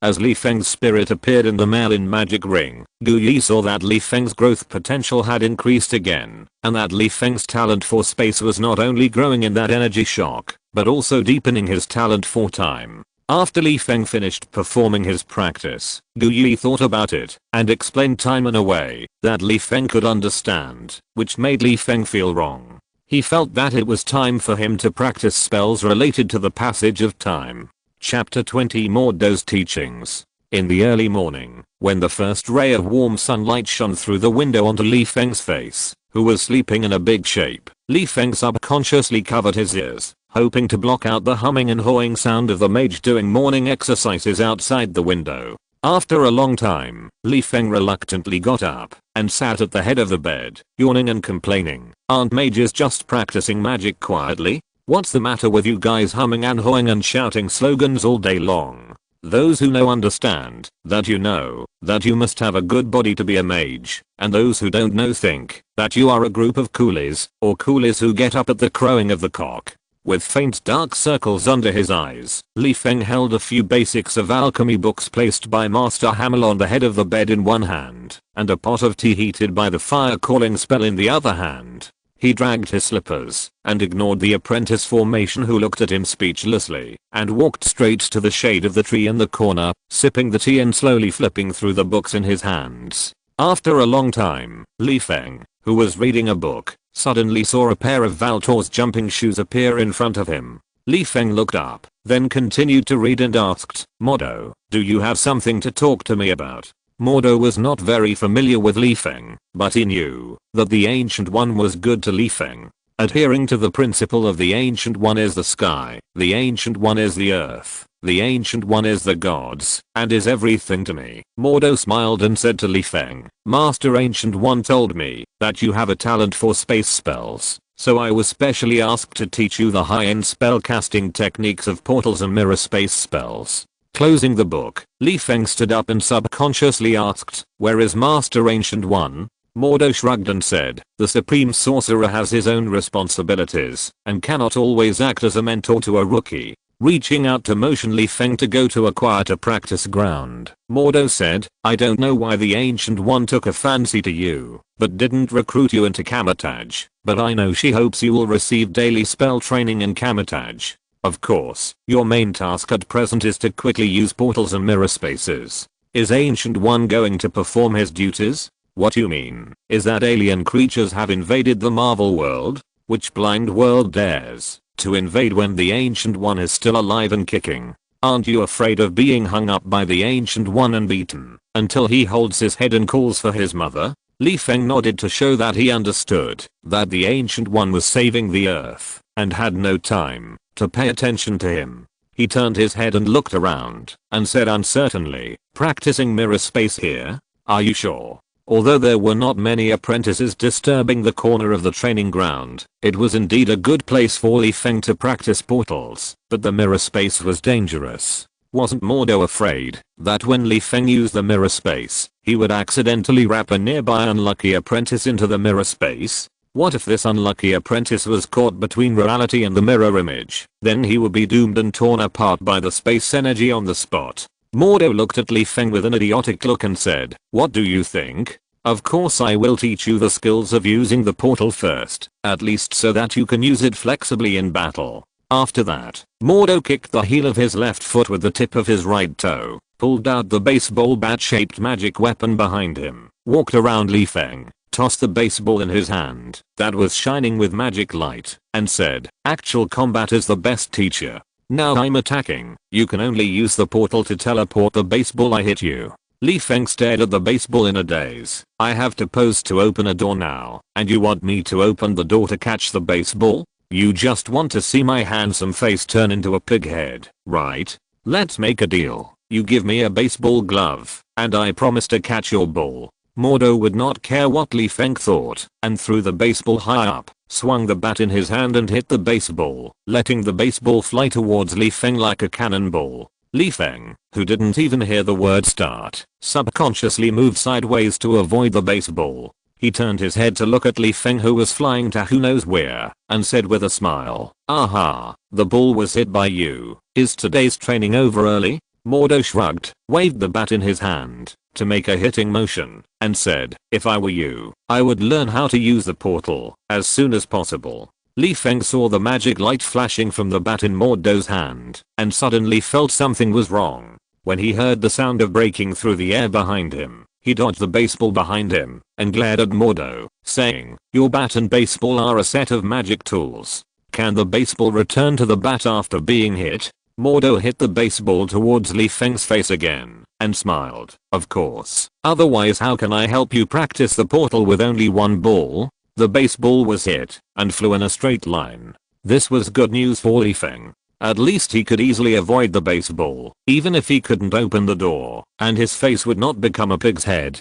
But Mordo obviously didn't want to see Li Feng's handsome little face, and he swung the bat more and more vigorously. As for Li Feng, facing the baseball that likes to hit his face faster and faster, let alone posing to open the door, it was good enough to be able to dodge the baseball. Near noon, Li Feng, sweating, dodged the baseball again, and let it fly behind him. He quickly turned around and stretched out his left hand to aim at the returning baseball. While his right hand was spinning in circles, his brain was clearly recalling Mordo's face. He was ready to open a door and let the baseball fly directly to Mordo's face. Mordo, as a senior mage, understood what Li Feng was going to do when he saw orange-yellow sparks in front of him. Mordo, who used the Valtor's jumping shoes to jump into the air, seemed to be stepping on an invisible step. After a few steps, he turned to the side of Li Feng and hit the baseball that passed through the portal to Li Feng. The corner of his mouth curled up slightly and said, "Now I believe Master Guyi's evaluation of you.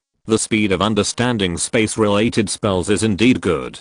At least I didn't wear these boots in vain today." When the baseball was flying in a straight line, it was relatively easy for Li Feng to open the portal, as long as he calculated the time. However, Mordo wearing the Valtor's jumping shoes could appear at any time at an angle that Li Feng could not expect. You must know that the baseball was attracted by the bat. After Mordo holding the bat changed his body shape, the flight trajectory of the baseball also changed. So the baseball flying in a straight line, it didn't exist. Li Feng didn't expect that Mordo, who had been batting the ball opposite or behind him, would suddenly appear above his side to bat the ball. In order to prevent the baseball from kissing his handsome face, he could only concentrate and quickly reach out to aim at the baseball. With such a short time and distance, it is still a bit difficult to open the portal to a size that allows people to pass through. But how big is a baseball? Just a fist. Li Feng, who has been practicing for a whole morning, successfully opened a fist-sized portal and teleported the baseball in front of him to the back of Mordo's head. Seeing Mordo smiling and reaching out to grab the baseball that attacked him from behind his head, Li Feng secretly breathed a sigh of relief. It's not easy to succeed. If it weren't for the hanging ring that can save mana for using the portal, my mana would have been exhausted if I continued practicing like this. Throwing the baseball, Mordo thought about how long it took him to master the use of the portal. He was surprised that Li Feng could master the portal in half a day. He smiled and said, "One success is accidental, so." Before he finished speaking, Mordo threw the baseball again and swung the bat in his hand at Li Feng. Oh my god. Li Feng dodged the baseball and cast a portal to the baseball behind him, saying, "Brother hey, I've been busy all morning. Can I have a drink and rest?" Mordo was above Li Feng, moving to the left and then to the right, as if he was going to make Li Feng dizzy. He said, "Since you call me brother, I must teach you the advanced skills of using the portal more seriously. Skillfully opening the portal is only the first step.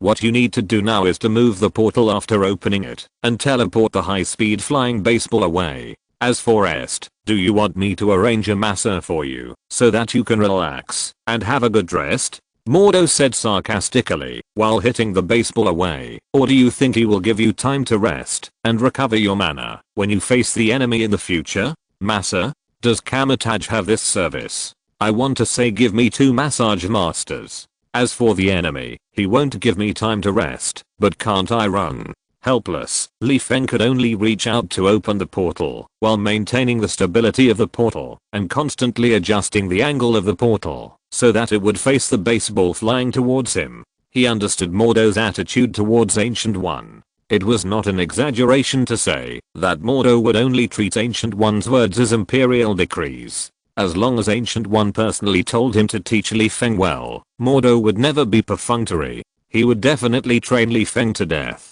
No, he would train Li Feng to use the skills of portals and mirror space proficiently. So in the next few days, Li Feng did not complain, because he did not even have time to complain. Every day, except for a short break during mealtime, Mordo would drag him out of the room and use baseball to train him in the skills of opening portals. As for sleeping at night, the physical body was sleeping, while the spirit was reading, which should not be considered a normal rest, right? After a few days, Li Feng felt that except for not being able to make the portal dance, he had been able to play with the portal in various new ways. For example, opening a palm-sized door in front of him to catch a high-speed flying baseball was already a child's play. Mordo was also satisfied with the training during this period.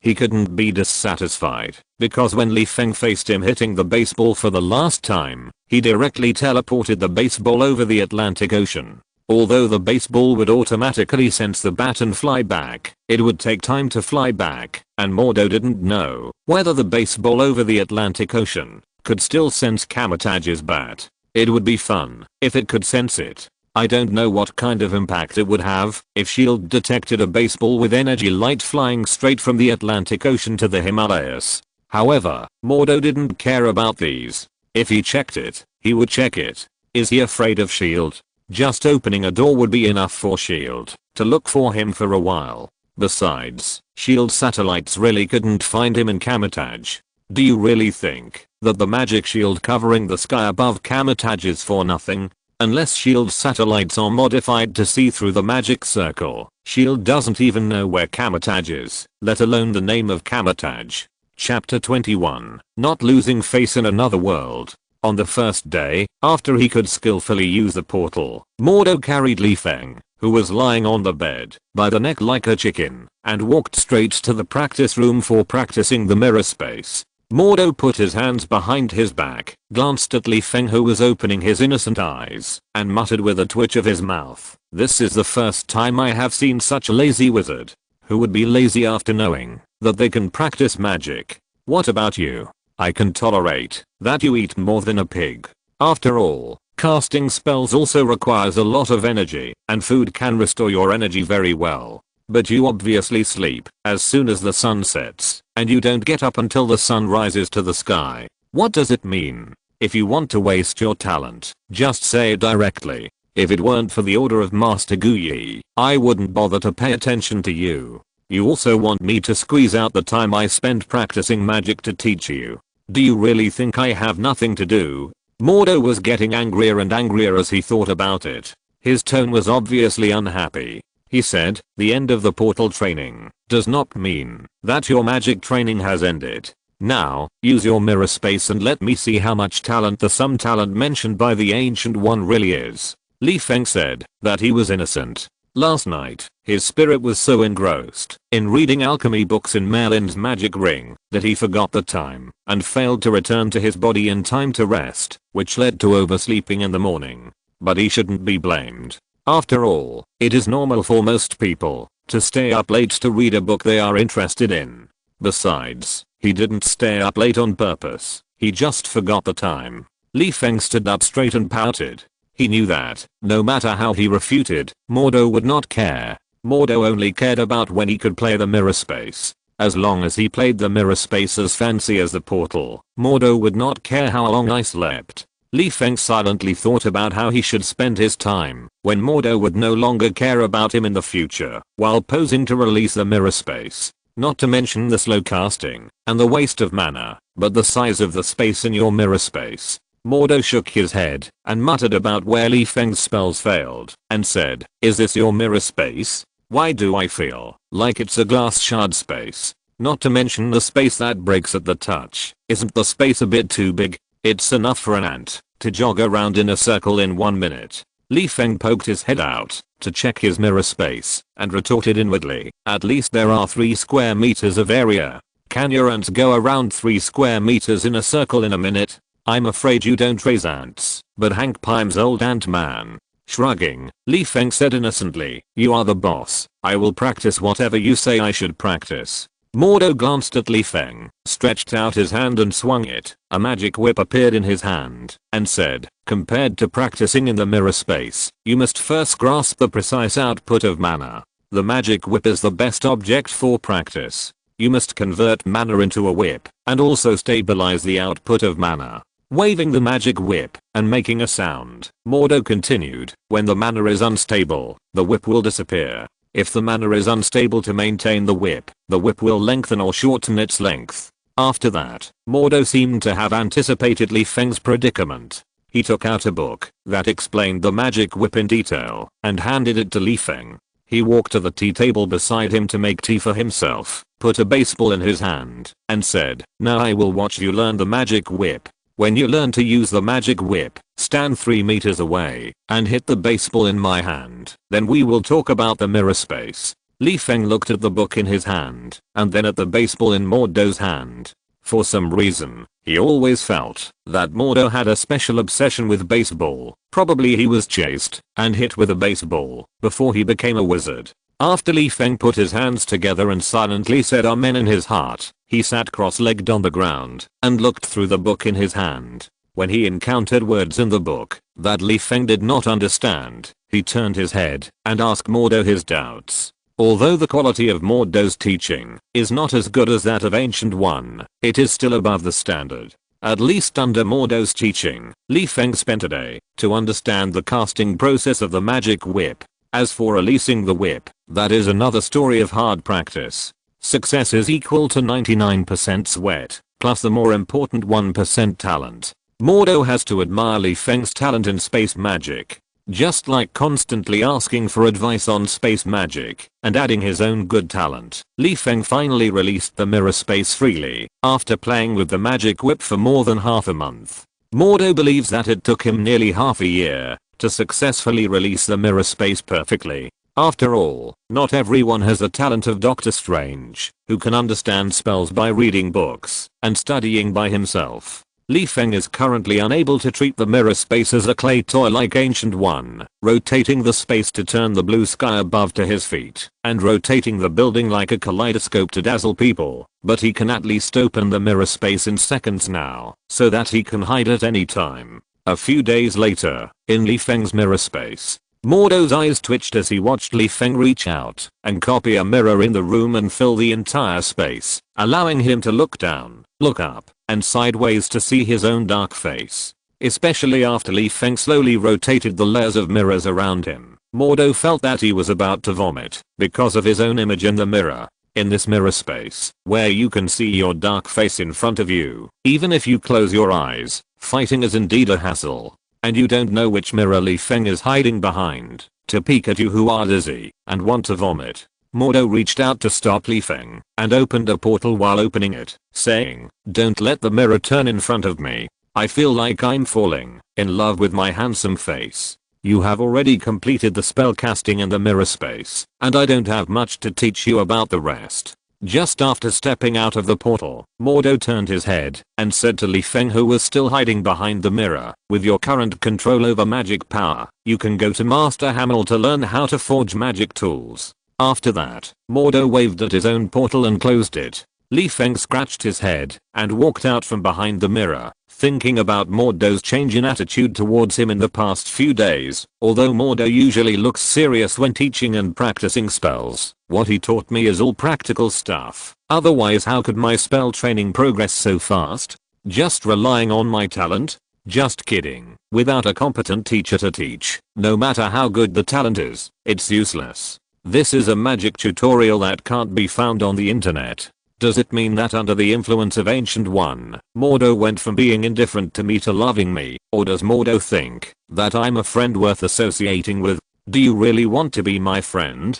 Touching his chin, Li Feng opened the portal and walked out of the mirror space. He didn't believe that the Ancient One, who was proficient in time magic, would not know about Mordo. During the incident of Caecilius's betrayal of Kamataj, he learned that the Ancient One was also using dark energy, and then he escaped and killed many wizards from the outside world. But now the Ancient One asked Mordo to teach him with great pains. Did he want me, whose magic power was naturally inclined to the dark, to accept Mordo's kindness, so that he could know that dark energy was just energy, and that good and bad people had nothing to do with energy? Mordo would be less stimulated after knowing that the Ancient One was also using dark energy, or did he simply let me, a dark camp wizard with whom he had a good relationship, enlighten and comfort Mordo's fragile heart? The problem is that I don't love Mordo, and who can tell what will happen in the future? Even Ancient One, who can see the future, can't explain it clearly. Maybe Mordo wants to kill me after knowing that I'm using dark magic. Li Feng went to Master Hamel's meditation room. He shrugged and said to himself, until he knocked on Hamel's door, "Who cares? I'm no match for Mordo anyway. Even my own magic attributes need to be kept secret from Mordo. I dare not tell Mordo that there is no good or bad energy, only the user can tell the good from the bad." Hamel was meditating in the meditation room. He heard the knock on the door. Although he was unhappy because his meditation was disturbed, he still got up and opened the door without showing any emotion. Li Feng looked at the expressionless Hamel, scratched his brow and whispered, "Well, Mordo said that I can learn how to forge magic tools from you. Damn, looking at your authentic expressionless face, I always feel like you've discovered that I stole your materials." Hamel looked at Li Feng seriously, as if he could judge Li Feng's current control over magic power at a glance. After a while, Hamel nodded, stepped sideways to let Li Feng walk into the meditation room, and said, "I know you have forged a kind of magic playing cards before.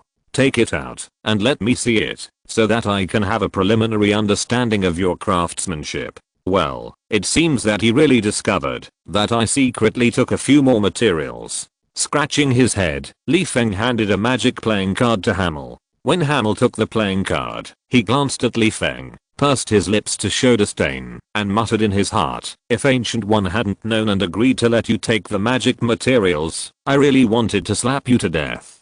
You made one with the materials that can make 5 playing cards? Your talent for wasting materials is beyond words." Throwing the card that Li Feng had forged with rough means aside, Hamel walked to his workbench and said while tidying up the workbench, "Master Guyi told me that you wanted to forge a robe and a magic modified longsword yourself." Hearing that the other party only wanted to teach him how to forge a robe and a magic modified longsword, and then stopped teaching him alchemy, Li Feng rubbed his hands with a bit of embarrassment, and looked at Hamel, who could operate the workbench skillfully with one hand, and said, "If possible, I want to learn everything." "Want to learn everything?" Haha, I will teach you wholeheartedly when you become a wizard of Camotage, little rookie. Hamel pretended not to hear what Li Feng said, picked up a Cretites by himself, and motioned Li Feng to do it himself, and he was only responsible for teaching on the side. As for letting Hamel demonstrate how to forge a robe, he said it was impossible. Didn't you see that he only had one hand? It is not something that a person with healthy limbs should do to let the disabled work for free. What can Li Feng do about this? Fortunately, Li Feng's sewing skills were good. After spending several days, he finally transformed a green tights into a pair of black trousers and sleeveless shirt with a little cleaning function under Hamel's constant advice. Looking at his own achievements, Li Feng's mouth curled up and muttered, I won't be a naked man when I travel through time in the future. At least I didn't lose face in another world. If you're listening to this novel on a channel other than Fanfic World, it means they downloaded and uploaded it without effort. We cordially invite you to visit our channel, Mundo Fanfic Novelos. There you'll find the original version of this story and you can explore many other novels of various genres. We're waiting for you to immerse yourself in a world of incredible novels. Chapter 22, Leading People Across Time. The magic clothes to be worn during the time travel have been solved, and the remaining thing is naturally to have a magic longsword for self-protection. The magic modification of the longsword is much more difficult than the magic modification of the tights. The clothes can achieve a certain degree of defense by relying on their own materials. All Li Feng has to do is to carve the talisman on the clothes. That's all. The longsword is different. Although the material is suitable for magic modification, Li Feng's craftsmanship is not good.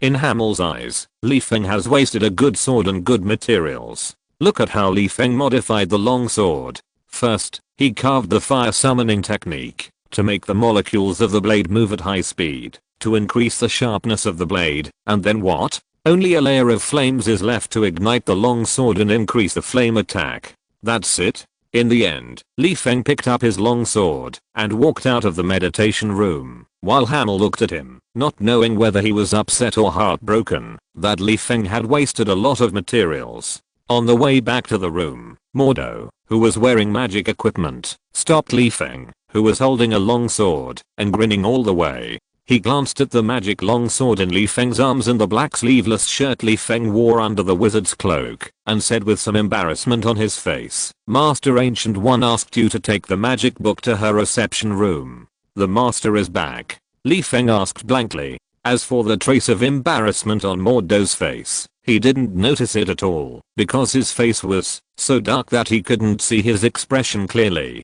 Looking at Mordo, who was dressed as if he was ready to fight at any time, Li Feng took out a matchbox-sized magic book from his pocket and said, do you know who is invading this world this time? Why do I feel that Ancient One is back, but you are going to the battlefield? Mordo obviously knew the truth. He hesitated, took into account Ancient One's attitude towards Li Feng, and the fact that the matter was basically over, and that he needed Li Feng's help. So he said, this time, Master Ancient One encountered an opponent from Hell. Although the leader of the Hell who led the team was killed by Master Ancient One, it also allowed some small demons who are good at hiding to take the opportunity to enter this world. This kind of thing, that does not require too much combat power, but instead takes time to find the opponent's figure, is of course a matter for mages like us. Otherwise, why would such a powerful Master Ancient One train us?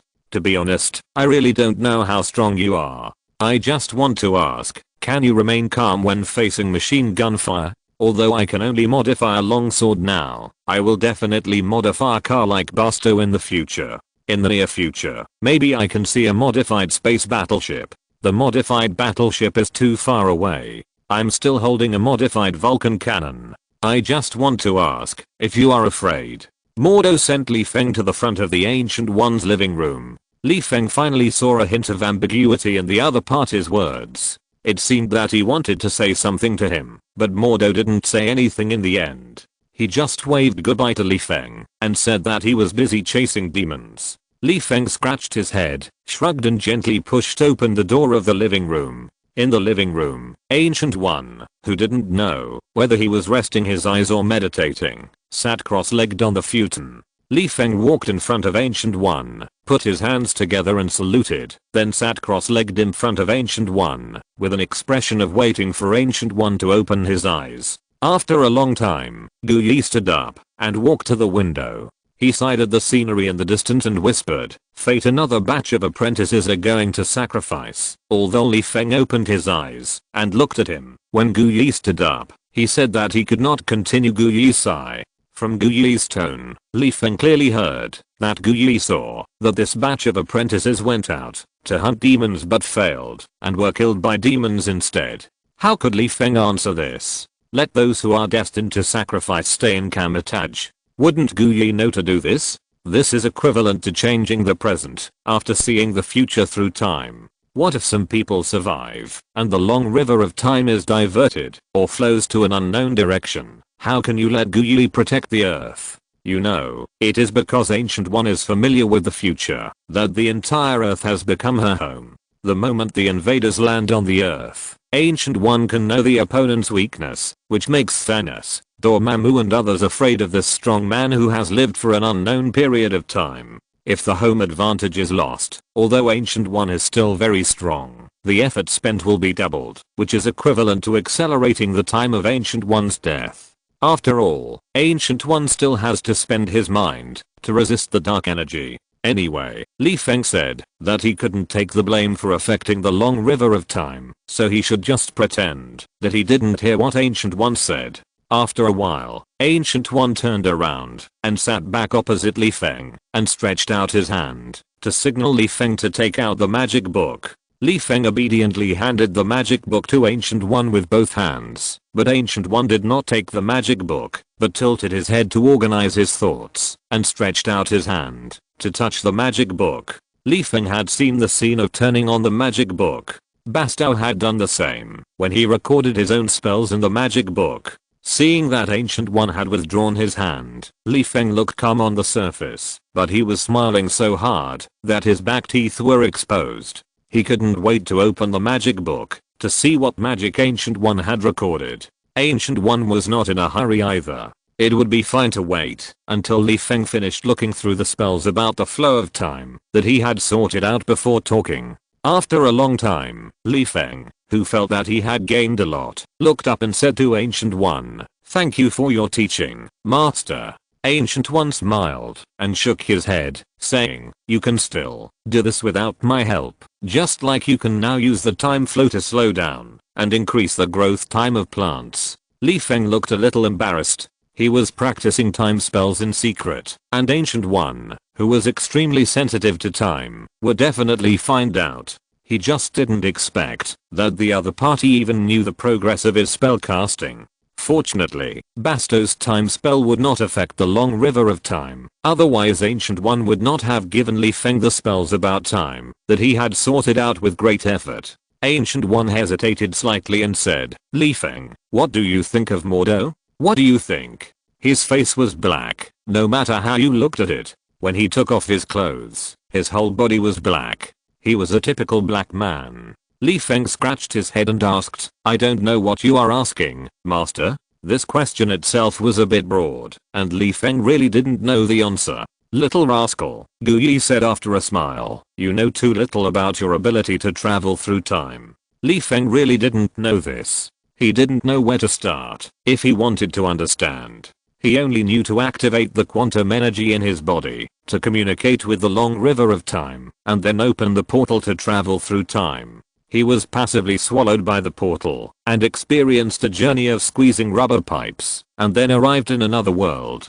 Traveling through time is so simple. As for the specific principles, Li Feng, a rookie mage, couldn't understand it. Li Feng shook his head blankly, indicating that he didn't know, and looked like he was listening attentively, waiting for Gu Yi to explain to him. But what Ancient One wants to say has nothing to do with the principle of time travel. Although you didn't publicize your ability to travel to another world before, many people know about it, including Mordo. He is a little envious of your ability and wants to go to another world with you to broaden his horizons, but he is embarrassed to ask me to ask if you can take him with you when you travel. Li Feng frowned. He did not keep the fact that he could travel to another world a secret. It's not that he didn't want to, but there was no need. This is the Marvel world. Although SHIELD can't track magical energy now, Feng will definitely be involved with SHIELD in the future.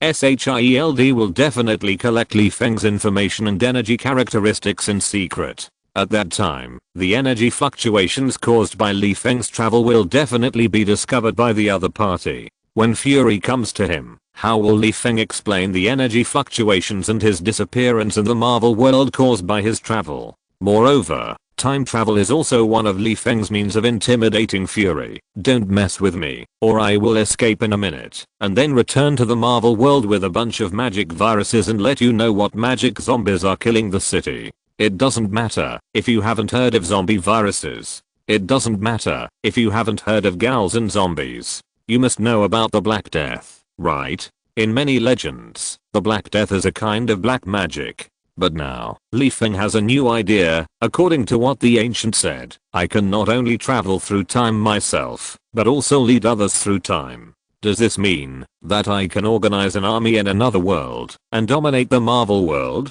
Then, Feng gave up the dream of dominating. It's too tiring, or a stable life of being rich and contented.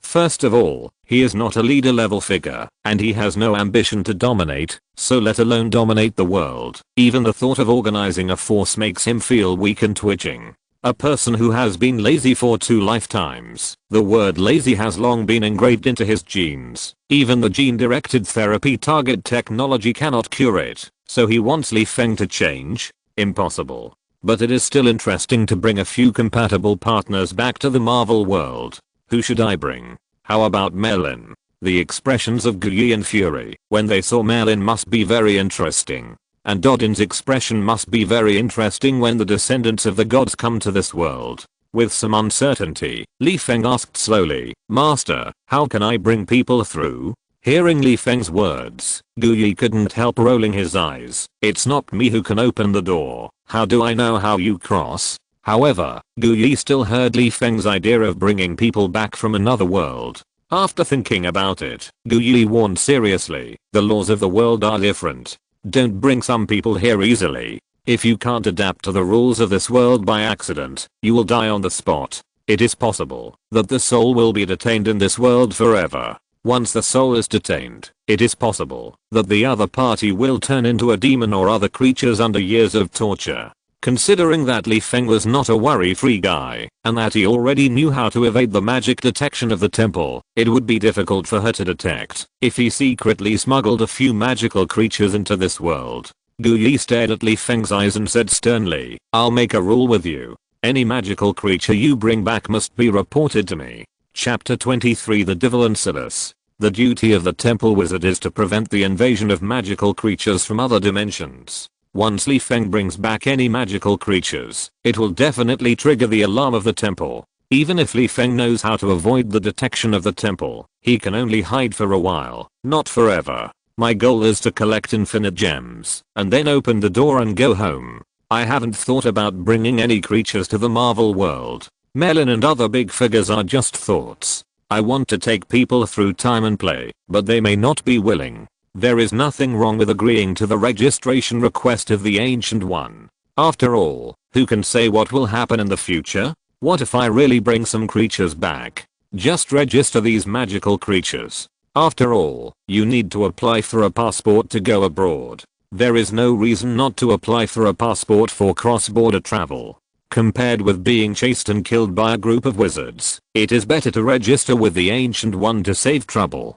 In response, Feng nodded affirmatively and said, then I will notify Mordo now. Let's go on a trip at any time. The Ancient One shook his head and said, in a few days, Mordo has important things to do now. Putting down the teacup in his hand, the Ancient One indicated that, while Mordo was busy outside these days, Feng should raise any doubts about magic and let her have the feeling of being a mentor. Since the Ancient One said so, Feng would certainly not be polite. Whoever is polite at this time would be a fool. Opening the magic book, Feng pointed to the part he couldn't understand, scratched his head and asked, regarding the spells for resurrecting inanimate objects such as metal cows and stone mice, I only understand the use of a little spirit attached to dead objects. to achieve the purpose of control, but I haven't understood the specific operation principle. After reading it for a long time, Gu Yi took the magic book and smiled and answered Li Feng one by one.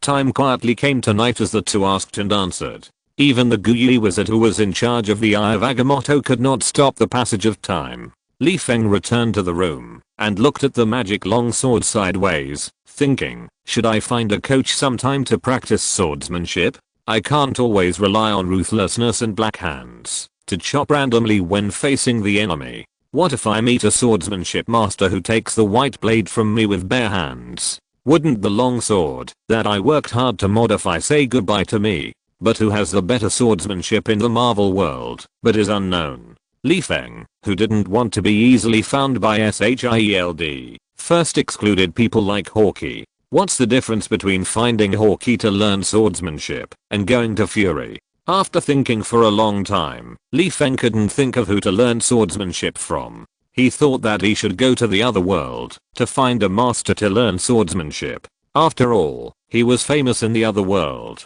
Even if SHIELD knew about such a person, he couldn't find anything and couldn't investigate. Who made SHIELD unable to travel through time? It's no wonder that Li Feng secretly learned swordsmanship from the other world. Thinking of this, Li Feng sorted out his things and prepared to travel through time and space after Mordo returned to Kamatage. Of course, he had to say hello to Ancient One before traveling through time. After all, the starting point for traveling to the other world was Kamatage. If Li Feng, who lived in Kamatage, hid the energy fluctuations when traveling through time, it would be a kind of disrespect to Kamatage itself. Has anyone ever seen a guest deliberately hiding his magic power fluctuations from the host? The trouble with not hiding the fluctuation of mana is that when Li Feng returns, it will definitely trigger the alarm of the invasion of magical creatures from other dimensions in the temple. At that time, a group of mages will circle around Li Feng's room. How can Li Feng, as a guest, face the Ancient One? The mages guarding the local world were nervous, thinking that what world was so powerful that it dared to land and invade directly in Kamatage. It would not be too much for Li Feng, who bowed and apologized, to be beaten up by many mages to vent his anger. A few days later, Mordo returned to Kamatage with a haggard face. Li Feng, who had been waiting impatiently for a long time, walked into Mordo's room and frowned at him. Li Feng saw that Mordo had encountered some troubles during this trip and that his condition was obviously not good. Li Feng, who was leaning against the door frame, said softly, "Are you okay? You look." Mordo looked up at Li Feng, forced a smile, exhaled a long breath and said, "Nothing." After that, Mordo stood up and poured Li Feng a cup of tea and said, "Did the Ancient One tell you that I want to go to another world to broaden my horizons?" Li Feng nodded, looked at Mordo with a tangled expression on his face, and said, "Can you tell me what happened on your trip?" Mordo didn't have such a heavy heart before leaving Kamatage. Now that he has completed the mission and returned, he is worried. Obviously, he encountered some accident on this trip. Li Feng said that he was very curious. Mordo felt that this was an internal matter of Kamatage, and it was not good to negotiate too much with outsiders. However, Li Feng was very familiar with Kamatage and was favored by the Ancient One. In addition to the relationship between Li Feng's grandfather and the fact that Li Feng was now eating and living in Kamatage, Mordo subconsciously regarded Li Feng as a mage of Kamatage. After hesitating, he still told the cause of the matter.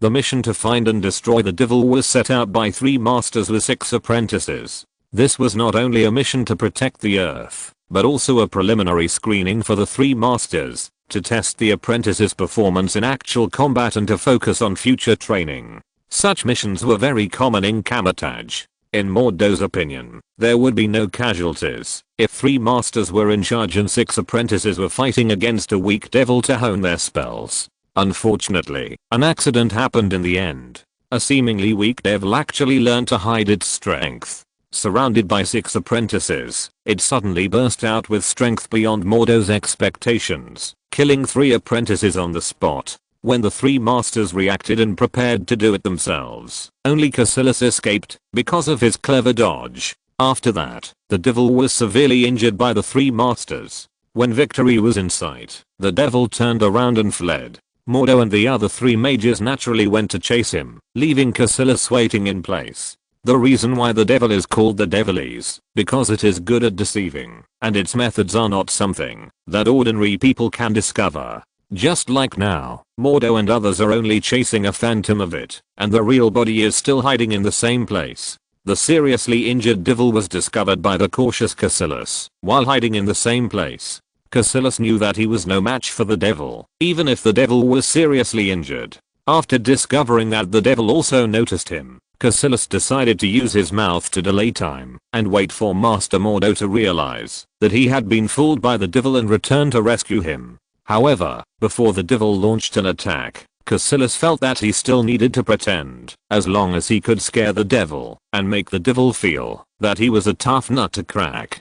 Caecilius put his hands behind his back, pretending to be highly powerful, looked at the devil with pity, and said, "Your leader is really stupid." He knew he was no match for Master Ancient One, but he still brought a bunch of cannon fodder like you to invade. The devil curled his lips, saying that Caecilius' acting was too bad. He could see at a glance that the other party was pretending, but he knew that the noise he made by killing Caecilius would be enough for Mordo and the other 3 to return early. If his plan to cast a spell to return to hell was destroyed, he would really have to sleep on Earth forever. Moreover, the leader's purpose of coming to Earth was not to invade at all, but he was assigned by the big boss to check the extent of the dark energy corrosion in Ancient One's body. Otherwise, there were so many forces eyeing the Earth, and if they really had the chance to invade the Earth, his leader's strength would be nothing. It would be good enough if he could follow the big boss and get a share of the spoils.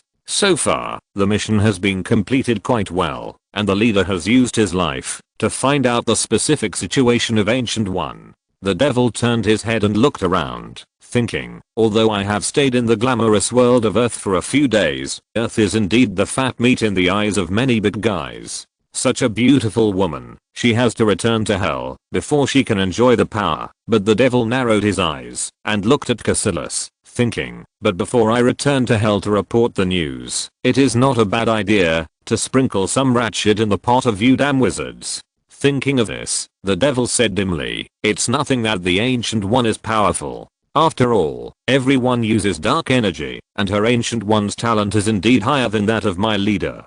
At least my leader can't snatch the dark energy from Dormammu. It's normal that my leader is not the opponent of the Ancient One. Tilting his head, the devil said with a smile, look, my leader can live for countless years, and the older mortal Ancient One can still jump around, which can only show the power of dark energy. Who is the Ancient One in Caecilius' eyes? It's not an exaggeration to say that he is his reborn parent. How can a person who radiates the light of the Virgin Mary be the person who uses dark energy in the devil's mouth? Caecilius retorted on the spot, you are talking nonsense. The reason why the Ancient One is so powerful and has lived for so many years is because her understanding of time magic is unmatched. The devil spread his hands, feeling that his spell to return to hell was about to be completed. With an expression that he could not fully seduce Caecilius, he glanced at Mordo and others who were running in the distance and said, really? I thought you knew that Dormammu was an existence beyond time. The Ancient One can live a long time by absorbing Dormammu's dark energy. Mordo, who returned, naturally could not hear what the devil said to Caecilius. He only saw the devil fleeing back to hell and Caecilius with more confused eyes. On the way back to Kamatage, Mordo always felt that Caecilius had something hidden in his heart. After talking to the devil, you know, creatures like devils are ranked in the top 3 races in terms of seduction ability. He was afraid that Caecilius was seduced by the devil. However, he couldn't tell the ancients about this kind of thing, that he had no evidence, and could only guess, based on his feelings. People would suspect that he was jealous of Caecilius's talent, and suspected of destroying the unity of the mages. After listening to Mordo's words, Feng didn't know how to persuade Mordo. After all, he didn't know that the devil would tell Caecilius about the Ancient One's use of dark energy. Who cares? If you think Caecilius is suspected of being tempted by the devil, just observe carefully in the future. Just pretend that you care about Caecilius's magic practice. No one will say anything to you. Mordo thought about it, nodded and said, this is the only way. By the way, when are we leaving for the other world? Li Feng spread his hands and said, I can go anytime. It depends on your opinion. By the way, let me remind you that you can only carry props with magic when you travel through time. If you don't want to be a naked man in the other world, don't wear ordinary clothes. Change into a wizard robe. Chapter 24 The Devil's Breath. Before crossing over, Li Feng discussed with Ancient One about the alarm of the temple that would be set off when crossing over to the Marvel world. Li Feng didn't want to face a group of mages holding magic weapons as soon as he returned to the Marvel world. If he didn't get hurt, he would get scared to death. Afterwards, Li Feng took Mordo, who was a little excited about crossing over to another world, back to his room. Ancient One looked at Li Feng and Mordo when they left, with the corners of his mouth slightly raised, thinking, it's a pity that I need to pay attention to the earth at any time, and I can't leave the earth easily to travel to another world. Otherwise, once the creatures in the other space notice my departure, I'm afraid they will immediately invade the earth. Mordo, you have good abilities, but your personality. I hope that after several baptisms in other worlds, you can understand that this world is not only black and white, but also grey, and no longer act according to the law, that mages must maintain the balance of nature. In the final analysis, mages are actually a group of people who understand the rules, apply the rules, and break the rules. Active and passive choices have different impacts on the timeline. Now that you have taken the initiative to propose to go to another world to gain experience, it means that your destiny has taken a turn. I hope you can change your destiny of betraying Kamatage in the future. Back in the room, Li Feng routinely checked his equipment, a hanging ring on his left hand, a magic gem ring on his right hand, clothes with cleaning magic, a magic longsword, a magic book, and several magic playing cards. These should be able to deal with some dangers, right? It can be said that Li Feng will bring all the props he can bring. He doesn't want to die inexplicably in a different world due to insufficient preparation. Taking a deep breath, Li Feng stretched out his hand to activate the quantum energy to open the blue-white portal, while carefully experiencing the operation of quantum energy and the changes of the portal, which is crucial for him to completely master the portal in the future. At present, Li Feng knows nothing except opening the door. He can only rely on carefully experiencing the differences every time he opens the portal and find out the rules of crossing through time and time again, in case he has a lot of fun in the other world one day and 100 years have passed when he returns to the Marvel world. Seeing the portal open, Li Feng said to Mordo, hold my arm tightly. By the way, dear, have you eaten? As soon as the voice fell, the blue-white portal instantly wrapped Li Feng and Mordo, who was confused by Li Feng's question. To be honest, even though Li Feng was cautious every time he faced the crossing, he was still a little nervous and scared in his heart. After all, he had no idea what world was on the other side of the portal. If he met a protagonist he was familiar with, he could remember some plots, but there were so many worlds. Who could guarantee that Li Feng would definitely meet a world with a plot he was familiar with? For example, this time, Li Feng, who crossed the portal, looked at the world with withered and yellow weeds under his feet with a confused face. Where is this? Li Feng, who was standing in the wilderness and looking at the medieval town in the distance, scratched his brow, lowered his head, and said to Mordo, who was vomiting beside him, the flight to the other world has arrived. Passengers who are getting off, please stand 100 meters away from the captain to vomit, because the smell of your vomit will affect the captain's good mood and appetite. Mordo, who had already finished vomiting, heard Li Feng talking about vomiting and appetite, and subconsciously retched twice, rolling his eyes and said, next time before you travel through time, can you remind me not to eat?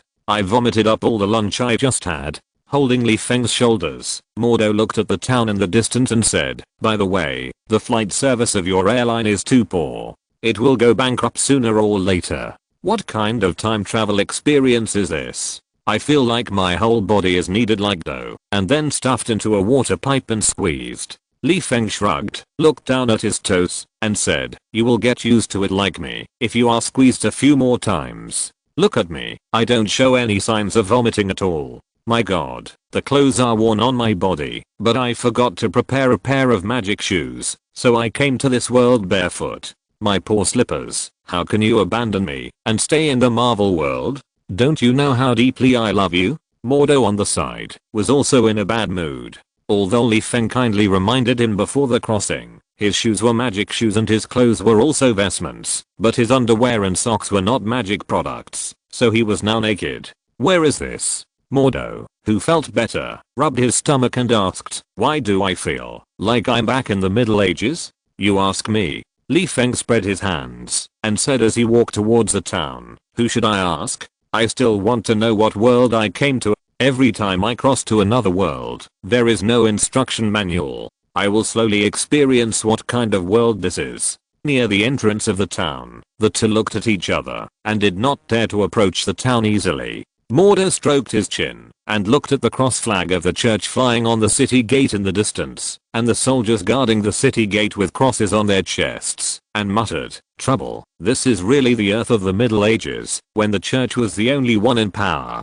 Mordo didn't need to elaborate on the troubles. Li Feng naturally knew what the attitude of the church in the Middle Ages was towards those who knew magic. Look at how history describes the church's treatment of witches: hanging, burning, drowning, or hanging the witch first, then drowning the witch for a day, and finally dragging the witch out of the water and burning the body. Although Li Feng knew that he was not traveling through history, but to a certain film and television drama, as long as the church appeared in the movie about the Middle Ages, magicians still could not escape the fate of being persecuted. Looking down at his feet, Li Feng turned his head to look at Mordo beside him and asked in a low voice, what should we do now? We don't look like locals. I want to go into the city to get a pair of shoes. It's so uncomfortable to walk barefoot. Mordo's clothes were okay. Ordinary people couldn't see anything in a pair of magic boots, and boots were nothing special in the Middle Ages. Although he appeared in a vacuum, he could at least look like a monk. However, his body was so clean that no dirt balls could be rubbed out, which would still attract attention. Because bathing was not popular in the Middle Ages, people believed that dirty bodies were closer to God under the guidance of the church, and not bathing was a symbol of holiness. Mordo and Li Feng, who had clean clothes and bodies, would probably be regarded as heretics as soon as they entered the city. Moreover, the problem of Li Feng's pants being barefoot was easy to explain, but the sleeveless shirt did not look like medieval clothing. Moreover, a black man and a yellow man were clearly heretics among heretics, recognized by the church, and they would only be executed if they entered the city. Rolling his eyes, Mordo gave up the idea of entering the city in broad daylight and said speechlessly, as a modern man, I feel anxious walking without underwear. I also want to go into the city to buy some clothes. By the way, do you have money on you? And you want to buy shoes? I think you are going to steal. Li Feng spread his hands, sat cross-legged on the ground, and looked at the small town, and said, what else can I do if I don't steal? Can I rely on my mouth to convince the boss to give me a pair of shoes? Pointing to the city guard at the entrance of the small town, Li Feng scratched his head and said, if I have the eloquence, I will directly convince the group of soldiers wearing cross uniforms to let us into the city. Wait, we will sneak into the city at night and see what the situation is now. Mordo didn't care whether Li Feng was resting or sleeping. He squinted at the small town in the distance. That made him feel a little weird. After a long time, Mordo realized something and said in a slightly angry tone, damn, there is a devil's breath over the town. Li Feng, who was already drowsy, opened his eyes instantly, stood up and looked up at the town, then turned his head and asked Mordo, are you sure there is a devil here? It's understandable that the church appeared in medieval movies and TV dramas, but it's no wonder that my portal can be opened if a devil appears.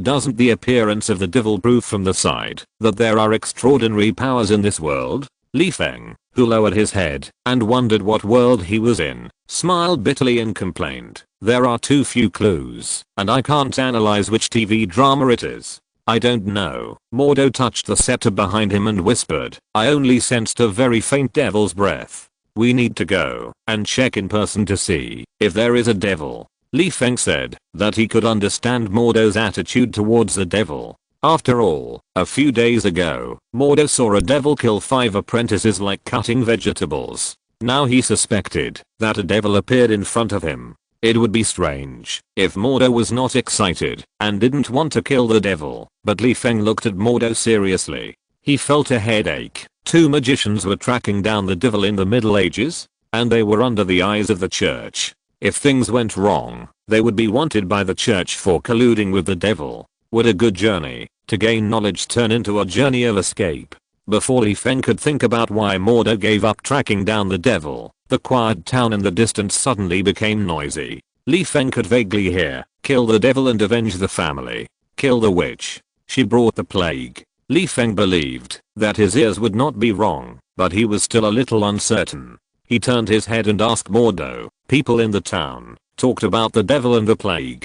Mordo said seriously, "I heard it too. I think the devil's breath I felt above the town before might be the plague brought by the devil from hell. So this world not only has devils, but also mysterious plagues. I don't want to go into the city to steal a pair of shoes and food now. Instead, I want to run away. Who knows if these plagues will work on us? What if we get infected with the plague? I still want to go home and hear my children call me dad." Without waiting for Li Feng to persuade Mordo to leave, Mordo suddenly lowered Li Feng's figure. The two squinted at several people dressed as knights, as well as a priest and a man whose identity could not be seen, escorting a prisoner car out of the city gate. "I just felt that the knight on the white horse in the lead looked familiar. Isn't this Nicolas Cage? Knight dress?" Li Feng muttered with some vague guesses. "Well, in the world of the Sorcerer's Apprentice, you taught me magic, and I guess you should teach me swordsmanship in this world." Patting Mordo on the shoulder, Li Feng said with his eyes, "Let's follow the caravan." Mordo thought about it, nodded, and signaled the two to quietly follow and check the situation first, because the little girl in the prison car always gave him a bit of a weird feeling. And when the prison car left the city gate, the people in the city shouted witch and devil to the little girl. He felt that the little girl might have a devil hidden in her body. Chapter 25. Infiltrating the team. Before Li Feng and his companions walked far, Mordo suddenly heard the sound of horses running behind them and quickly signaled Li Feng to hide. After a while, a man wearing a linen cloak on horseback passed by Li Feng without noticing. Hiding in the bushes, Li Feng looked at the other person's receding back thoughtfully. "Now, as long as I look at the cross swords used by the previous knights, I can judge whether this is the movie I remember." Mordo stood up and looked at the knights who were going away, turned his head, and asked Li Feng, "I can see from your eyes that you seem to have some understanding of this world. Can you explain it?" Obviously, both of them came to this world for the first time. What did Li Feng rely on to understand this world? Mordo was curious. Li Feng scratched his head. It was hard for him to explain this question.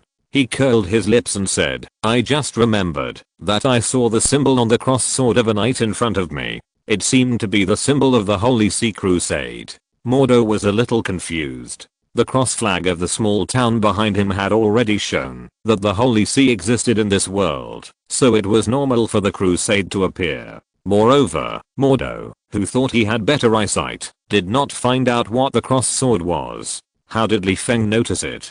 The most important thing is, does this have anything to do with the question I asked? However, since Li Feng used nonsense to cover up how he found out what it was, Mordo did not ask. After all, everyone has some little secrets. Even if Li Feng had malicious intentions, Mordo did not care. For a rookie like Li Feng who had practiced for less than 3 years, he could destroy the other party with one hand. At most, he could not return to the original world. At most, he would create a temple of wizards in this world and continue to fight against the devils who dared to invade the earth. As for his carelessness that allowed Li Feng to escape back to the original world, Mordo said that the shrewd ancient one would definitely see something, and Li Feng would not have a good harvest at that time. Thinking of this, Mordo glanced at Li Feng and said, "Let's go. I want to see if the girl who makes me feel weird is the incarnation of the devil." Li Feng shrugged and followed Mordo towards the prison van, muttering in his heart, "If this world is really like the movie I imagined, you don't even bring a magic tool to check whether the devil is possessed. How can you tell?"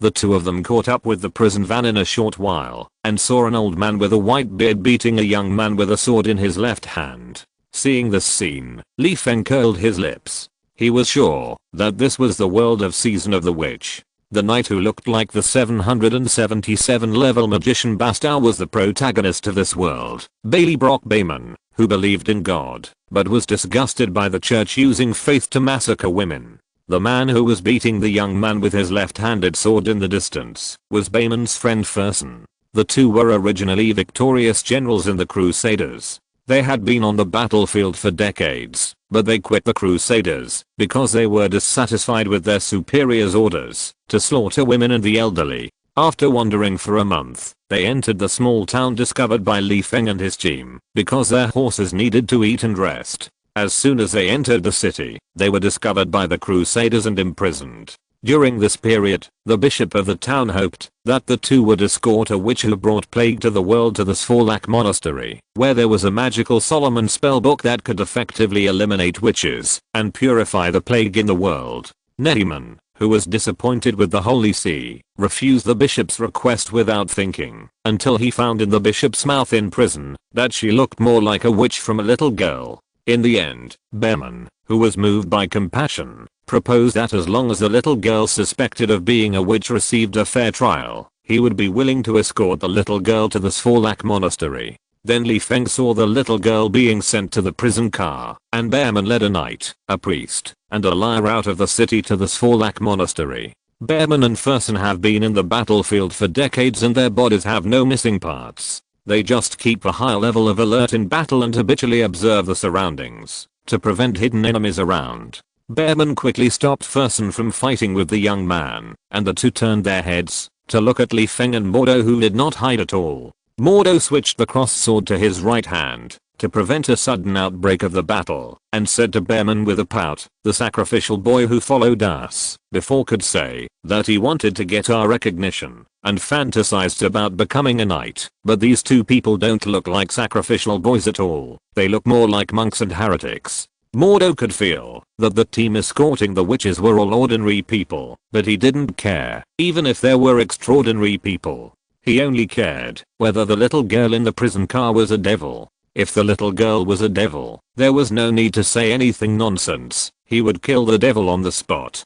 Feng glanced at Bayman, who was on guard against him, and seemed to be talking to himself, and also seemed to be saying silently to Bayman, there is indeed no witch in the prison van, but she is not a witch tortured by the Vatican as you think, but there is a devil hidden in her body. Then, Feng looked speechlessly at Mordo, who ignored Bayman and others, and walked towards the prison van, and complained in his heart, you can't see the devil in the little girl's body without a magic weapon to detect devils, because this cunning devil didn't kill the little girl's soul at all, but coexisted with the little girl's soul in the same body, so you can sense the little girl's weird soul, but don't think about detecting the devil by feeling. In this era, when white people can be seen everywhere, and black people are rarer than pandas, Bayman subconsciously drew out the cross sword to stop Mordo, and said, you two, can you explain your intention? Mordo looked at Bayman, pointed to the prison van and said, I feel the breath of the devil, please allow me to check it out.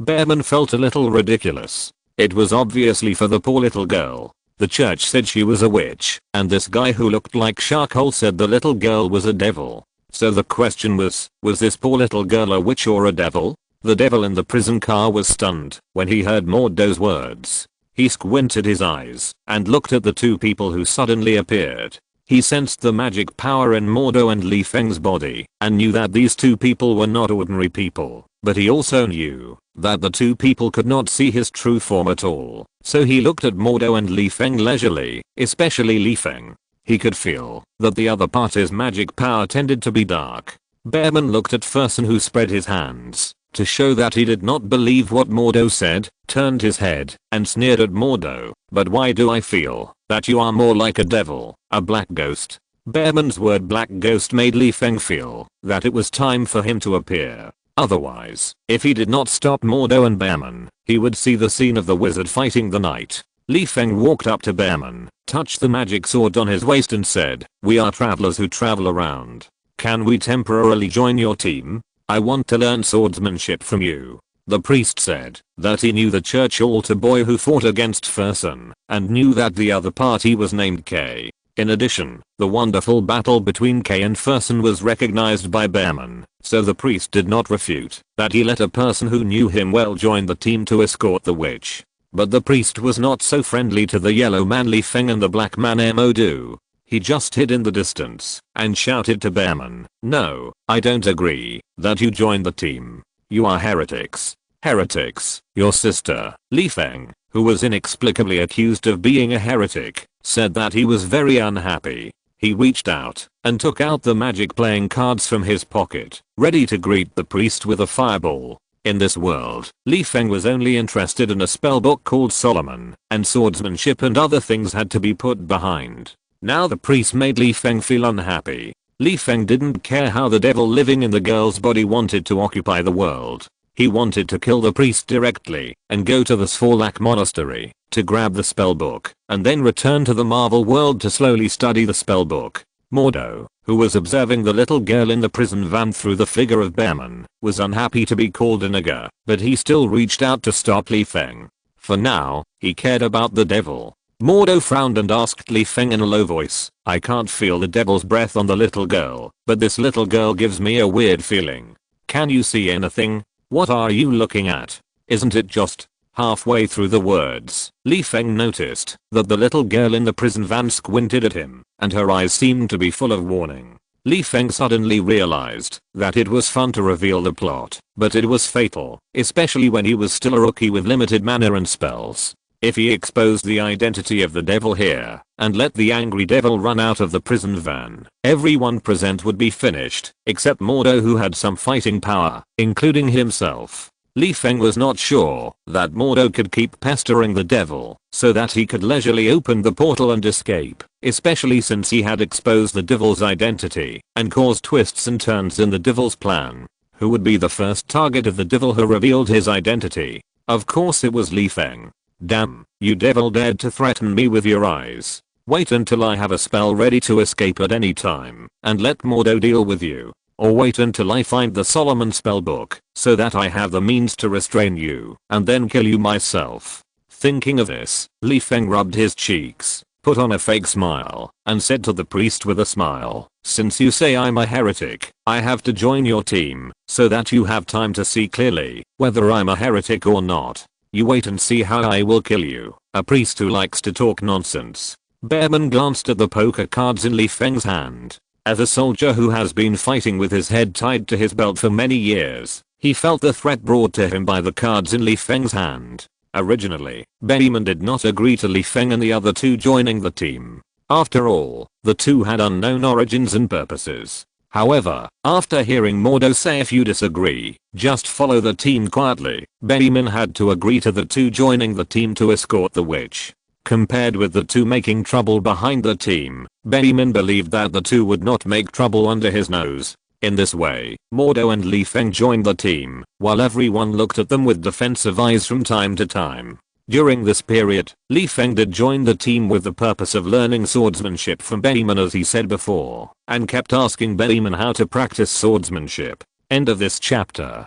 Thank you very much for reaching the end. Don't forget to like. Looking for more exclusive content and immediate access? Subscribe to our Patreon. Remember, every like, subscription, or donation encourages us to continue.